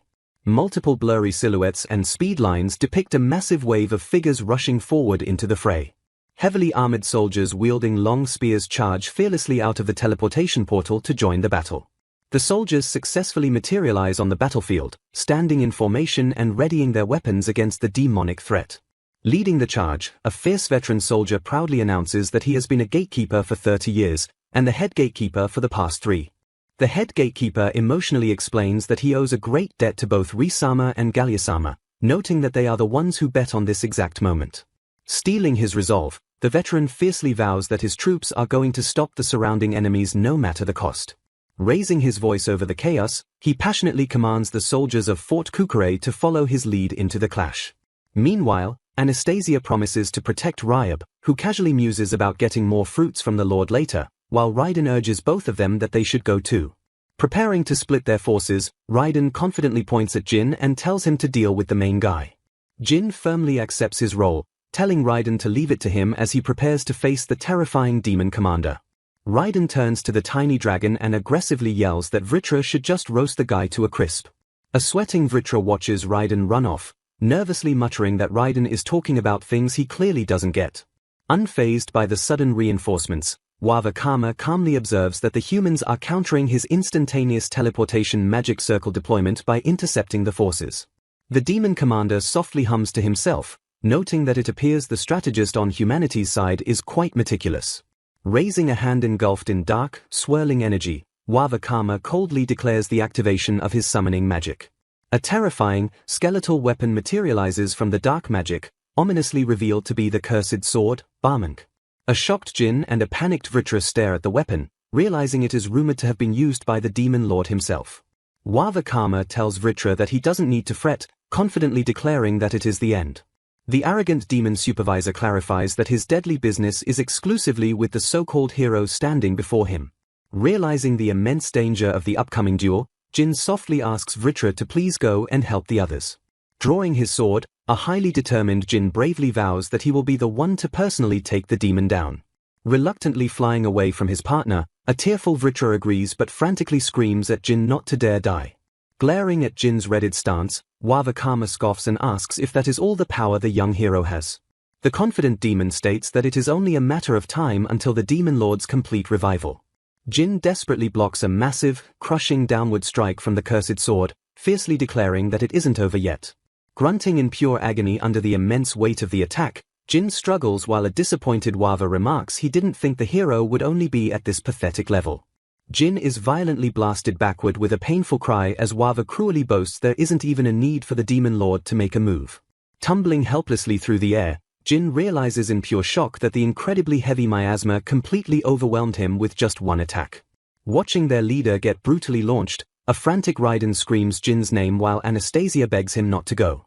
Ryab stops them, sternly warning that the miasma will directly affect them if they even try to get near that intense fight in their current state. When Raiden anxiously asks if Jin will be alright, Ryab explains that the wisest decision is to stay put to avoid being infected by the berserk demonization. Anastasia protests this harsh logic, pointing out that it is only thanks to Yggdrasil's divine protection that they are even able to resist the corruption. Ryab bluntly states that there is absolutely nobody else out there who can defeat the demon lord, noting that aside from Jin Flitz, no one holds the true hero's power. The wise elf delivers a grim ultimatum, declaring that if Jin doesn't fully awaken the hero's power right here and now, they will all perish. Processing the heavy truth, Raiden realizes that trusting their party leader is the only viable option they have left. A determined Anastasia turns her back to the duel and bravely faces the demon horde, modestly claiming she is just a healer. Raiden releases a frustrated sigh and curses, while Ryup casually threatens to charge him even more fruits if he becomes a burden to her. Flashing a confident, adrenaline-fueled smile, Raiden yells at the ancient elf to stop trying to take advantage of the deadly situation. Throwing a devastating punch at an incoming demon, an enraged Raiden screams out to his best friend, warning Jin about the dire consequences if he dies there. Violently blasted backward through the trees by the overwhelming attack, Jin screams in pure frustration that he is going to live the rest of his life resenting his opponent. Tumbling to a halt, a heavily battered Jin struggles to recover, panting and huffing loudly as he tries to catch his breath. Staring down at the struggling boy, an arrogant Wawa Kama mockingly wonders if Jin still has the power left to fulfill his grand boast of taking him down. The demon commander issues a dry cough before condescendingly addressing the battered boy as Mr. Hero. Jin agonizes over the suffocating environment, noting his body feels so hot it is on fire, and realizes Wawa is freely controlling the concentrated miasma without losing any magic power. Despair begins to set in as Jin notices that, in stark contrast to the demon's endless energy, the magic power he received from Risama feels like it is about to completely disappear. Gripping his weapon tightly, the young hero realizes his dire situation is worsened by the fact that his wooden sword is also getting pretty beat up. Refusing to give up, Jin bravely stands tall against Wawa, declaring that compared to this miasma, his dream of becoming an adventurer and creating a world where everyone can be happy will not falter.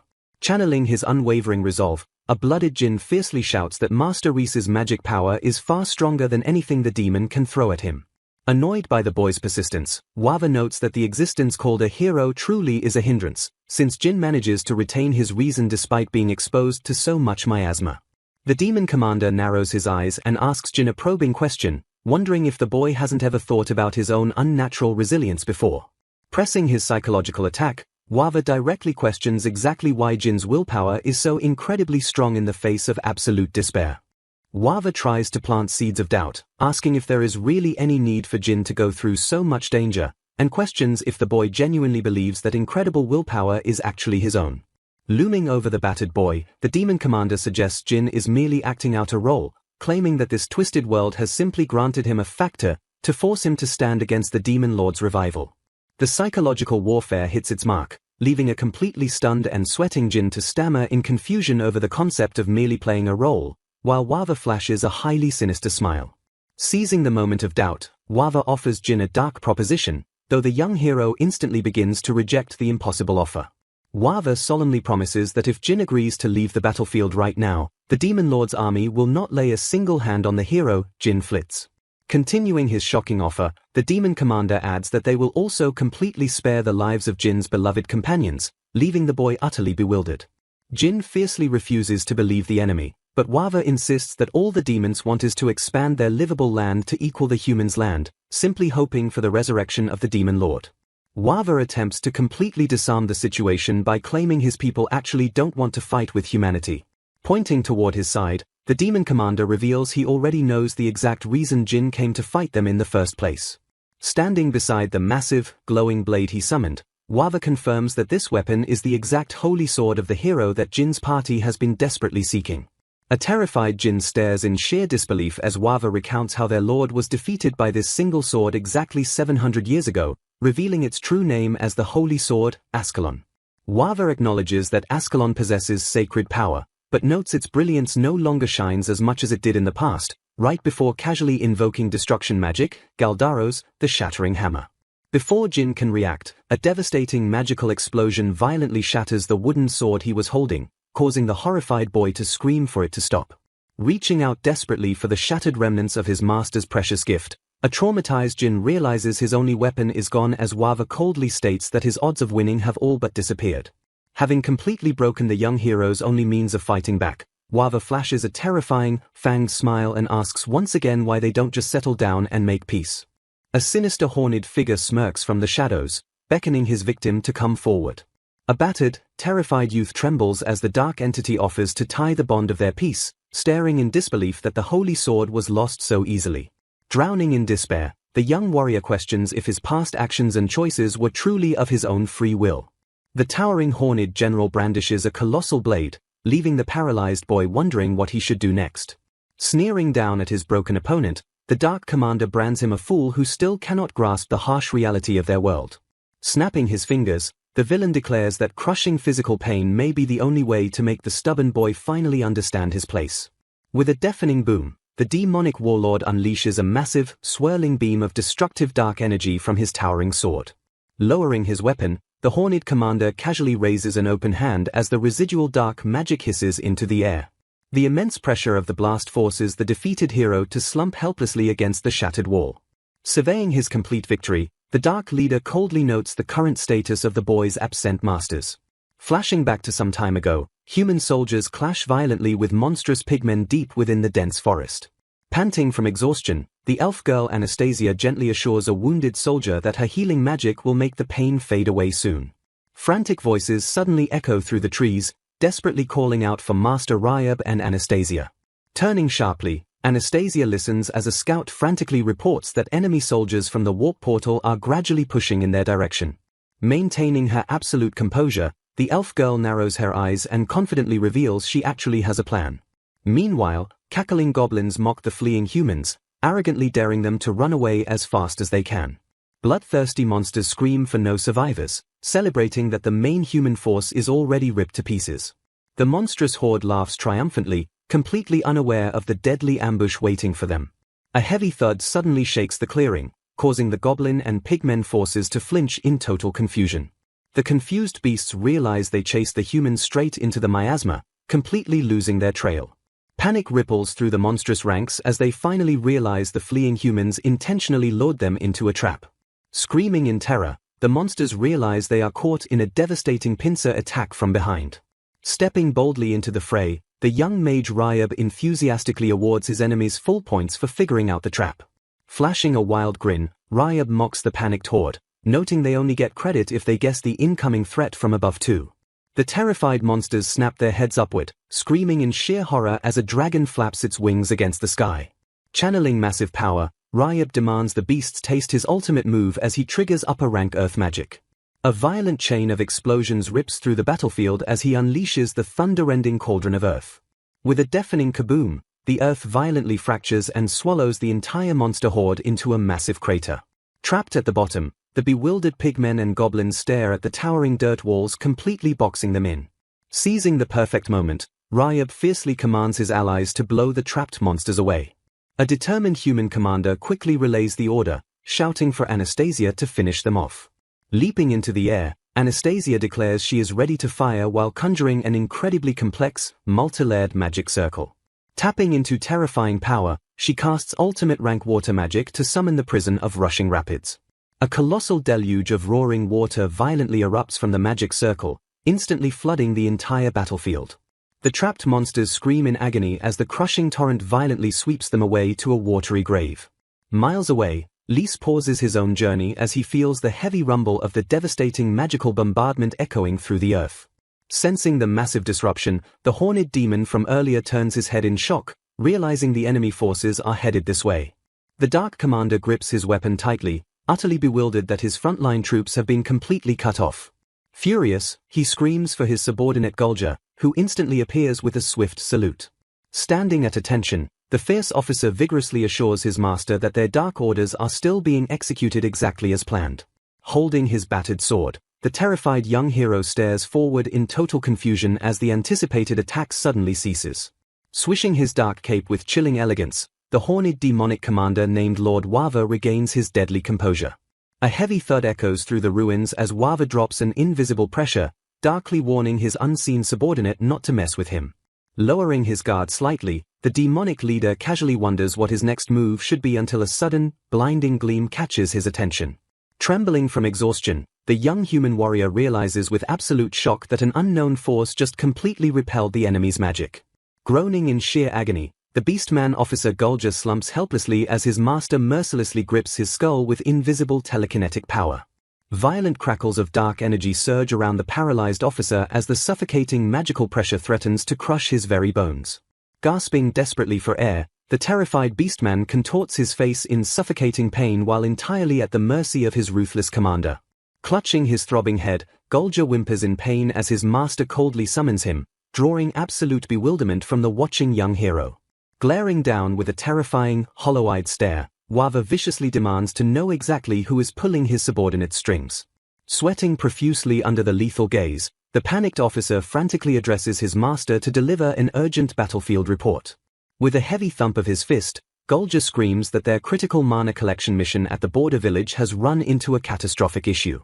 He hurriedly explains that they successfully disguised themselves in the form of elves, but an unexpected and deadly difficulty suddenly completely shattered their plans. Bowing in deep shame, the officer reveals that their long-rallied compatriots were absolutely slaughtered by the hands of the very targets they sought to ambush. Hearing this battlefield report, the young hero breaks into a wide, tearful smile of immense relief as he realizes that Master Lys has finally entered the fray. Shocked by the utter failure of his troops, Wava furiously wonders out loud what the dark magic crystals he distributed were even meant for. Gritting his fangs in raw disgust, the demonic commander harshly brands his fallen soldiers as completely useless imbeciles. In a blinding flash of ruthless violence, Wava brutally strikes the stunned Gulger across the face for daring to deliver such pathetic news. Turning his chilling gaze back to the bewildered human, the Dark Lord dismisses the battlefield failure and coldly declares that the setback does not matter. Clenching his sword with renewed, burning resolve, the hero prepares to fight as Wava vows that absolutely nothing else matters as long as the boy disappears right here. Staring down the battered hero, Wava coldly declares that the boy is absolutely no match for him even in a one-on-one duel. The demonic commander mocks his opponent, insisting that if the boy stops to think for just a second, the smart choice becomes glaringly clear. Taunting the young warrior's ideals, Wava asks if the peaceful world he so desperately wishes for is truly attainable. Flashing a sinister grin, the Dark Lord sneers at the naive dream of a utopia where elves and humans live together regardless of race. Trembling under the oppressive aura, Jin tightly clenches his fractured sword as he struggles to voice his true desires. Shattering the tension, the boy violently screams that his only real goal is to become a cool adventurer. Wava's imposing demeanor completely breaks, his face dropping into a mask of pure, stunned bewilderment at the childish declaration. Refusing to back down, the blooded hero forces out a breathless, defiant laugh in the face of absolute despair. Processing the boy's unbreakable perseverance, Wava realizes this foolish dream is unmistakably the very essence of a true hero. Covering his face with a dark chuckle, the demonic commander admits he is genuinely glad a human like Jin possesses the elusive hero factor. The echoes of Jin's childish scream to become a cool adventurer ring powerfully through the ruined battlefield as his resolve hardens. Wava remains momentarily frozen by the sheer absurdity of the boy's unwavering conviction. A quiet, confident smirk cuts through the heavy silence as Jin fully embraces his own ridiculous truth. The demonic lord silently acknowledges that this raw, unyielding perseverance defines the very core of the boy's strength. Peering through his clawed fingers, Wava reaffirms his twisted joy at finding such a pure, naive human to crush. Brushing off the grand destiny forced upon him, Jin boldly declares that even if someone else could have held the hero's torch, it wouldn't matter one bit. Stepping firmly forward, he accepts that his role might just be the whims of the world, but he has fought this far purely as himself for his own goals. Igniting with righteous fury, Jin screams that his own wants, needs, and the people who helped him are the real reasons he stands against the darkness. Channeling a fiery surge of aura, the hero roars that he could never trust a monster who violently hurts their own allies over absolutely nothing. His eye twitching with lethal annoyance, Wava coldly concludes that their brief negotiations have officially fallen apart. Adopting a formal, chilling tone, the Dark Lord declares that the provision guaranteeing the safety of the hero Jinflitz is henceforth null and void. Raising his hand to the sky with terrifying casualness, Wava prepares to unleash his wrath while Jin watches in sudden dread. Gasping as the pieces click together, Jin realizes the massive rumble from earlier was likely the result of unexpectedly powerful magic. Hearing the sickening buzz of dark energy, the panicked boy frantically warns Wava that his own demonic allies are directly in the line of fire. Ignoring the plea entirely, Wava simply flashes a sickening, sadistic grin as his lethal spell reaches critical mass. Relishing the impending slaughter, the demonic commander orders the foolish boy to prepare to lament his naive ideals. With a sharp snap of his fingers, Wava mercilessly triggers the apocalyptic spell Nox Decilium to bring ruin as darkness falls. Multiple massive, swirling black vortexes violently tear through the atmosphere with a series of deafening explosions. A suffocating void expands across the sky, casting a terrifying shadow directly over the distant battlefield where Ryab and Anastasia stand. Staring up at the catastrophic magical anomaly ripping the heavens apart, the terrified human allies gasp in absolute, paralyzing disbelief. The apocalyptic spell Nox Decilium completely obliterates the sky as wails of ruin echo through the falling darkness. Staring into the abyss, the young hero frantically screams that absolutely everyone is in mortal danger. Watching the boy desperately sprint toward his allies, Wava coldly whispers that it is already far too late. An ear-splitting crack tears through the earth near the trapped humans, leaving them screaming that this must be a sick joke. Sweating profusely, Ryab curses his empty mana reserves after pouring everything into his ultimate move. With the black vortexes descending, Anastasia bravely steps to the front and commands everyone to get behind her immediately. A monstrous cyclone of dark energy violently erupts around the group, threatening to erase them entirely.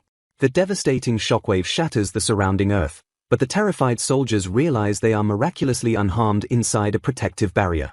The soldiers cry out in sheer relief as the terrifying barrage violently crashes against an invisible shield just inches away from their faces. Holding her cracking staff, Anastasia stands her ground as the soldiers cheer for Master Ryab, completely misunderstanding who actually saved them. Startled by her sudden appearance, Ryab yells at Anastasia before a soldier joyfully notes that even though 3 valuable magic gems broke, they survived. Ryab quickly corrects them, stating that without her precious gems, Anastasia can only cast simple healing magic. Flashing a confident smirk, the elf girl reveals a hidden crystal and coolly states she had a little extra stock hidden away. The soldiers scream in renewed panic as another massive vortex plunges directly toward their fragile position. High above, the massive dragon Vritra frantically begs someone not to pull on him while screaming that he is already turning back. Unfazed by the chaos, Ryab continues his lecture, asking if Anastasia hasn't already exhausted her magic with that ultimate spell. The human mage gravely warns the elf girl that it will take quite some time before she is fully recovered from this insane exertion. Gritting her teeth under the crushing pressure, Anastasia forces her staff higher to maintain the desperate barrier against the dark magic. Moving with blinding speed, she dashes forward, screaming for the next target as she flawlessly intercepts the deadly barrage. Raising her staff against a fresh wave of destruction, the fierce elf girl demands the Dark Lord send the next attack. Channeling raw power, Anastasia triggers upper-rank earth magic to unleash Terra Veil, a screen capable of splitting the very earth. The humans stare in absolute shock, with Ryab wondering if she just executed a high-level Raiden technique. Clenching his fists in shame, Ryab yells that staying hidden behind others completely goes against what it means to be a man. Laughing off his insecurities, Ryab vows to protect everyone from now on so they can fight this battle together, thanking her for lending him the time to recover. Panting heavily, Anastasia admits that at this rapid rate, her little magical tricks will run out in no time. Gritting his teeth, Ryab admits that normally he could easily withstand the barrage or flee entirely by relying solely on his own strength. The fierce elf girl smiles, realizing her reckless courage to shield the humans is surely a direct result of meeting Reese. With a swift motion, Anastasia shatters another magic crystal, unleashing a desperate wave of power to deflect the incoming destruction. A terrified goblin screams as a stray blast of dark magic narrowly misses it, slamming into the earth right behind Ryab. The panicked goblins frantically point out the elf, completely blowing Anastasia's cover amidst the chaotic battlefield. Recognizing the familiar energy, the dragon Vritra calls out for Anastasia, confirming the source of the chaotic fire. Down below, Jin recognizes the roaring flames and immediately realizes it must be Vritra joining the fray.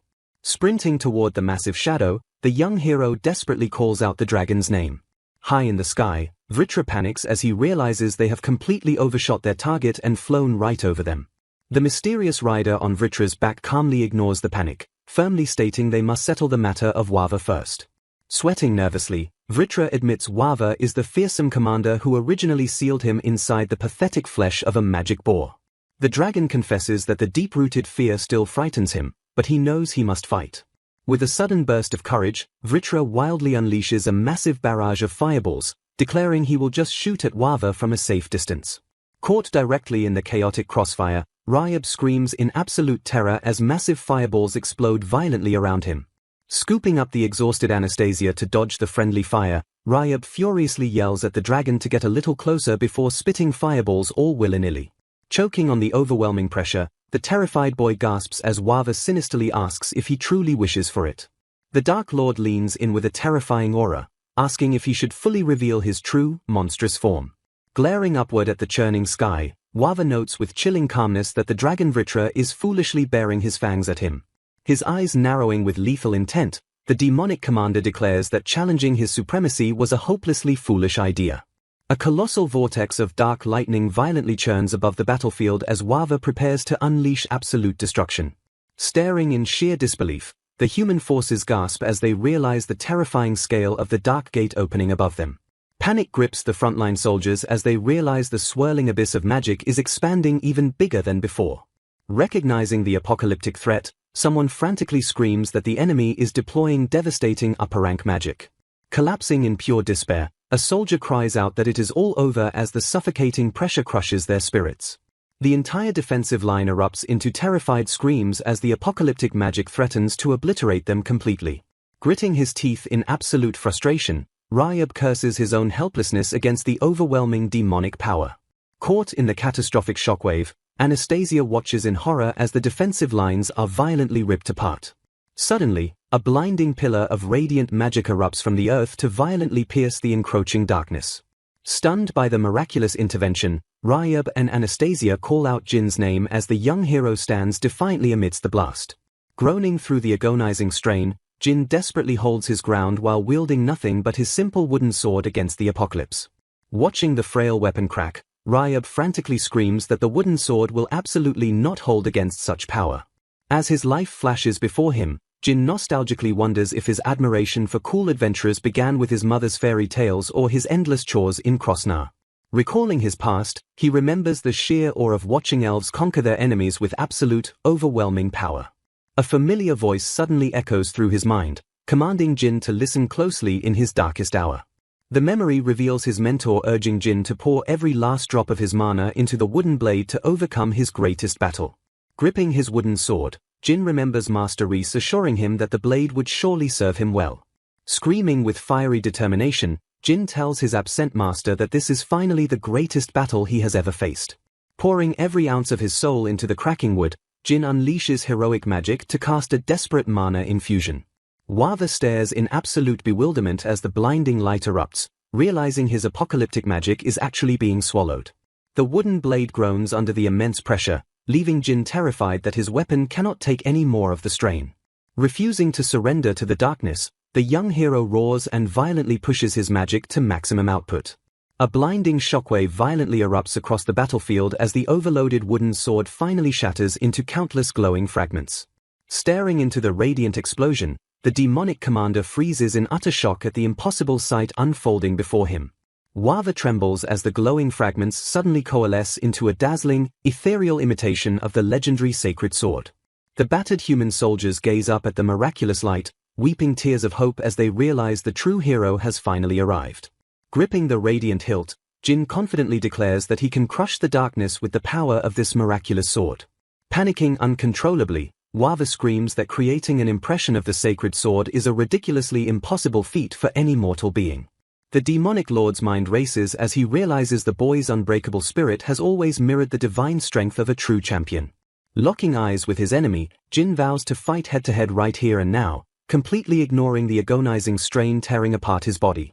Staring down the towering demon, the young hero shouts to the heavens that he will be borrowing Master Reese's supreme power. Roaring with explosive fury, Jin aggressively charges forward and swears to push himself far past his mortal limits.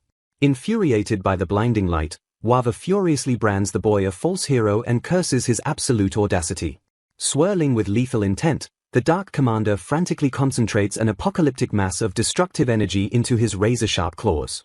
Unleashing his ultimate wrath, Wava violently summons the demonic flames of Levitine and commands them to roar. A cataclysmic explosion rocks the heavens as the hero's blinding light violently collides with the demon's roaring darkness. Screaming in unforgivable agony, the demonic commander curses his own weakness for burdening the true demon lord. The unstoppable shockwave of holy magic completely overwhelms the demon, violently erasing his dark form in a tempest of radiant light. A colossal pillar of pure, divine energy completely annihilates the battlefield, purging the demonic presence from the earth. Following through with his ultimate strike, Jin stands victorious as the shattered remnants of the Dark Lord fade into the wind. Dropping to his bruised knees, the exhausted hero coughs violently and wonders if he has finally made his master proud. Flashing a bloody but triumphant smile, Jin whispers to the wind, asking if he has finally gotten closer to becoming a cool adventurer. Realizing he has finally grasped the true power of a hero, Jin minutely notes that the brave soldiers of Ragridge are still fighting their own battles. Struggling desperately against his broken body, the young warrior tries to force himself upward so he can repay everyone's faith. Suddenly freezing in place, Jin stares blankly at the dirt and confusedly wonders what is happening to his limbs. Collapsing violently face first onto the ground, the horrified boy realizes he cannot move a single finger. A sinister, chilling shadow begins to creep silently across the ruined earth directly behind the paralyzed hero. Panic floods Jin's mind as he realizes the demonic miasma should have completely faded by now, yet a horrifying aura remains. Two massive, glowing eyes violently tear open the creeping darkness, leaving the helpless boy terrified that something far worse is manifesting. A terrifying pillar of dark miasma violently swirls into a massive tornado right before the paralyzed hero's eyes. Staring at the churning darkness, Jin realizes with chilling dread that the toxic miasma should have completely dispersed by now. A skeletal figure emerges from the shadows, casually noting that the newly cleared air makes it difficult for its dark brethren to survive. Trembling on the ground, the young warrior stares in absolute terror and realizes the towering entity before him is definitely not Wava. A suffocating dread crushes Jin's lungs as he realizes Wava's mana was absolutely nothing compared to the ominous power radiating from this beast. The skeletal monstrosity chuckles darkly, remarking that a 7-century slumber doesn't feel all that long now that it is finally over. Sweating profusely, Jin curses his paralyzed body and realizes this nightmare is unfolding with the absolute worst possible timing.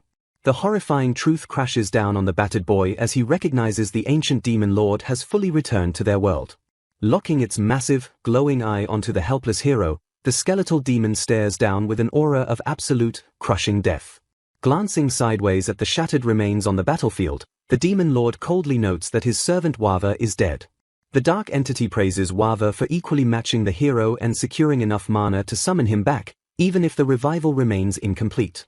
Wrapping his dark cloak around his skeletal frame, the demon lord casually honors his fallen servant for serving him so well for so long. Drowning in despair, Jin claws helplessly at the dirt and wonders if all their sacrifices were simply too late to stop the apocalypse. Turning his lethal gaze back to the boy, the demon lord quickly corrects him, insisting it is quite the contrary for the hero of this age.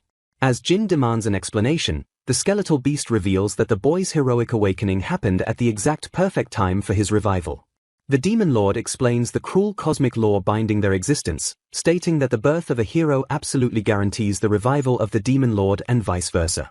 He sneers down at the horrified boy, promising that this bloody cycle is destined to continue no matter how many times it repeats.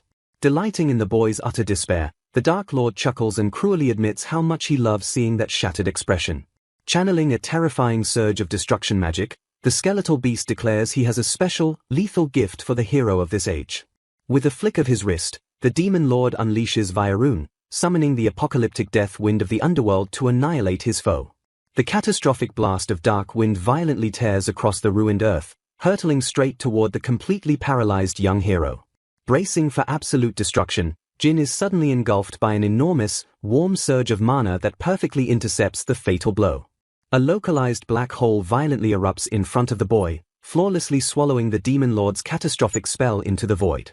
Staring in sheer disbelief, Jin realizes someone just completely erased the demon lord's ultimate attack with overwhelming, protective magic. Looking up with a brilliant, tearful smile, the young hero shouts his master's name as Reese finally steps onto the battlefield. Glancing back at his battered pupil, the legendary elf notes with mild amusement that a human actually managed to become the hero.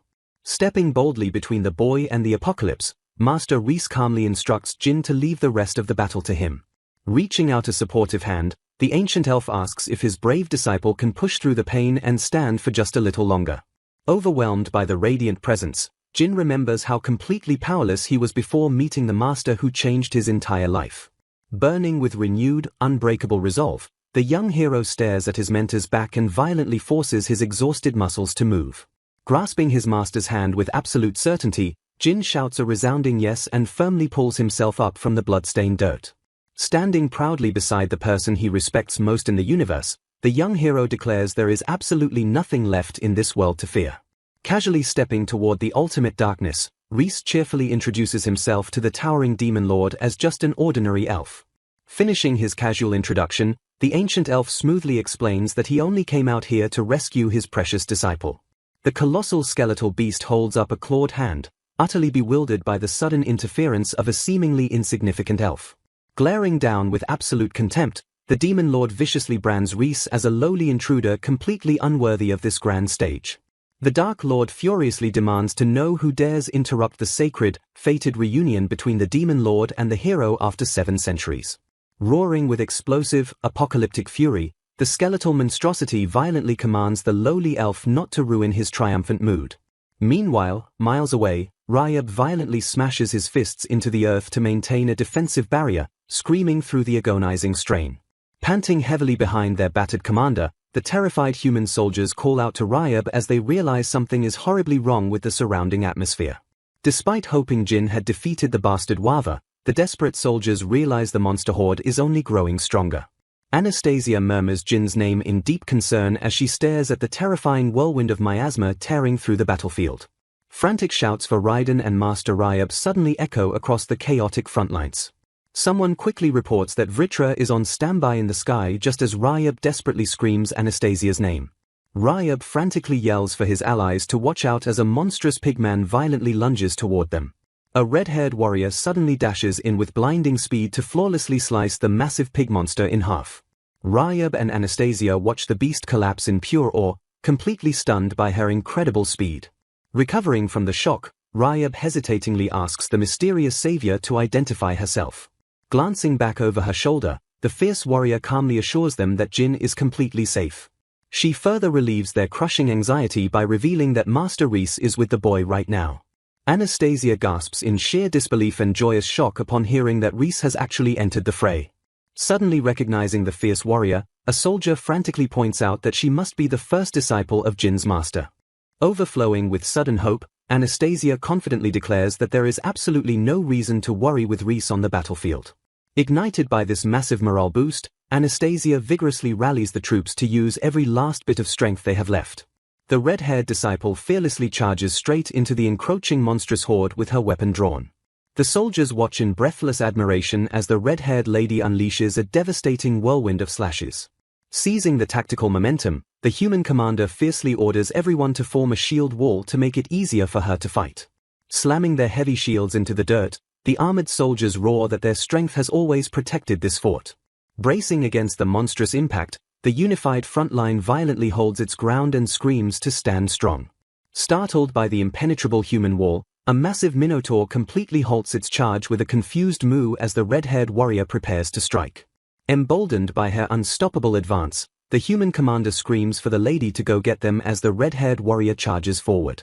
Without breaking her stride, the fierce warrior coldly responds that she absolutely only takes orders directly from Reese-sama. Leaping gracefully through the air, she mentally reaffirms that Reese-sama personally entrusted this chaotic battlefield into her capable hands. Declaring her true identity, Minori vows she shall violently give her absolute everything to live up to her master's grand expectations. A fleeting memory flashes through Minori's mind, recalling Reese gently noting that her magic was incredibly crude. However, Reese immediately praised her physical talents, confirming that she was the only one he could truly trust to watch his back. Driven by that sacred trust, Minori resolves that as a fellow disciple, she absolutely cannot come up short compared to Jin just yet. Channeling her fierce aura, Minori prepares the ultimate combination of her martial prowess and the fiery magic Reese-sama taught her. Her eyes burning with absolute conviction, Minori triggers the complete form of her personal magic sword technique. Whispering the spell name Viola, Minori unleashes a blinding, cataclysmic slash that effortlessly annihilates the surrounding monster horde. A massive pigman screams in sheer agony as her blazing blade violently slices through its monstrous flesh. The surviving human soldiers stare in absolute, paralyzing silence at the devastating aftermath of her singular, apocalyptic strike. Completely shattering the silence, the human commander furiously grabs his head and demands the lady tell him her name. Startled by the sudden shouting, Minori blinks in confusion while the soldiers wildly praise her incomprehensible, awesome swordsmanship. One astounded soldier suddenly connects the dots, asking if she is perhaps the fabled anonymous woman who was the talk of the town years ago. The soldier gasps in realization, pointing out the unmistakable cross scar etched deeply across Minori's chest as absolute proof.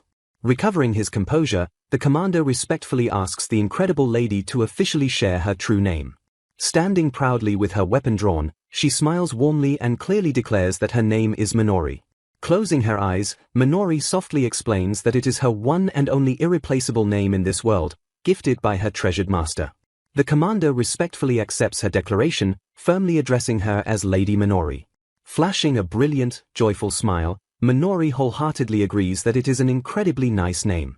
Raising his weapon high, the human commander triumphantly roars for his men to follow Lady Minori straight into the fray. The narrator calmly notes that the fierce little girl was once pitifully called anonymous by the world. However, as she fearlessly leads the charge, the narrator promises that absolutely nobody will ever call her that again. As the dark whirlwind churns, Reese recognizes the spell as annihilation magic, the most taxing and exclusive power of the Demon Lord. Unlike standard destruction magic that merely breaks things apart, this terrifying spell completely erases matter from within. Jin and Reese watch in awe as the terrifying black vortex silently devours the very earth before them. Reese admits with a nervous sweat that this is his very first time facing such an intimidating aura from a single creature. Analyzing the impossible threat, the ancient elf realizes he must rely entirely on his centuries of accumulated combat data. Flashing a thrilled grin, Reese completely ignores Jin's worried calls and eagerly vows to learn from this unprecedented encounter. Snapping back to reality, Reese apologizes to his confused student for losing himself in the heat of the moment. Springing into action, the master immediately casts the ultimate rank spell Ikori to rapidly restore Jin's depleted stamina. He seamlessly follows up with Elgatai to restore mana and last Alicia to completely nullify any lingering status conditions. As Jin stammers over where to even begin explaining the chaos, Reese gently assures the boy that he already grasps the situation. Flashing a proud smile, the Elven Master praises Jin for breaking his shell and perfectly exceeding all expectations. Reese playfully scolds Jin for leaving out the incredible part where his training sword transformed into a shadow of the legendary sacred sword. The Master realizes with awe that his disciple successfully executed ancient sword-forming magic in the heat of battle. While the pseudo-blade wasn't the real thing, Reese notes that channeling the power of historic heroes completely evened the odds. Watching the humble boy, Reese silently reflects that Jin still has no idea just how incredibly special he truly is. Suddenly, the massive black hole expands violently behind them as the Demon Lord's destructive magic continues to churn. The terrifying vortex rips the very earth apart, threatening to consume everything in its apocalyptic path. Jin and Reese quickly turn their heads as the horrifying reality of the Demon Lord's immense power crashes down around them.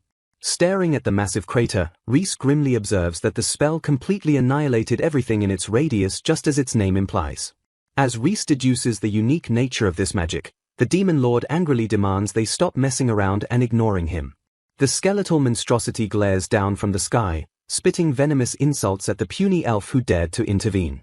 Baffled by Reese's survival in the toxic miasma, the Dark Lord demands to know how a weak elf penetrated the center of his consciousness. Staring at the unbothered master, the skeletal beast actually begins to question if this intruder is truly just a simple elf. Stepping forward to shield his student, Reese flashes a confident smile and playfully wonders aloud what he truly is. Emboldened by his master's presence, Jin enthusiastically taunts the Demon Lord to step up and find out for himself. Channeling his restored mana, the young hero confidently executes sword creation magic to summon the pseudo-holy sword Gramps. With his radiant blade ignited, Jin fearlessly charges straight toward the towering Demon Lord with explosive speed. The Dark Commander furiously retaliates by launching a violent barrage of black lightning to completely eradicate the charging boy. Jin seamlessly activates a heroic magic enchantment to amplify his blade, catching the demonic beast completely off guard. Slashing through the darkness, the young hero unleashes the devastating Levitine Chronicle directly at his towering foe. Watching the spectacular clash from behind, Reese admires the incredibly elegant dance between the vortex of miasma and holy power. The ancient master excitedly notes that witnessing such an extravagant magical clash is a once-in-a-lifetime spectacle even for an elf. The Demon Lord reels from the explosive impact, completely overwhelmed by the young human's terrifying relentlessness. Refusing to be pushed back, the skeletal monstrosity roars in defiance and asks if they truly believed two mortals could defeat him. Standing side by side with his brave disciple, Reese confidently summons his own defensive magic to deflect the incoming dark spheres. Pouring his absolute everything into the blade, Jin screams with unwavering fury as he violently pushes his holy sword deeper into the darkness. Watching the boy's honest blade carve through the miasma, Reese proudly reflects on Jin's pure longing to become an adventurer who protects everyone. Remembering his own empty past life, Reese marvels at how Jin kept believing in himself no matter how cruelly the world treated him. The Elven Master humbly admits that Jin's relentless belief pushed the boy to reach heights in 20 years that took Reese over a century to attain. Staring warmly at his incredible disciple, Reese softly whispers that Jin has truly grown remarkably strong. Grunting in pain, the skeletal demon lord reels as Reese observes that Jin's power is a reflection of his own relentless effort rather than just fate. The ancient monstrosity snarls with rage, refusing to let a mere boy and a meddling elf disturb his dark reign. Locking his lethal gaze on his opponents, the demon lord declares that their interference is something he shall never allow. Channeling a terrifying surge of energy, the beast commands his unique magic of annihilation and realization to manifest. With a soul-chilling roar, the skeletal lord triggers his ultimate technique and screams the word Desice. He vows to violently reap their souls from their bodies until they disappear from his sight forever. A catastrophic ring of dark energy erupts across the battlefield, threatening to erase the young hero in a single, silent blast. Watching the apocalyptic strike descend, Reese frantically screams Jin's name as the hero is engulfed by the darkness. Pivoting his cold, empty stare, the demon lord tells the Elven Master that he is the next one destined for oblivion. The Dark Lord mocks Reese's bond with his student, promising that he will soon be greeting the ruler of hell alongside his fallen disciple. Looking down with an unshakable calmness, Reese sighs and whispers that the demon's arrogance is truly a shame. Facing the monster directly, the master reveals a shocking truth by stating he won't be the one to actually defeat him. Blinding threads of holy light suddenly weave through the air, causing the demon lord to gasp in total confusion. Reese reveals his master plan, explaining that he utilized ultimate rank mana transfer magic to empower his student. The master confirms that Jin now wields his own legendary mana reserves on top of the boy's heroic potential.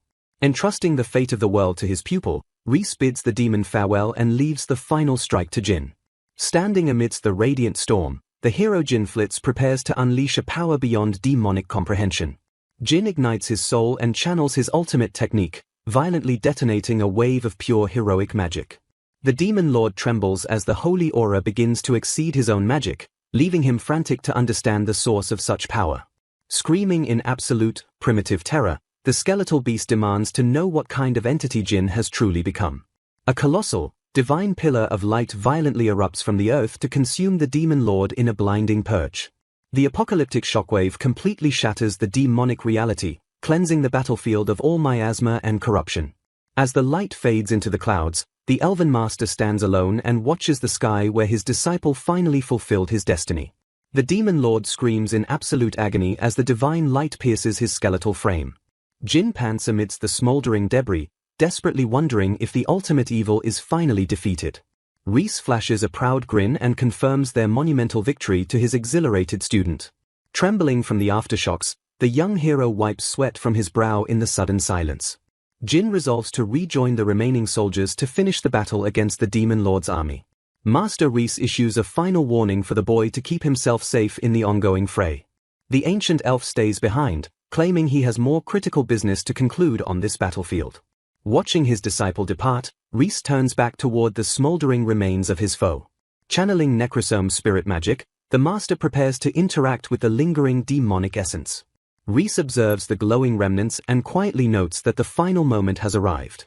The demon lord's spirit reflects on his failed conquest, noting this cycle ended far too quickly. The skeletal entity glares at the master, realizing the human hero wasn't the only threat. Frustration boils over as the Dark Lord recognizes that Reese's presence was his undoing. Bitterly admitting defeat, the demon laments that meeting this specific elf was his greatest misfortune. Reese mocks the demon's calm demeanor even as the monster walks the road to permanent death. Arrogantly dismissive, the demon lord vows to rise again through the world's natural principles. The Dark Lord blames his early awakening by Wava for the failure of this invasion cycle. Looking toward the future, the demon hopes his next subordinate will be far more competent. Smirking at the monster's ignorance, Reese prepares a move the demon never anticipated. Panic strikes the demon lord's soul as he realizes Reese is about to sever his cycle. Reese coldly promises that the demon will never be able to experience revival ever again. Activating forbidden absorption magic, the elf master begins tearing into the demon's core. Blinding light erupts as Reese triggers factor absorption to steal the demon's very essence. The skeletal lord gasps in shock as glowing orbs of power are forcibly ripped away. Master Reese initiates Gronis's appraisal magic to analyze the stolen demonic components. The magical scan confirms the successful extraction of the elusive samsara factor. Relief washes over the ancient elf as he thanks the heavens for his correct deduction. Reese celebrates finally securing the specific power he has been hunting for centuries. The master offers the truth as a final gift before sending the demon into the void. Reese explains that the demon's immortality relies on a skill beyond the world's standard rules. He identifies the core of the demon's eternal return as the specialized revival factor. Utterly broken, the demon lord finds the theft of his sacred factor completely absurd. Reese apologizes for the theft but insists his own circumstances make the factor necessary. The elf points out that the demon's scheduled return in 7 centuries would be too inconvenient. Delivering the final sentence, Reese declares the Dark Lord shall never wake from this sleep. Having said his piece, the master reaches out to dissipate the demon's lingering consciousness. Terror consumes the demon as he feels his soul breaking from the eternal cycle of samsara. The fading monstrosity realizes a lone elf has seized the very principles of existence. Reaffirming his identity, the ancient master declares his current name is Reese Klein. Reese reveals his true origin as Kido Minoru, the human soul reborn from another world. The dying demon lord chuckles while addressing Reese as a fellow factor holder. Laughing maniacally as his body fades, the skeletal lord asks if something is wrong when he notices the master's pensive look. The dark entity cryptically mentions the maker and the order of a new world before his final breath. Reese stands frozen in the fading miasma, repeating the name of the maker with deep suspicion. Accepting his defeat, the demon brands them both puppets dancing in the palm of a greater creator. Issuing a final promise, the monster vows to watch Reese's journey from the other side. The master contemplates the mysterious connection between the maker and the stolen factors. Staring at the empty sky, Reese wonders if his reincarnation into this world was an intentional act by a higher power. Walking away from the battle's epicenter, Reese approaches the defensive wall where his allies are gathering. Spotting his return, Minori breaks into a radiant smile and joyfully calls out her master's name. The weary soldiers and companions cheer as Reese finally rejoins the group after his legendary battle. Ryab vigorously scolds Jin for his recklessness while praising his spectacular achievement in the fight. Exchanging relieved glances, Reese admits he is genuinely glad that his allies survived the ordeal. Anastasia fretfully offers her healing services, only to realize that Reese has already erased every scratch from Jin's body. Turning to greet her master, the mischievous Ryab casually acknowledges Reese's presence with a wave. Minori demands to know how the elf girl got here, only for Ryab to admit she simply joined the party to kill some time. Despite Ryab's cheeky teasing, Reese finds his disciples' dynamic to be incredibly entertaining. The human soldiers stand in shock as they realize the legendary elven masters are not just familiar with each other. Ryab flashes peace signs with a smug grin, clearly enjoying the attention and chaos she has caused. Laughing at Ryab's broken sense of time, Reese decides that seeing his disciples' expressive face made the last 2 years worth it.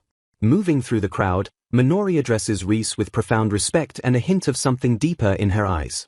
Recalling his ancient bond with the merchant Grillet, Reese realizes he has successfully honored his long-standing promise.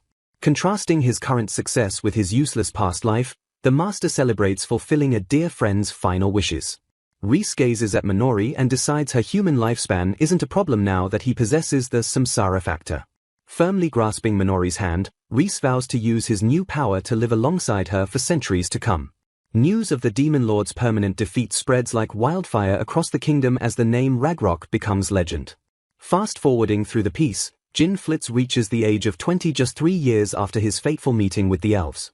Standing tall in his ceremonial armor, Jin officially becomes the hero the world so desperately needed. Leaving the celebration behind, Reese and Minori walk toward the horizon to begin their next grand adventure. The pages turn rapidly until a caption reveals that 52 years have vanished into the history books.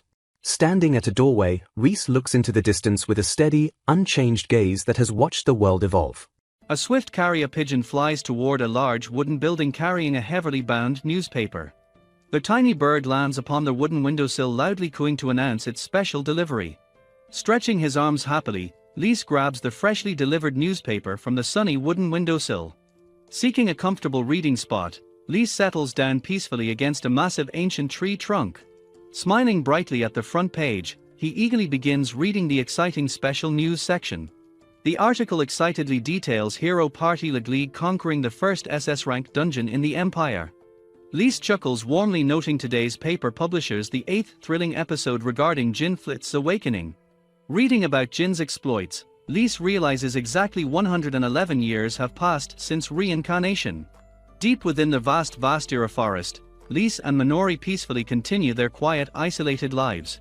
He recalls learning that magical beast numbers approaching the human fortress have decreased significantly recently.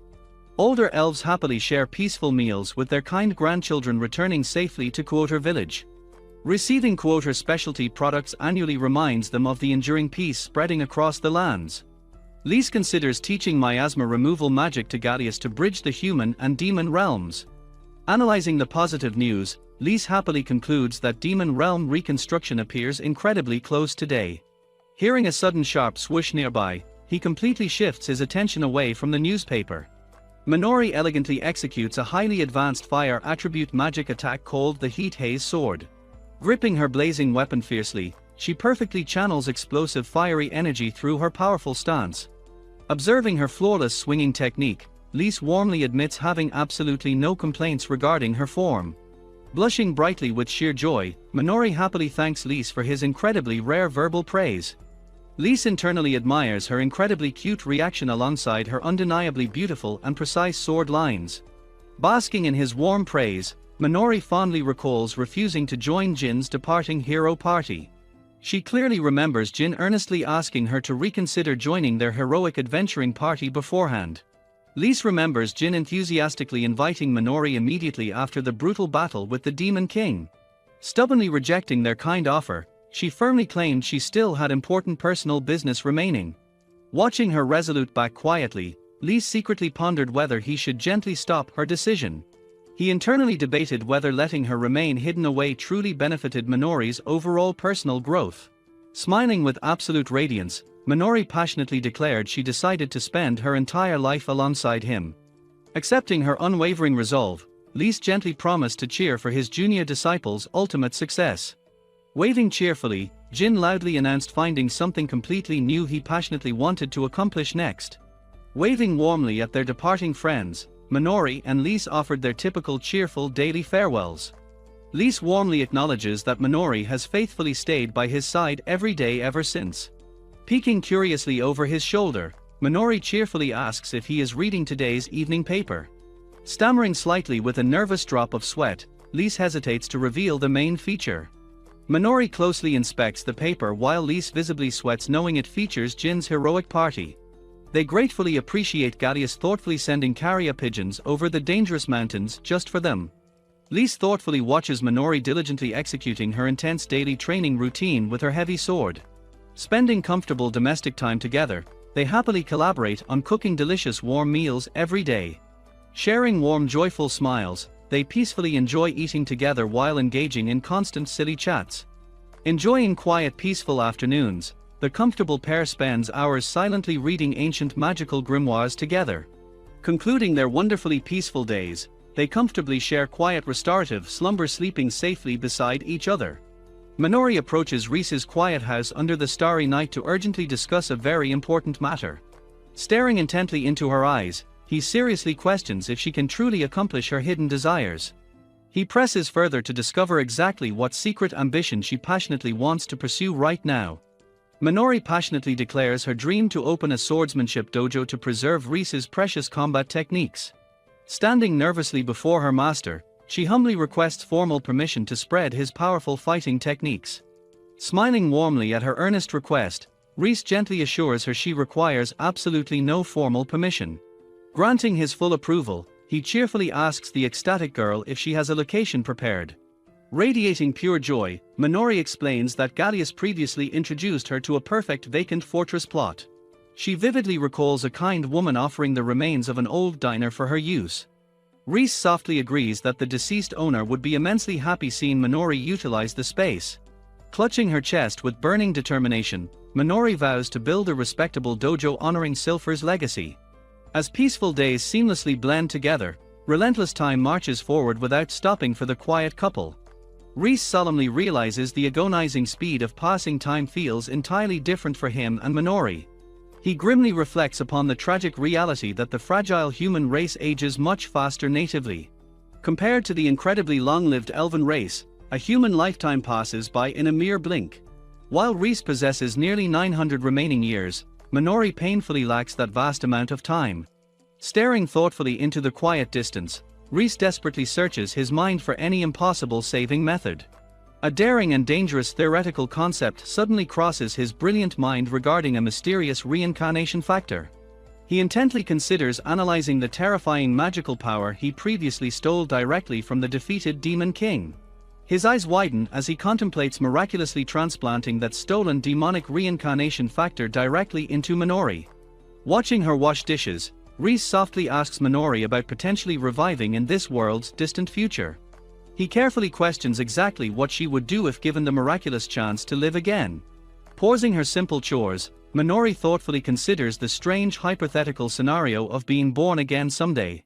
Smiling brightly, she cheerfully imagines traveling together and happily reuniting with Rhys in that future world. Her joyful expression slightly fades as she considers making Rhys endure agonizing centuries waiting for her. Deep in thought, a profound and tender silence heavily settles between the two close companions momentarily. Turning back with a radiant smile, she firmly declares she wants to fiercely cherish their present. Rhys's eyes widen in sheer surprise as a deeply warm emotional feeling completely overwhelms his heart. Over 3 long years, Rhys perfectly understood the mystical factor only manifests through incredibly strong desire. He realizes all successful factor holders have manifested their incredible power using extraordinary determination and resolve. Staring out the dark window, Rhys admits he remained completely speechless after hearing her beautiful resolution. 3 happy years later, the smiling trio proudly stands together with Gallius providing his valuable cooperation. Fulfilling her grand dream, Minori successfully built a splendid swordsmanship dojo inside the bustling Kukure fortress. Thanks entirely to enthusiastic soldier recommendations, her newly established training dojo prospered incredibly fast without issues. While Minori vigorously trained eager students, Rhys spent his quiet time dutifully treating minor physical injuries. Between his daily healing duties, the dedicated elf aggressively devoted countless nights strictly to magical research. 25 years after the glorious subjugation, the legendary hero party disbanded as the world grew peaceful. Just before formally disbanding, nearly everyone visited their quiet forest home for one final joyful reunion. During that wonderful gathering, a beaming Jinn proudly introduced the young boy born to Anastasia. 38 years post-subjugation, the deeply respected Lord Gallius Garlander tragically passed away, leaving his loved ones. A grand and honorable funeral was held to celebrate his valiant protection of the sprawling empire. Taking up his father's noble mantle, Weiss succeeded him while continuing to treat them with great understanding. It quietly became an annual custom to share warm sake before the graves while sharing nostalgic stories. Despite accumulating physical hardships, Master Minori faithfully commuted to her bustling swordsmanship dojo for 30 long years. Her unique hybrid fighting style seamlessly blending magic and swordsmanship perfectly withstood the grueling test of time. This devastatingly effective combat technique eventually birthed a completely new legendary adventurer profession called the Magic Swordsman. Rhys gently channels his glowing restorative magic while carefully supporting his aging disciple through her fading years. They continued living their incredibly calm and peaceful daily lives safely sheltered beneath the massive ancient Yggdrasil. Exactly 52 long years ultimately passed away since the glorious subjugation of the terrifying demonic king. Opening the heavy wooden door with a heavy heart, Rhys realizes the inevitable tragic day finally arrived. Approaching her quiet bedside with immense sorrow, the immortal elf gently grasps Minori's frail and aged hand. Looking up into his sorrowful immortal eyes, the elderly woman weakly whispers her beloved master's name aloud. Smiling warmly through her fading strength, she softly asks if he remembers the very first time they met. Minori warmly notes that her master's hand remains completely unchanged since their first fateful encounter. She gently admires his immortal elven skin, noting it remains perfectly white and beautifully smooth. Rhys silently reflects that Minori was the absolute first real friend he made in this world. He vividly recalls the devastating wrinkled texture of Grillet's dying hand during his final moments. Staring at his own trembling hand, Rhys realizes that tragic human memory still lingers painfully. Struck by profound horror, Rhys realizes Minori's fragile human hand will soon go completely limp. Wide-eyed with sudden panic, Rhys gasps loudly as the elderly woman weakly calls his name. Smiling warmly through her fading strength, Minori asks if he remembers their very first meeting. Staring deeply into her aged eyes, Reese flashes back to that beautifully chaotic and fateful day. Reese explains he was simply practicing his experimental teleportation magic to prank his elven parents. He admits he absolutely never expected to magically encounter a human during his innocent woodland prank. Reese confidently declares he remembers the encounter vividly like it happened just yesterday afternoon. Minori giggles softly, realizing their beautiful fateful encounter was completely coincidental after all these years. Touching her chest gently, Minori solemnly notes her tragic life should have ended at age 10. She recounts suffering in total darkness under an unbreakable slave crest before finding true salvation. Minori gratefully declares that Reese was the brilliant savior who rescued her from that terrible darkness. Looking out the bright window, she cherishes the 6 to 7 perfectly happy years they spent together. Minori gently caresses Reese's smooth immortal hand with her own terribly wrinkled and aged fingers. Smiling peacefully, she sincerely thanks him for loving her wrinkled form until her very last moments. Reese abruptly stands up in total shock, frantically rejecting her incredibly tragic final farewell words. Shouting in desperate emotional denial, Reese utterly refuses to accept this beautiful moment as their end. Reese remembers the terrifying day his powerful recovery magic suddenly stopped working on Minori's aging body. Minori, who religiously trained every single morning at 5, suddenly stopped waking up early for practice. Reese anxiously noticed her failing to wake up even after 9 in the bright early morning. A profound sense of suffocating panic crushed him as he witnessed her slow but undeniable decline. Desperate for a miracle, he threw himself entirely into researching the incredibly dangerous reincarnation factor. Staring out the quiet window, Reese admits he felt incredibly terrified about losing his precious companion. He constantly feared their beautifully mundane daily life would suddenly vanish completely without any warning. Reese gazes closely at Minori's wrinkled face, realizing he recently avoided looking directly at her. Gripping her clothes tightly, Reese urgently begs her to reconsider his incredibly dangerous magical proposition. He passionately asks if she has any real interest in attempting the miraculous reincarnation process. Minori calmly asks if he means resurrecting using the mysterious factor stolen from the Demon King. Reese explains transplanting the magical factor will let her safely reincarnate and reunite with him someday. Clutching her frail hands desperately, Reese promises they can happily reunite in the distant future together. Smiling brightly through his desperate tears, Reese promises they will spend eternity together once again. Minori slowly closes her eyes peacefully, silently processing his incredibly desperate and emotional magical proposal. Minori gently reminds him she already waited 7 agonizing years before originally meeting him again. She recalls wandering the dangerous wilderness alone, constantly wondering exactly when she would meet him next.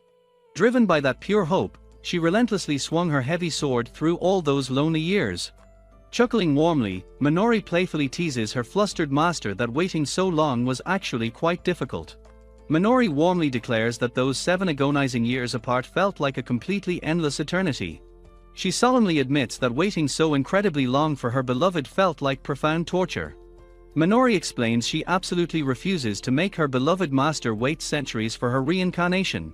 She tearfully claims enduring such an incredibly long wait would completely shatter her fragile heart. Minori firmly declares she could absolutely never forgive herself for causing him such terrible pain. Leaning forward earnestly, Reese desperately promises he will happily wait however long it actually takes. He passionately insists that his incredibly long elven lifespan makes waiting absolutely effortless for him. Shaking her head gently, Minori closes her tired eyes with a beautifully peaceful and warm smile. She gratefully declares her master helped her accomplish absolutely everything she ever desired in life. Minori cheerfully imagines peacefully waiting in the afterlife while chatting with all their departed friends. She eagerly anticipates eventually hearing all about Reese's magnificent future adventures upon his final arrival.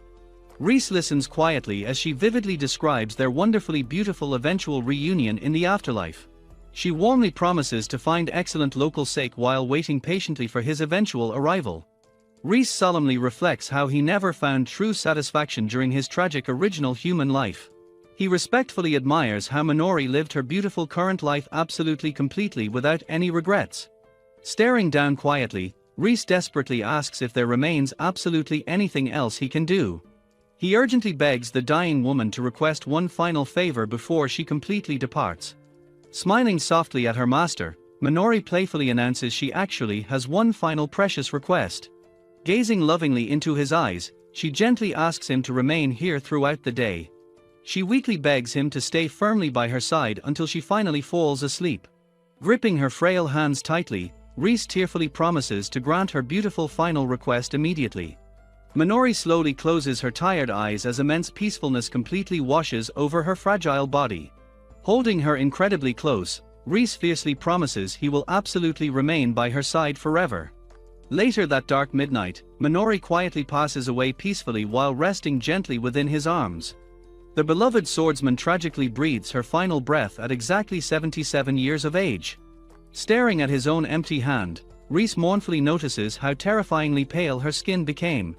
Smiling warmly through heavy tears, he sincerely thanks Minori for sharing her beautiful life together. Reaching out with trembling fingers, he gently strokes her cold face while softly sobbing alone. Reese collapses completely, crying that losing precious companions remains incredibly agonizing despite his vast experience. Relentless time marches forward rapidly as seasons seamlessly change around the quiet ancient elven forest. 56 long years after defeating the terrifying Demon King, legendary hero Jin suddenly passes. The legendary heroic warrior's sudden passing deeply shocks the sprawling empire and entire world completely. Foolish young aspiring heroes begin recklessly invading the dangerous forest seeking sudden glory and fame. 58 long years post-subjugation, the highly respected strategist Weiss Galander sadly passes away. Inheriting his brave predecessor's fiery will, Weiss successfully raised brilliant talents throughout his glorious life. During this mournful changing era, Reese completely stops receiving incoming messenger pigeons from Kukure Fortress. The ancient forest silently endures countless passing years while heavy snow violently blankets the landscape. Radiant glowing lights magically flutter around the massive ancient Yggdrasil tree during the quiet night. Sitting lonely against the ancient bark, Reese sadly whispers that absolutely everyone leaves him behind. A mysterious shadowy figure wielding a dark blade suddenly asks why Reese forgot his teachings. A young elf girl looks down at Reese declaring humans are ferocious and cowardly creatures. She coldly states that fragile humans die quickly without ever considering those they leave behind. As she calls them selfish creatures, Reese recognizes Ryab and questions her sudden unexpected arrival. Ryab aggressively scolds him for hiding and cowardly skipping his own beloved disciple's funeral. She notes everyone knew Reese completely lost his vital emotional support when Minori tragically passed. Ryab explains Sylphiater sent her, revealing the girl is actually Weiss's brand new young successor. She sighs in heavy exasperation, realizing Reese completely failed to grasp the current political situation. Tossing him a fruit, Ryab claims it represents his specific share of the Lord's reward. Biting the sour apple, Reese grimaces while Ryab warmly admits she previously hated humans too. She casually mentions that her beloved late husband actually adored eating this incredibly sour fruit. Reese spits out the apple in profound shock, realizing she loved a human centuries ago. Ryab fondly remembers a protective man who constantly treated her like a fragile little child. Smiling softly, she painfully recalls how her beloved human selfishly grew old and suddenly died. Reese gently asks what she actually did after suffering such a devastatingly tragic personal loss. Ryab explains she traveled the entire world desperately searching for a way to revive him. She searched relentlessly, hoping some hidden magical method existed to bring her precious husband back. Her desperate global journey spawned countless legendary tales that still heavily linger across the world. During those incredibly long travels, she ultimately realized the tragic futility of her impossible quest. Ryab sadly concludes that immortal elves and fragile humans can absolutely never truly understand each other. Reese sadly agrees, noting they cannot bear children together, nor are they allowed dying together. Despite their tragically short lives, humans remarkably discover the absolute maximum efficiency in daily living. She calls humans fascinating creatures, leaving Reese to deeply realize she shares his profound grief. Reese wonders aloud why she went completely out of her way to check his condition. He shamefully admits spending 15 years aimlessly shutting himself away after tragically losing precious Minori. Ryab warmly admits that observing Reese's journey actually managed to deeply save her broken heart. She fondly recalls how purely and hopefully young Reese desperately wanted to experience the world. Ryab explains his bright optimism deeply moved her while she dragged her dead husband's shadow. Staring at the starry sky, she admits his radiant spirit felt incredibly dazzling to her. Waving her hand dismissively, she quickly changes the emotional subject to hide her sudden vulnerability. Patting his head gently, Ryab fiercely insists he can enjoy the human world much better. Smiling brightly, she greatly encourages him to experience this incredibly fascinating world to the fullest. Rhys smiles softly, being deeply moved by her surprisingly warm and encouraging ancient elven wisdom. Turning to leave, Ryab strongly declares his future path remains entirely up to his choices. She playfully requests he moderate the exit exam if another elf wishes to explore humanity. Watching her vanish into the dark night, Rhys realizes she departed as swiftly as arriving. He fondly acknowledges her as an incredibly impatient and absolutely spectacular legendary ancient elven master. Closing his eyes, Rhys firmly resolves to passionately explore and enjoy the human world completely. He slowly turns back toward his quiet house, possessing a completely renewed sense of purpose. Gripping the legendary sword tightly, he gratefully acknowledges Minori helped him achieve absolutely every dream. Staring at the shining blade, he eagerly anticipates eventually hearing about her final grand adventures. A beautifully woven flower wreath rests gently upon the legendary sword embedded in the ground. He passionately vows to live earnestly and leave behind undeniable proof of his earthly existence. Rhys strongly promises to walk forward proudly to eventually meet her without any lingering regrets. Smiling with absolute determination, Rhys bids Minori a final warm farewell before immediately setting off.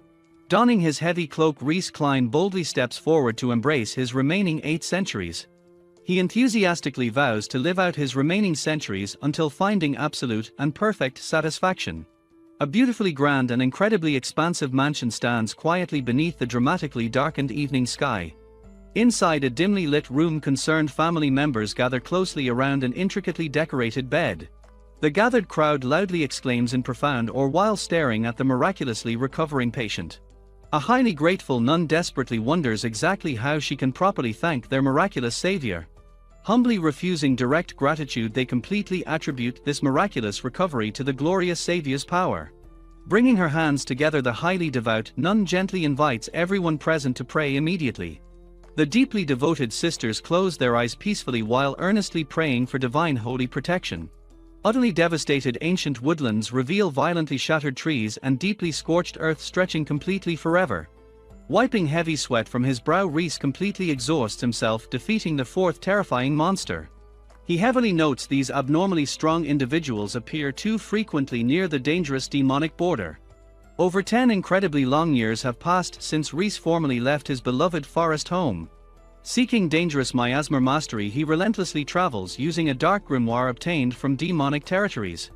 Living completely isolated, he desperately struggles to remember his last actual conversation with another person.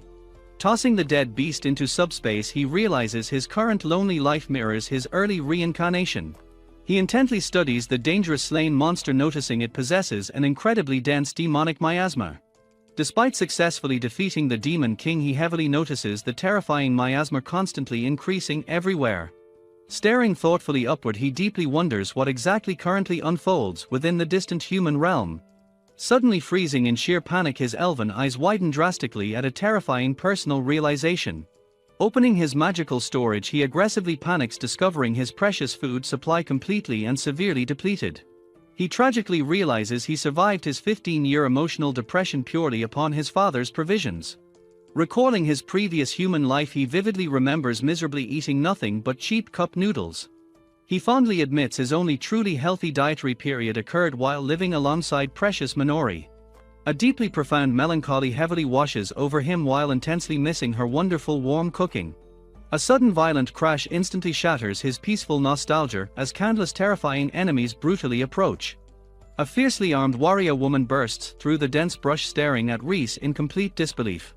She aggressively screams, demanding to know exactly why he foolishly wanders this highly restricted area.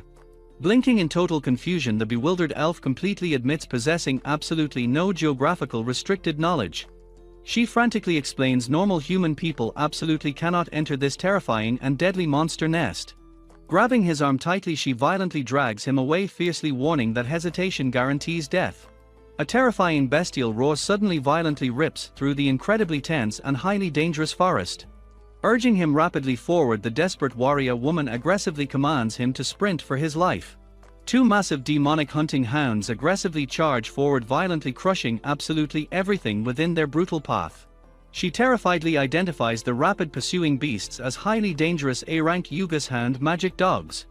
These highly intelligent canine monsters deeply specialize in violently swarming prey with perfect tactical pack coordination. Prolonged intense miasma exposure has completely mutated the vicious beasts into incredibly unstoppable berserk killers. She bravely promises to aggressively face the deadly monsters alone once he reaches absolute safety. Reese calmly halts their frantic retreat, logically suggesting they simply stand their ground and fight. She angrily mocks his seemingly fragile elven physique, heavily doubting his combat usefulness against such beasts. Preparing a devastating counterattack, she highly confidently commands the fragile elf to carefully observe her. Reese gasps in pure profound shock, recognizing her incredibly familiar and absolutely devastating combat aura. Raising her weapon fiercely, she proudly announces the legendary Minori-style magic sword of wind. Swinging her heavy blade downward, she aggressively unleashes the devastatingly powerful and blinding sandstorm sword technique. Reese watches in absolute awe as raging magical winds violently tear across the chaotic battlefield. Reese's eyes sparkle with profound amazement, recognizing the beautifully familiar fighting stance displayed before him. Barely containing his overwhelming excitement, Reese desperately asks exactly where the skilled swordswoman learned those techniques. Completely baffled by his sudden enthusiasm, she loudly questions if he ever saw a magic swordsman. Snapping back to reality, she frantically realizes her powerful attack completely failed to stop the charging beasts.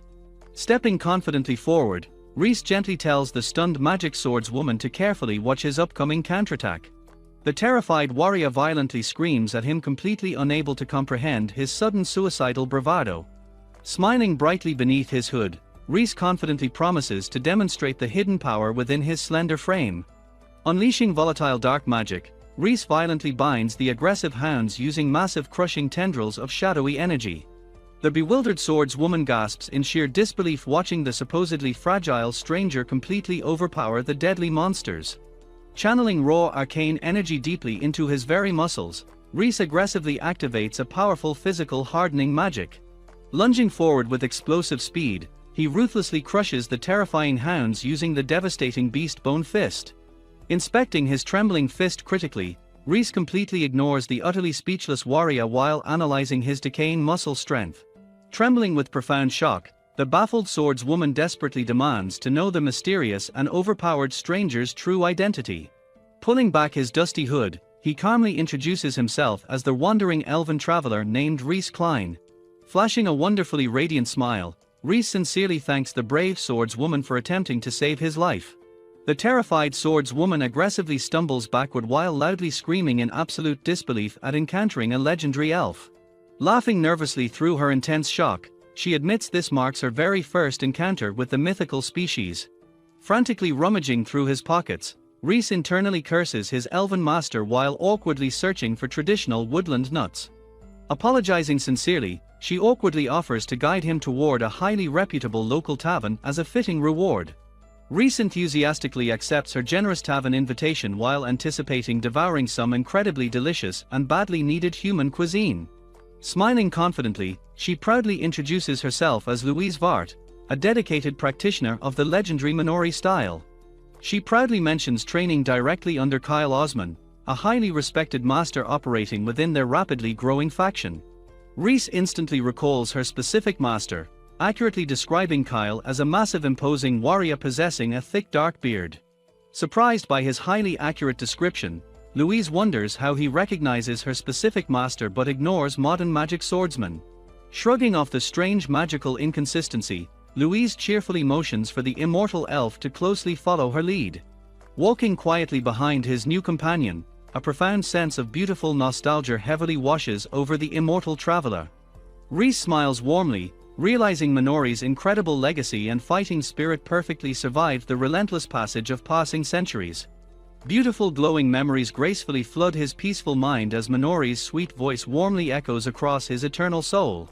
He fondly remembers Minori excitedly reporting about aggressively sparring against a highly energetic and incredibly passionate young challenger. Touched by her eternal dedication, Reese humbly acknowledges that his precious disciple successfully forged a legacy before him. Gazing proudly across the sprawling medieval cityscape, Reese heavily praises his legendary departed disciple for her incredible achievements. Approaching the massive towering stone gates, Louise cheerfully announces their long-awaited arrival at her primary bustling operational base. They finally step confidently into the incredibly vibrant and heavily populated commercial hub proudly known as Belmina City.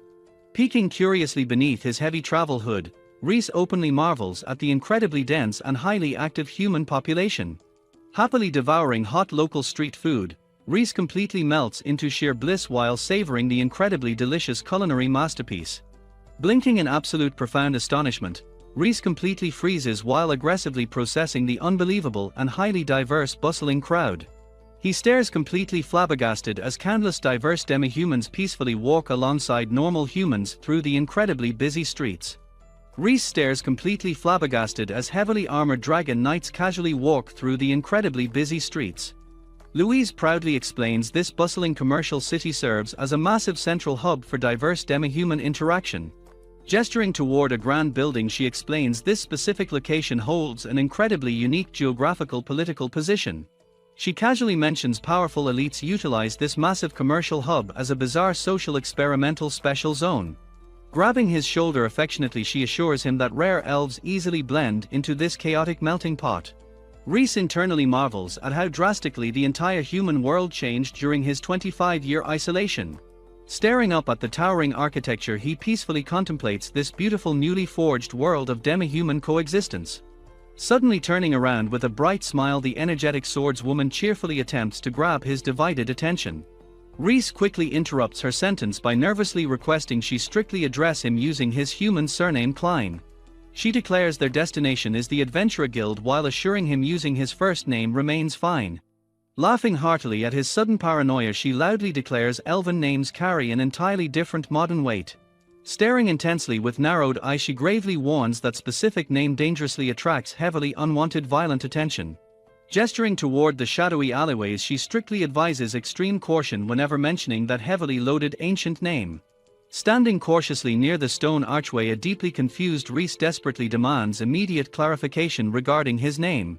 She shockingly reveals his personal name perfectly matches the universally worshipped legendary savior of the Reese religion. Reese wildly widens his eyes in absolute profound horror upon discovering his own accidental massive religious cult. Walking through the bustling environment, a companion notes that this place is always incredibly noisy. Brushing off the concern, the hooded figure remarks that despite the crowd being full of rough idiots, they aren't inherently bad people, assuring that he isn't intimidated. Pulling back his hood slightly, he smiles and reflects on how long it has been since he experienced such lively hustle and bustle. He turns his back to step fully into the crowded room, drawing immediate attention from the onlookers. A ripple of shock courses through the crowd as they spot his pointed ears, whispering in disbelief that a real elf is standing right in front of them. One of the patrons breaks the tension, changing the subject to praise Klein for being incredibly strong. Laughing nervously, another man points out the contradiction, wondering why an elf, typically known for healing magic in hero tales, was just using attack magic. The focus shifts to a steaming bowl of stew as a local excitedly declares that anyone visiting Belmina simply must try this dish. Louise smiles warmly, raising her tankard to thank Mia for the drinks. Mia, the demon maid, shoots a deadpan glare over her shoulder and sharply tells Louise not to act drunk before she has even taken a sip. Staring in pure shock at the maid's horns, Klein realizes with a jolt that he is looking at a demon.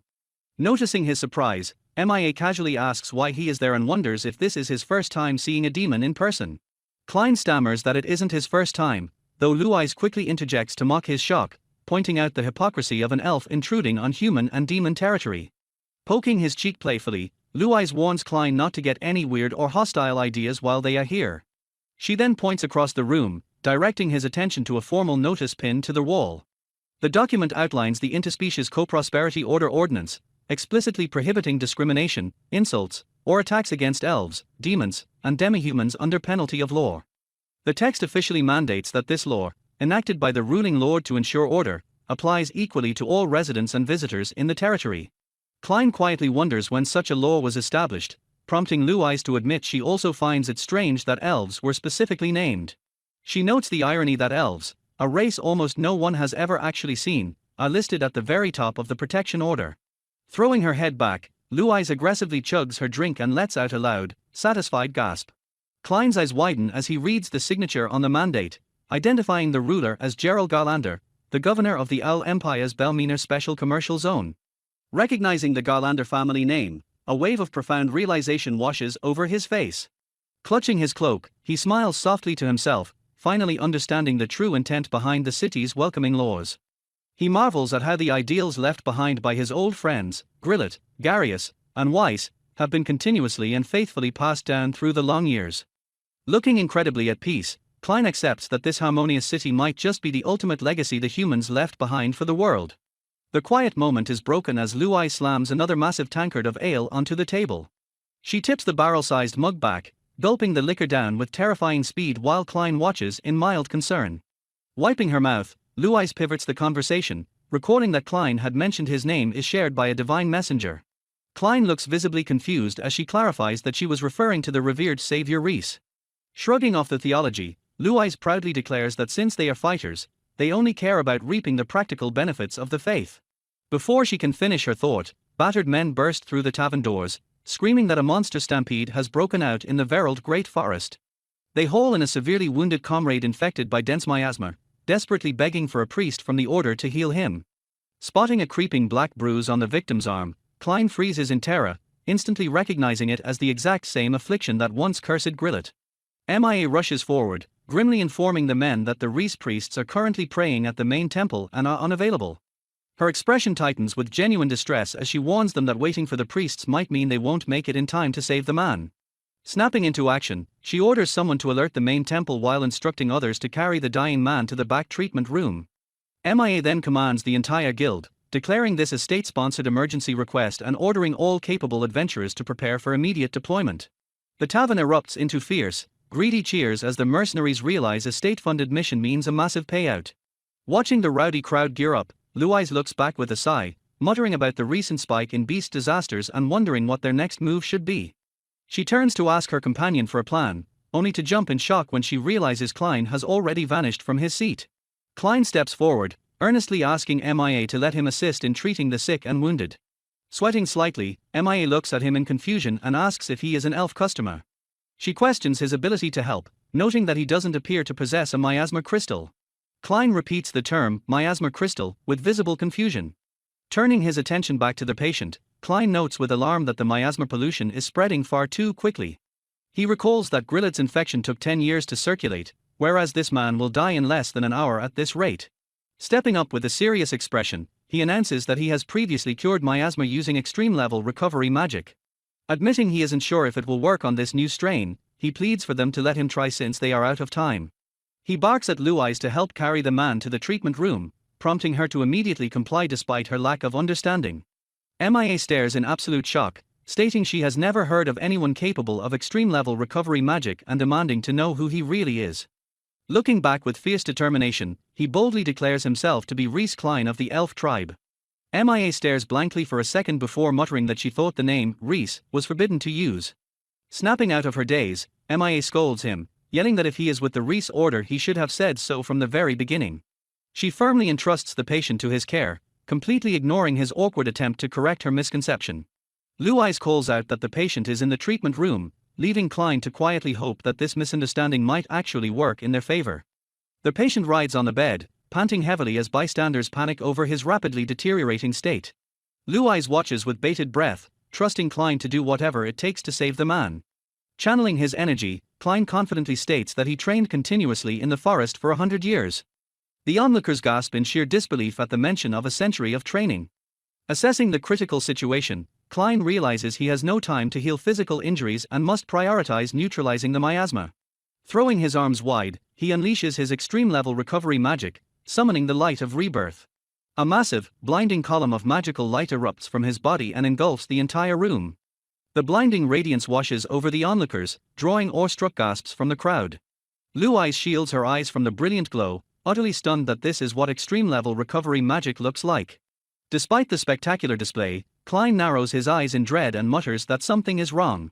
The light fades to reveal the patient still gasping for air, the cursed black bruise entirely unfazed by the spell. Klein grimly notes that while the miasma's progression has halted, it shows absolutely no sign of shrinking. He breaks into a cold sweat, horrified that even extreme-level recovery magic cannot counter this miasma.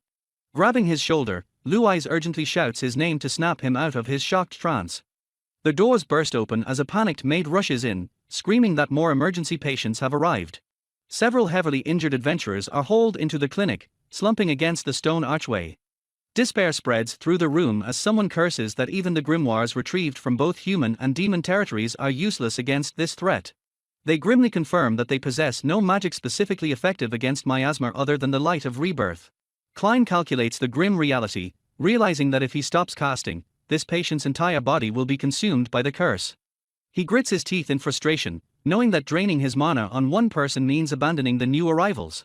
A serene voice suddenly breaks the tension, gently apologizing for the delay as a robed figure steps into the room. A young woman introduces herself as Alicia Raziel, a priestess of the Reese Order, announcing that she came as soon as she heard about the miasma. Klein stares at the holy women in absolute disbelief, echoing the words, Reese Order, as his mind reels. Taking immediate command, Alicia briefs her subordinate nuns that they have 27 patients and must prepare for the number to rise. She formally authorizes the use of the miasma crystals entrusted by their patriarch, invoking the savior Reese's protection as her nuns leap into action. A bystander stares in disbelief, questioning how a mere child is dealing with such a deadly miasma infection. Addressing the newly arrived Reese Order priests, a local admits he honestly didn't think they would make it in time. Alicia smiles warmly, explaining that they received a divine revelation urging them to seek those needing healing at the guild. She finishes her thought, officially stating that the holy message guided their path here today. Calling it the will of God, she expresses profound relief that they arrived before the patients perished. Alicia graciously thanks Klein for keeping the man alive before firmly declaring that the order will take over the treatment. Springing into action, she rapidly orders MIA to fetch lukewarm water, clean gauze, a towel, and hemp thread for suturing. Klein's eyes widen in alarm as he demands to know exactly what the priestess is planning to do. Alicia calmly explains that she has some medical knowledge and intends to wash the wound, stop the bleeding, and sew the flesh back together. Horrified by the barbaric concept, Klein yells in sheer panic, asking if she seriously plans to sew a wound shut without anesthesia. Unfamiliar with the word anesthesia, Alicia states she will use a beginner healing potion, prompting Klein to mentally scream that such a thing is barely a placebo. Her expression hardens with desperation as she argues that even if the miasma is cured, the patient will bleed to death without physical intervention. Watching her resolve, Klein falls silent, realizing this is the first time he has ever witnessed primitive medical practices in this world. He quickly deduces the reason for this backwardness, realizing that the existence of recovery magic entirely stunted the growth of normal medicine. Staring at the determined priestess, he wonders why a spellcaster like her cannot simply use recovery magic herself. Stepping forward, Klein announces that he understands the situation and will heal the physical wounds using his magic. Alicia's eye widens in absolute shock as the words, recovery magic, register in her mind. Noticing his pointed ears for the first time, she stammers out a question asking if he is an elf, to which he casually agrees. Her mouth drops open in pure awe, completely stunned by the presence of a mythical being. Leaning in with urgent hope, she asks if his recovery magic can truly heal the grievous wounds immediately. Flashing a confident smile, Klein boasts that it is a piece of cake before turning the question back to her. He stares intently at the priestess, asking if she and her order can truly cure the deadly miasma affliction. Alicia returns his gaze with fierce, unwavering determination, her silence serving as a resolute confirmation. Grinning at her resolve, Klein suggests they divide the labor and declares that he will go first. Raising his hands, he explains that the true principle of recovery magic is not to force healing but to enhance the patient's own self-healing abilities. He clarifies that it is for more than just a crude power meant to reattach broken flesh. It is a delicate technique that gently supports the innate will of life trying to return to its proper, healthy form. He finishes his philosophical lecture, declaring that this understanding is the true essence of recovery magic. Unleashing his power, he chants the invocation for super-tier recovery magic, Twilight Heal. A massive, blinding flash of divine energy bursts from his hands and envelops the dying adventurer. The radiant light washes over the horrific torso wound, knitting the torn flesh together in an instant. Alicia watches the miraculous display in stunned silence, whispering that the wounds are closing with effortless grace. Clasping her hands over her chest, she blushes and murmurs in total amazement at the incredible power. She wistfully notes that if her order could use such magic, their treatment options would expand exponentially. Klein cheerfully replies that if she trains hard enough, there is a distinct possibility she could learn to use it too. He casually adds that it only took him 20 years to master the spell, causing the human priestess to freeze in horror. Sweating nervously, Klein realizes he just made a massive blunder by speaking with an elf's warped sense of time. Instantly recovering her composure, Alicia flashes a fiercely competitive smile and vows that she will not lose to him. Klein blinks in mild surprise, taken aback by the human girl's intense and fiery spirit. Channeling her own power, Alicia holds up a miasma crystal as it begins to glow brightly, ready to perform her part of the miracle. The miasma crystal begins to hum with energy as the young priestess prepares her spell. Clasping her hands tightly, Alicia prays for the Savior Reese's protection, offering herself as a vessel to absorb the corruption and become a bridge of healing. Kneeling before the dying adventurer, she vows to use her own body to purge the deadly poison from his life. Throwing her head back, she unleashes her divine art, chanting the invocation for the purification of prayer. A profound, heavy tension fills the air as the holy spell begins to take effect. Klein's eye widens in pure shock as he senses the massive, unnatural shift in magical energy. The cursed black miasma violently erupts from the patient's body, swirling into the air like a cloud of toxic smoke. The dense, swirling darkness forcefully coalesces into a concentrated mass above the bed. With a sharp gasp, Alicia draws the horrific miasma directly into the holy ring resting against her chest. Watching in absolute horror, Klein screams out as he realizes the young girl is physically absorbing the deadly curse into herself. The dark corruption flows seamlessly into the artifact on her hand, trapping the malevolent energy within. The tortured adventurer finally slumps back against the mattress, his breathing peaceful as the dark bruise vanishes completely. Lowering her hands, Alicia pants heavily from the sheer physical toll of the ritual while Klein watches in stunned silence. Staring at the now-cured patient, Klein mutters in disbelief that the dying man is actually safe. Wiping sweat from her brow, Alicia flashes a weak but triumphant smile and announces that the treatment is complete. Klein simply stares back at her, utterly speechless at the extreme sacrifice required by her human faith. He silently reflects that while the divine display was undeniably beautiful, there was a deeply unsettling undertone to it. He admits to himself that there was something profoundly painful and tragic about watching her bear such a toxic burden. Gazing around the clinic as the nuns continue their grueling work, Klein realizes this is the very first form of recovery art he has witnessed in this world outside of his own magic. Stepping out into the hallway, the demon maid quietly closes the heavy wooden door behind her. Watching her leave, Klein turns back and expresses genuine amazement at the capabilities of the Reese Order. He admits he was completely unaware that the deadly miasma could be cured without relying on traditional recovery magic. Mia attributes their success directly to the divine protection of Savior Reese, noting that the Adventurers Guild heavily depends on them to handle beast disasters. Klein mentally notes that his own extreme-level magic cannot be spammed, recalling how he had to give Jean a pseudo-holy sword instead of just healing him during the Demon King battle. He reflects on the horrifying nature of the dark miasma that continuously plagues this era. Resting his chin on his hand, he quietly mutters about this so-called divine protection. His expression turns serious as he ponders the true nature and origins of the Reese Order. Mia interrupts his thoughts to ask if he is actually a member, prompting him to laugh nervously and brush it off as a coincidence. She smirks at his reaction, deducing that he genuinely knows nothing about the religious faction. She concludes that he must simply be a rogue healer who happens to share the revered Savior's name. Even so, Mia sincerely compliments his spellcraft, noting that his magic felt distinctly different from the Order's techniques. Louise excitedly agrees, recalling how incredible it was to watch his warm, floating light mend the gruesome wounds so effortlessly. Intrigued by their high praise, Klein leans in and asks them to explain exactly what the Reese Order is. Instead of answering directly, Louise gestures toward the nearby window and tells him to look outside. Towering over the town square stands a massive, imposing stone statue of the Savior Reese holding a giant sword. Staring at the monument, Louise explains that the town is filled with various legends about the holy figure. She states that Reese was a true savior sent by the heavens specifically to rescue humanity from the encroaching miasma.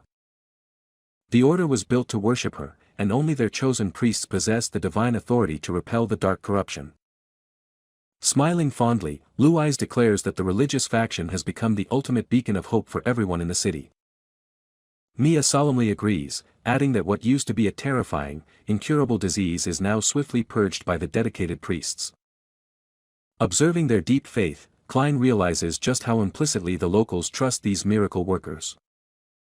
Despite their praise, a profound sense of dread washes over him as he recalls the horrific, self-sacrificing nature of the nun's ritual.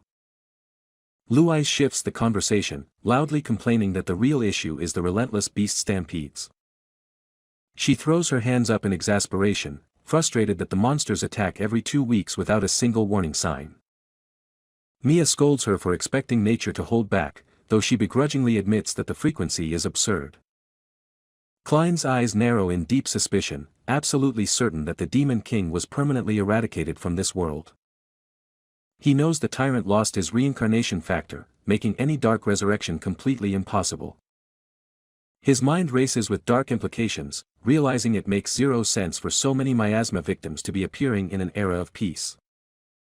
Staring out at the towering statue, he grimly wonders what could possibly be causing the relentless beast disasters. Meanwhile, a group of young acolytes excitedly volunteer to run errands and buy various supplies for the clinic. Flailing her arms, a frantic nun chases after them and loudly orders the children not to waste their funds. Noticing a quiet boy lagging behind, Alicia gently asks Cecil what is bothering him.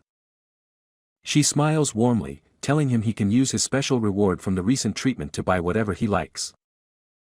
Cecil freezes in panic, staring up at her as he asks if the gruesome healing procedure somehow failed.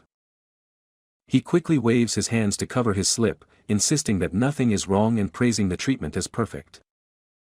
Desperately making excuses, he stammers that another infected adventurer might come rushing through the doors at any second. He adds that he would feel terrible leaving his older sister to handle another emergency all by herself. Alicia chuckles softly, genuinely surprised and touched by the young boy's sudden display of consideration.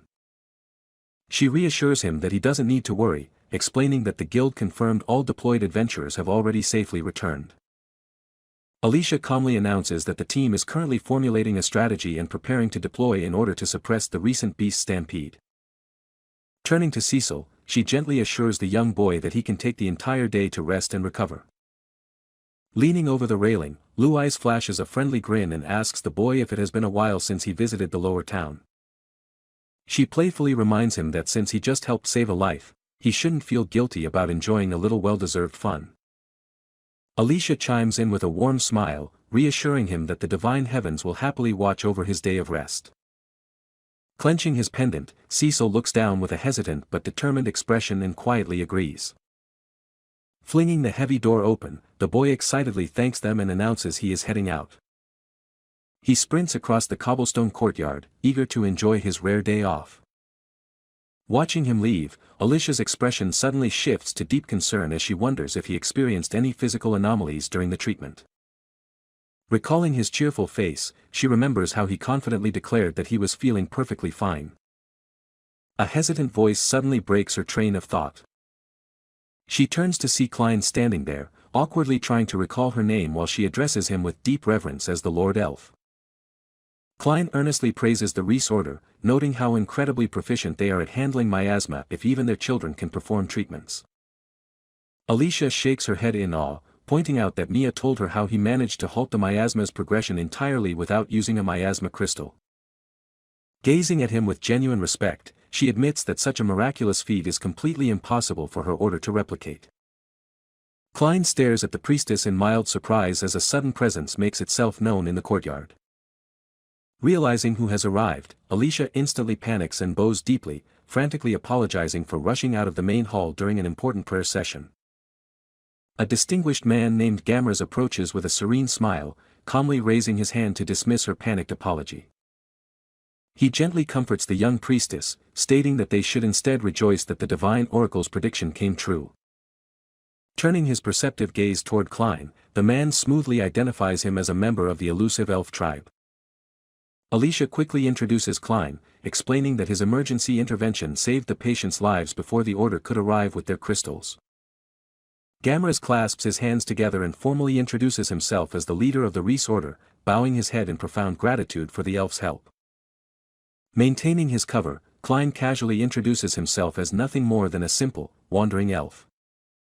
Gamers insists that the Order owes him a massive debt, confessing that without his intervention, they would have been forced to abandon several dying patients. The leader marvels at the concept of healing without a miasma crystal, declaring that the legendary recovery magic of the elves truly lives up to its mythical reputation. Narrowing his eyes with polite curiosity, Gamras asks the wandering elf if he has ever personally witnessed true elven recovery magic. He shockingly reveals that, for a brief period in the past, an actual elf was registered as a member of the Reese Order. Gamras fondly recalls the individual as a profoundly quiet, diligent, and masterful recovery healer. Klein's eyes widen in absolute disbelief as the pieces suddenly click together in his mind. He internally screams at the realization that Rahab Rowley had somehow left her footprints here of all places. Laughing heartily, Gamras admits that the female elf's techniques were far too refined and complex for any human believer to replicate or use as a reference.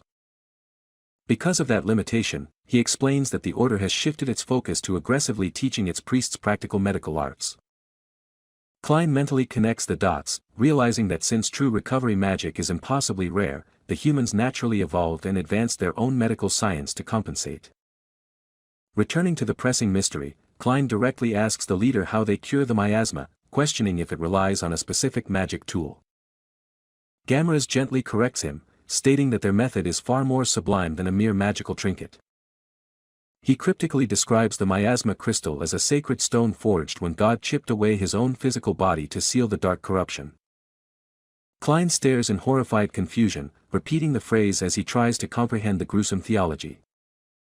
The leader clarifies that the crystals cannot be artificially manufactured, but are rather miraculous byproducts born from overlapping coincidences in areas dense with miasma. Holding up a glowing fragment, Gamras philosophically declares that life only truly shines when it is chipped away and sacrificed. Smiling peacefully at the stunned elf, the cult leader concludes that this sacrificial principle is the true essence of healing. Gazing up at the imposing statue of the Savior Reese, Gamras softly declares that true miracles only manifest at the end of profound suffering. The cult leader's smile fades as he casts a serious glance at the disguised elf, explicitly warning him that his kind should never touch the sacred stones. He notes that even the revered Rahab actively avoided the crystals, refusing to ever get close to them during her time with the Order. Klein silently agrees, recalling the ominous black crystals the children carried and recognizing that they radiate a dense miasma that acts as a lethal poison to elves. Despite the danger, an intense wave of scholarly curiosity washes over him, leaving him secretly eager to thoroughly research the corrupted artifacts.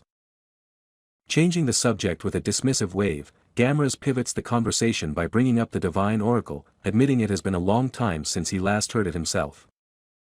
Gesturing toward the flustered young priestess, Gamras proudly reveals that Alicia frequently hears the divine voice during her deep prayers. He explains that those who possess true faith and offer devoted prayers are occasionally granted the rare opportunity to hear the sacred whispers. Klein narrows his eyes in sharp suspicion, bluntly asking if this mysterious voice actually identified itself as a god. Pressing the issue, the ancient elf glares intensely and demands to know exactly what the supposed deity said to earn their unwavering worship. Alicia confidently replies that the voice does not need to name itself, insisting that their devout prayers could only ever reach the true Savior. She tilts her head in genuine confusion, wondering aloud who else besides a divine being could possibly answer their holy summons. A dark memory suddenly surfaces in Klein's mind, echoing the dying demon king's bitter revelation that they were all merely puppets dancing in the palm of a cruel creator. His blood runs completely cold as he realizes the tyrant's final, cryptic warning also explicitly centered around the terrifying concept of a meddling god. Unaware of the elf's internal panic, Gamras gently suggests that since Klein is a master of recovery magic, he too might one day hear the divine voice. Extending an open hand, the cult leader warmly offers the Order's full support should the heavens ever decide to speak directly to the wandering healer. Masking his deep suspicion with a polite smile, Klein reaches out and casually remarks that he would love to ask this god why he was reincarnated into this world. Their hands clasp tightly together as the ancient elf secretly wonders if this mysterious entity truly holds the absolute answers to his existence. The very second their skin makes contact, a horrifically violent sensation rips through Klein's entire nervous system. Searing dark energy pulses from the cult leader's grip, making Klein mentally scream as he tries to determine if he is feeling pure miasma or Gamras' own twisted mana. Staring wide-eyed in sheer terror, the seasoned mage realizes this grotesque, heavy aura completely defies every established law of magic he has ever known. An overwhelming, suffocating dread paralyzes his mind as he stares at the smiling human, absolutely certain that there is something fundamentally terrifying and unnatural about the man standing before him. A quiet realization settles in as exactly 2 weeks pass. Strolling through the bustling streets, Klein reflects on his extended stay in the commercial city of Belmina. He remembers how the guild receptionist, Mia, frantically stopped him from leaving. Startled by her sudden desperation, he had turned back to listen. Mia explained that the constant magical beast disasters had completely drained their supply of healing potions. Unable to refuse a city in desperate need of his power, Klein accepted her generous offer of coin and favors. Pacing through the city, he realizes that the local order specializes strictly in miasma poisoning and cannot heal normal injuries.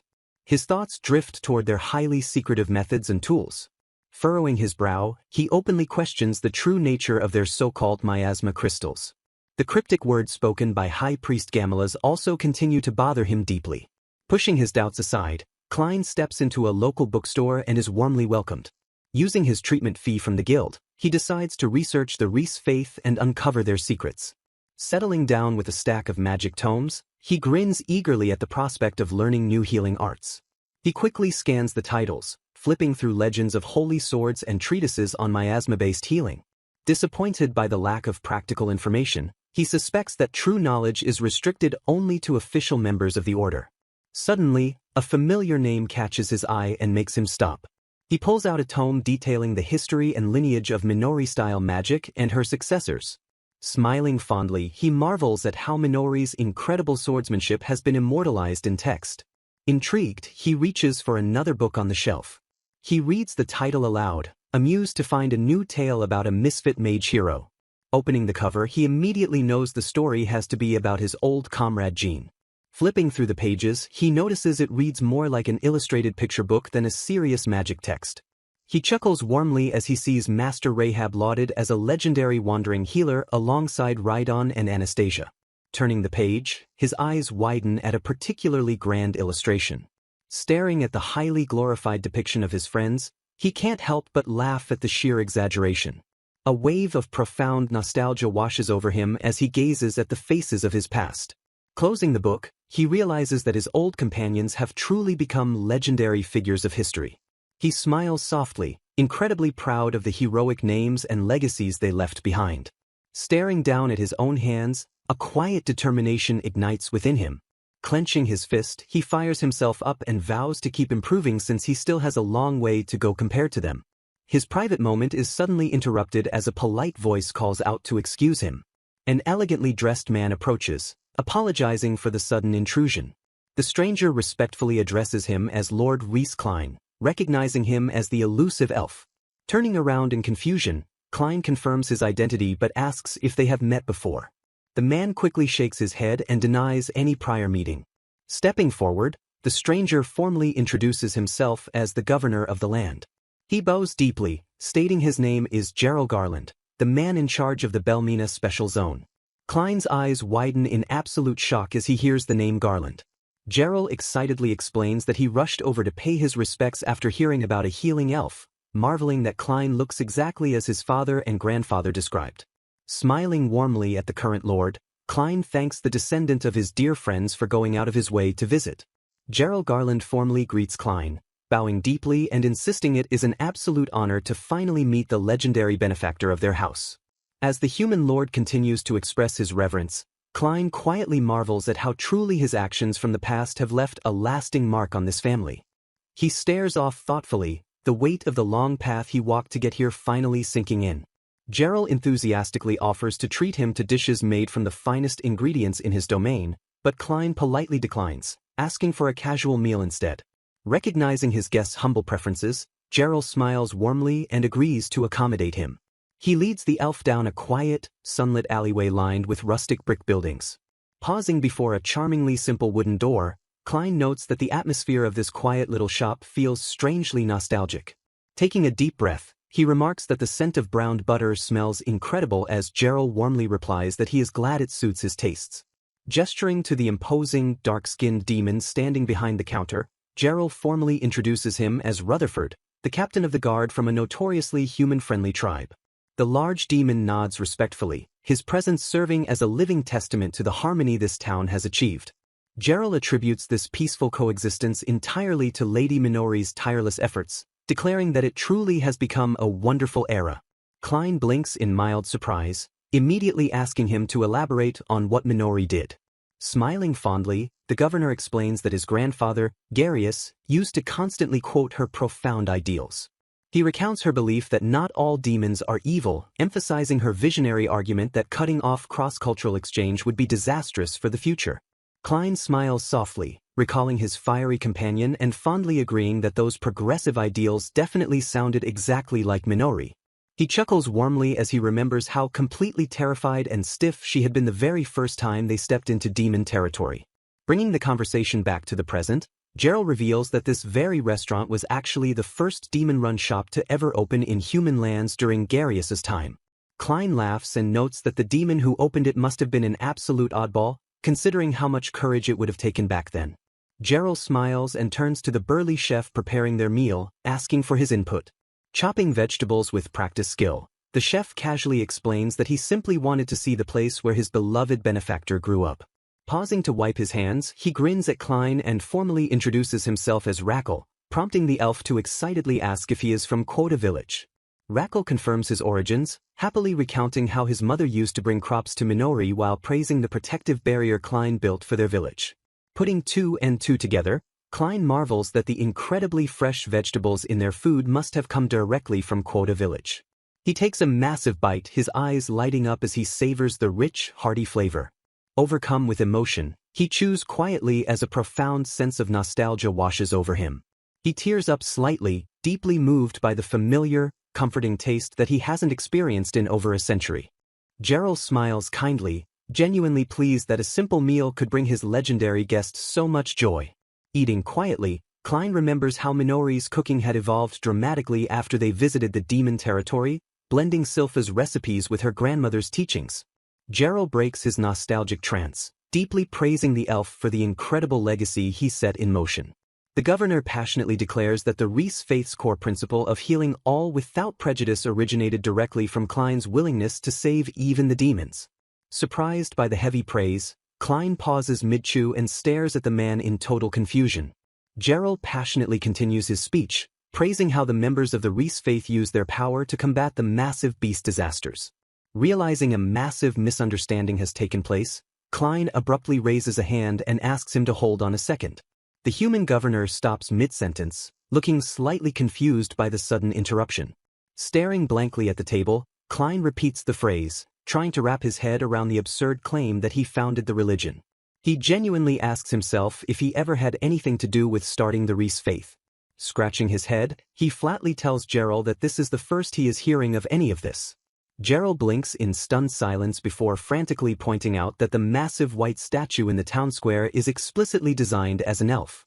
The human lord desperately tries to rationalize the confusion, guessing that Klein must have deliberately chosen to hide his involvement for some noble reason.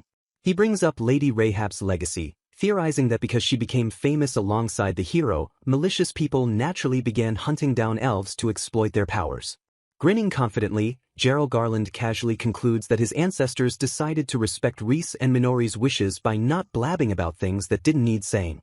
He then turns serious, sweating nervously as he admits that perhaps they've somehow got the wrong person entirely. Gerald desperately presses his case, arguing that High Priest Gamaliel explicitly preaches that their entire doctrine began with a single divine artifact. Klein stares blankly, his mind racing as the governor mentions a legendary sword bestowed directly by God and the savior Reese.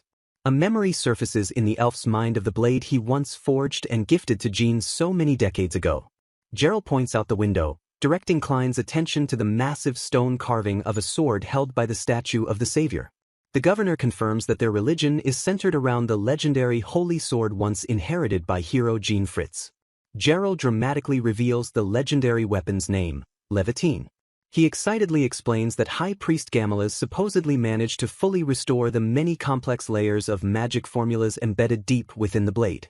The human lord closes his eyes in quiet reverence, sincerely declaring that the sword is truly a holy relic. He quotes the foundational teachings, recounting how God, allegedly proclaimed that the savior Reese and the sword were his finest masterpieces. Gerald continues to recite the divine scripture, stating that God directly spoke to Gamulus. He recites the supposed words of the savior Reese, commanding Gamulus to take up the sword and dispel the chaos of the world just as the hero once did. The governor passionately recites the divine mandate, explaining that the healing arts dwelling within the sword must be entrusted to the wounded to ensure the flame of healing never goes out. He finishes the solemn quote with a warning that the holy sword will judge whether the wielder is truly worthy or not. Gerald lowers his head and admits that hearing those grand legends naturally led him to make certain assumptions. The governor explains that because of the legends, he genuinely believed Klein was the one who personally chose High Priest Gamulus. Klein's mind races with profound confusion as he tries to process the idea of God and the Savior literally whispering commands. He firmly realizes that he never inscribed any sort of complex spell on Levitine that would allow it to speak or deliver divine mandates. Sitting in silence, the ancient elf wonders who, or what, actually whispered those manipulative words to the high priest. As the silence stretches on, Klein's mind remains tangled in a web of deep, unsettling questions. Sighing softly, Klein finally breaks the tension by confirming that while he still has questions, he knows for an absolute fact that he wasn't the one speaking to Gamulus.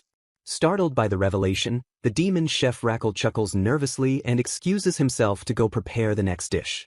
Gerald blinks in surprise, quietly admitting that hearing Klein deny involvement actually puts his mind at ease a little. The governor's expression hardens as he leans in, stating that there is something very serious he has been waiting to tell Lord Reese.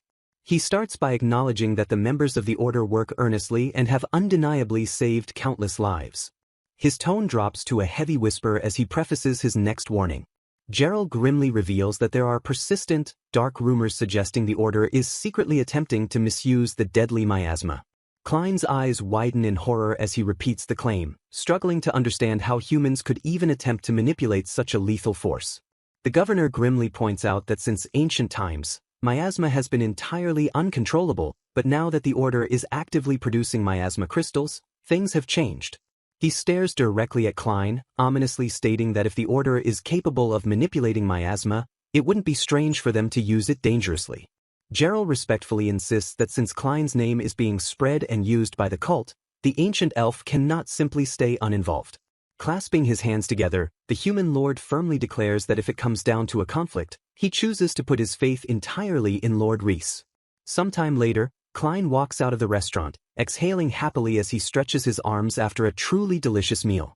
He reflects on the bizarre passage of time, marveling that in just 80 years, a simple dish evolved into a deep culture, while a single sword birthed an entire religion. Gazing up at the sky, he smiles softly and admits that the chaotic unpredictability of humanity is honestly kind of fascinating. 2 months later, the peaceful atmosphere is shattered by agonizing screams echoing through the clinic. A heavily bandaged boy thrashes on a bed, screaming at Alicia that her treatment stings like hell and demanding she tag out. The boy stubbornly insists that Klein could fix his injuries in a snap without all the pain. Unfazed by the whining, Alicia smiles brightly and tells the boy that Mr. Klein is busy, so he will just have to make do with her.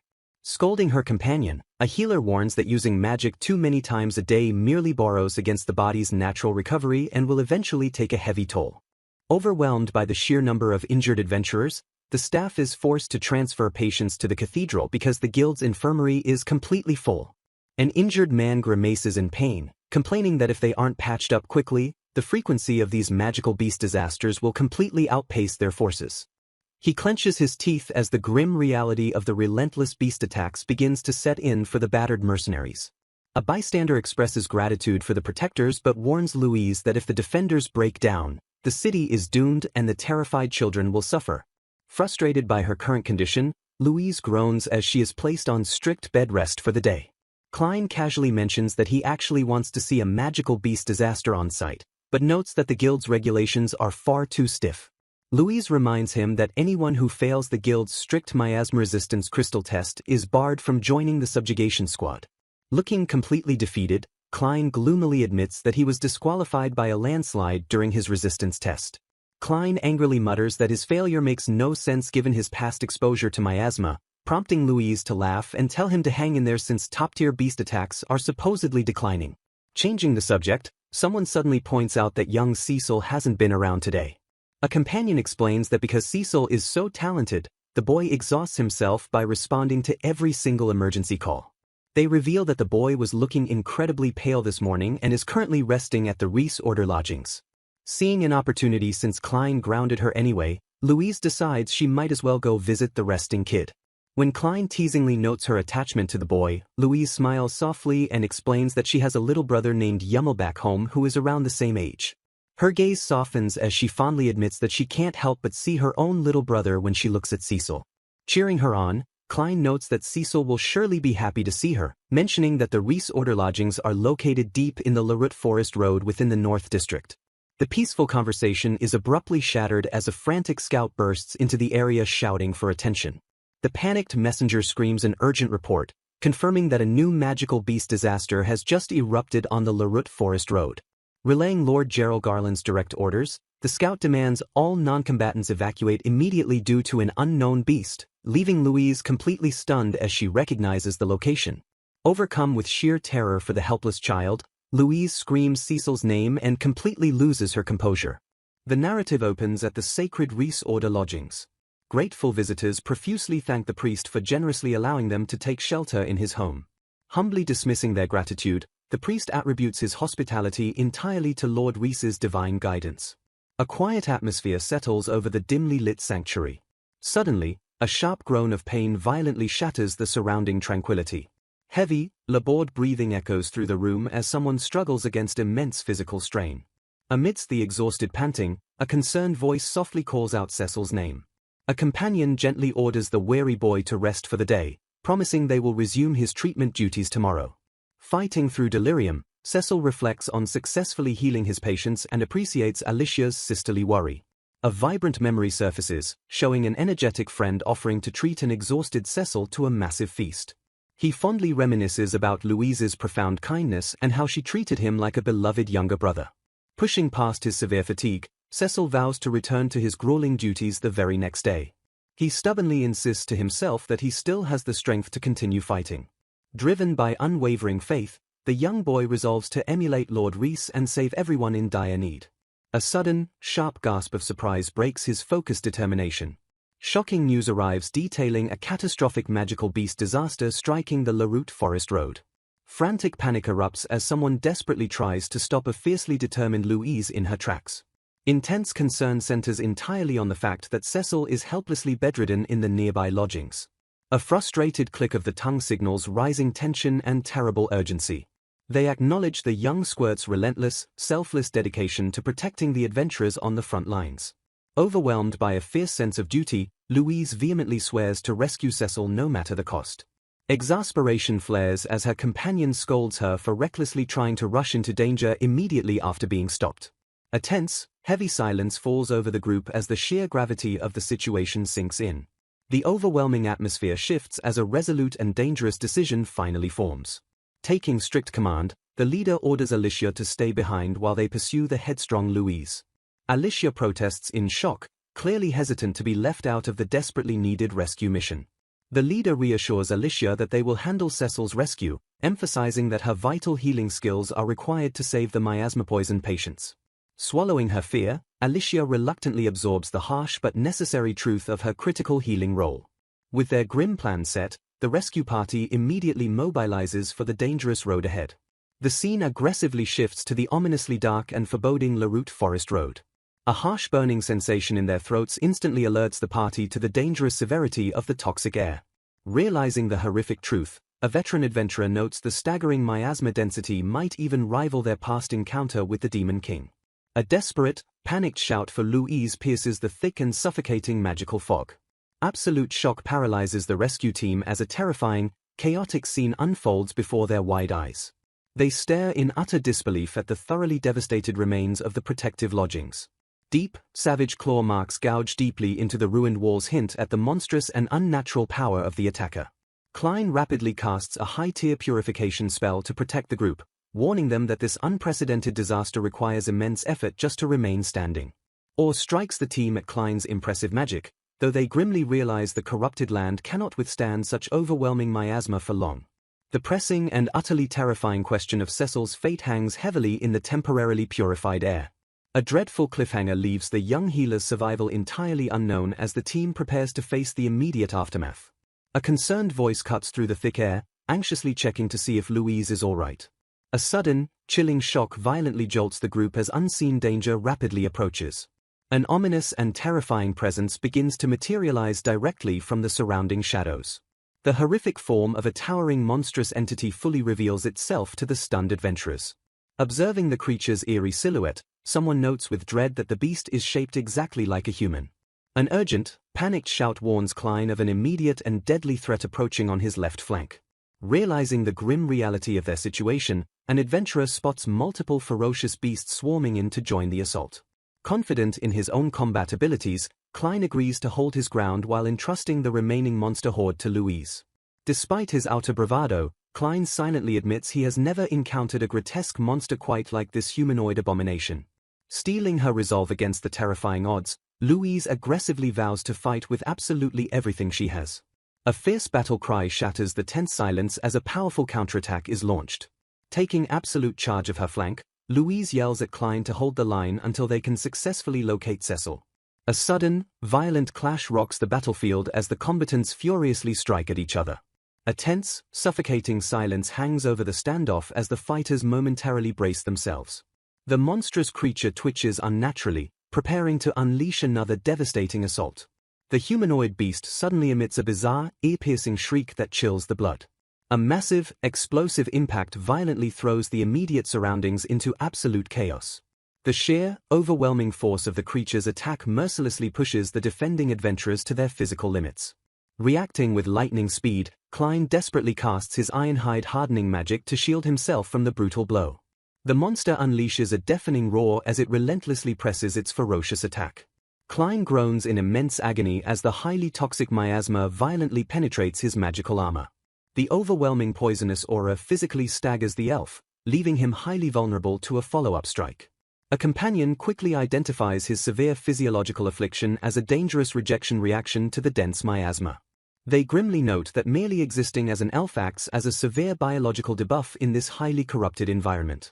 Recognizing the dire need for immediate intervention, an ally desperately begins weaving Apex-class healing magic. The incredibly powerful Birthlight spell is violently unleashed to purge the suffocating corruption from the air. A massive, blinding burst of purifying energy completely engulfs and cleanses the immediate battlefield. Spotting a critical opening in the monster's defense, Klein confidently readies a high-tier earth element spell. He aggressively manipulates the battlefield's terrain, preparing a trap to completely crush the monstrous humanoid. Channeling his raw magical power, he aggressively brings down the devastating piledriver spell upon his monstrous foe. The earth violently erupts and shatters under the crushing, undeniable force of the heavy magical attack. The creature screams in sheer agony as the massive earthen pillar directly connects with its body. As the thick dust finally settles, a dreadful realization sets in that the massive attack was still not enough to finish the beast. Concluding that regular offensive spells are completely useless against it, Klein realizes he only has one desperate option left. He decides he must risk unleashing the legendary, overpowered spell once wielded by the hero Jin. Although true hero magic strictly requires a special genetic trait, he recalls his intense training where he combined existing spells to mimic its immense power. Unsure if his fabricated, experimental magic will affect an enemy of this terrifying caliber, he resolves to gamble everything on the attempt anyway. Pushing his magical limits to the absolute breaking point, he silently prays for his desperate gambit to work.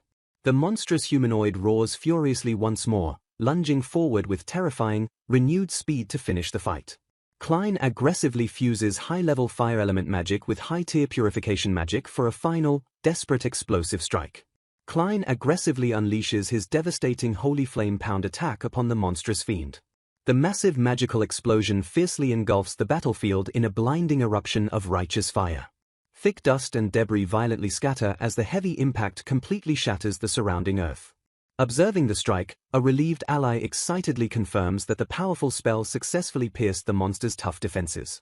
The humanoid beast weakly groans, reeling heavily from the immense magical damage it just sustained.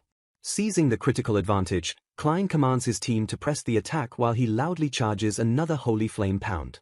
The heavily wounded beast wails in absolute agony as the relentless assault mercilessly continues.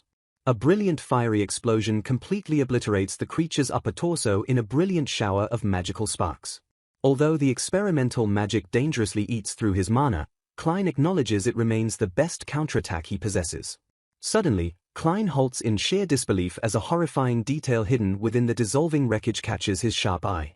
He stares in utter horror, realizing he just spotted a severed child's arm resting within the beast's fading miasma. A distinct, familiar ring adorning the tiny hand triggers a sickening wave of recognition in the elf's mind. Cursing his luck, Klein watches helplessly as the shrieking monstrous remnant successfully manages to escape into the shadows. He frantically tries to process the grim, devastating discovery of the child's arm hidden within the fiend's toxic remains. The terrifying truth about the ring's owner firmly dawns on him, plunging his thoughts into chaotic dread. Louise stares blankly into the distance, completely overwhelmed by the sudden shift in the battlefield's atmosphere. Her trembling eyes reflect pure despair as she struggles to comprehend the horrifying implication hanging in the air. An unbearable wave of grief washes over the scarred terrain, completely silencing the group's previously victorious momentum. Desperate for the truth, Louise aggressively vows to confirm the horrific suspicion with her own two eyes. She frantically sprints across the devastated wasteland, desperately searching for any tangible sign of her young friend. Her heavy boots pound against the ruined earth as she pushes her exhausted body to its absolute physical limit. She abruptly slides to a halt, her eyes widening in pure terror at the devastating sight unfolding before her. Complete destruction litters the barren ground, serving as a grim testament to the monster's unrelenting, savage fury. A choked, heartbroken whisper weakly escapes her trembling lips as she struggles to even speak his name. Louise collapses heavily to her knees, screaming Cecil's name into the void in pure, unadulterated agony. Suddenly, a stunned voice notes that Alicia and Lord Gamilas have unexpectedly followed them all the way out to the tragic scene.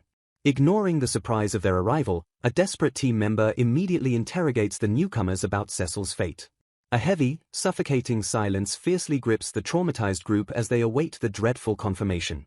The priest solemnly explains that he purified the monster, revealing that Cecil was called back to God right before the beast destroyed the lodgings.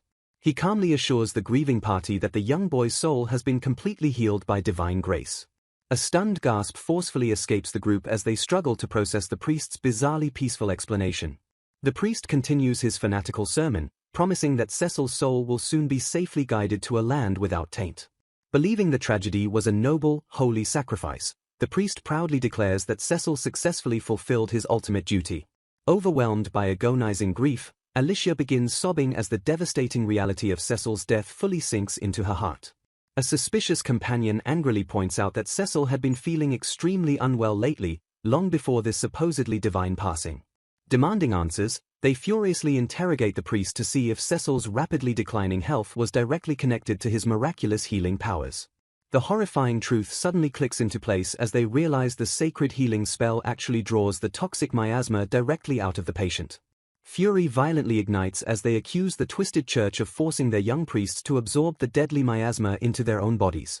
Another fanatical follower desperately screams Lord Gamilas's name to zealously defend their deeply twisted faith from the harsh accusations. The brainwashed believer vehemently insists they gladly accepted this fatal burden from the exact moment they offered themselves to God. Utterly bewildered by the blind fanaticism, Klein questions why anyone would willingly push themselves to such fatal extremes. A cultist screams in zealous fury, fiercely justifying the horrific tragedy by declaring that Cecil proudly died for their holy cause. A heavy, suffocating silence falls over the group as Klein looks down, deeply disturbed by the twisted logic gripping the believers. Pressing the psychological attack, the fanatic sharply demands to know if Klein has ever truly imagined their grim, desperate reality. The believer aggressively describes the suffocating dread of possessing the miraculous power to actually save dying people. They explain the unbearable psychological terror of simply standing by and letting innocent people die while possessing the divine ability to intervene. With unwavering, desperate conviction, the zealot claims that enduring such crushing guilt would be far worse than sacrificing their own life. Klein struggles to find his words, visibly shaken by the tragic and absolute sincerity anchoring their twisted defense. Refusing to be swayed by their overwhelming despair, Klein clenches his fists and fiercely rejects their morbid philosophy.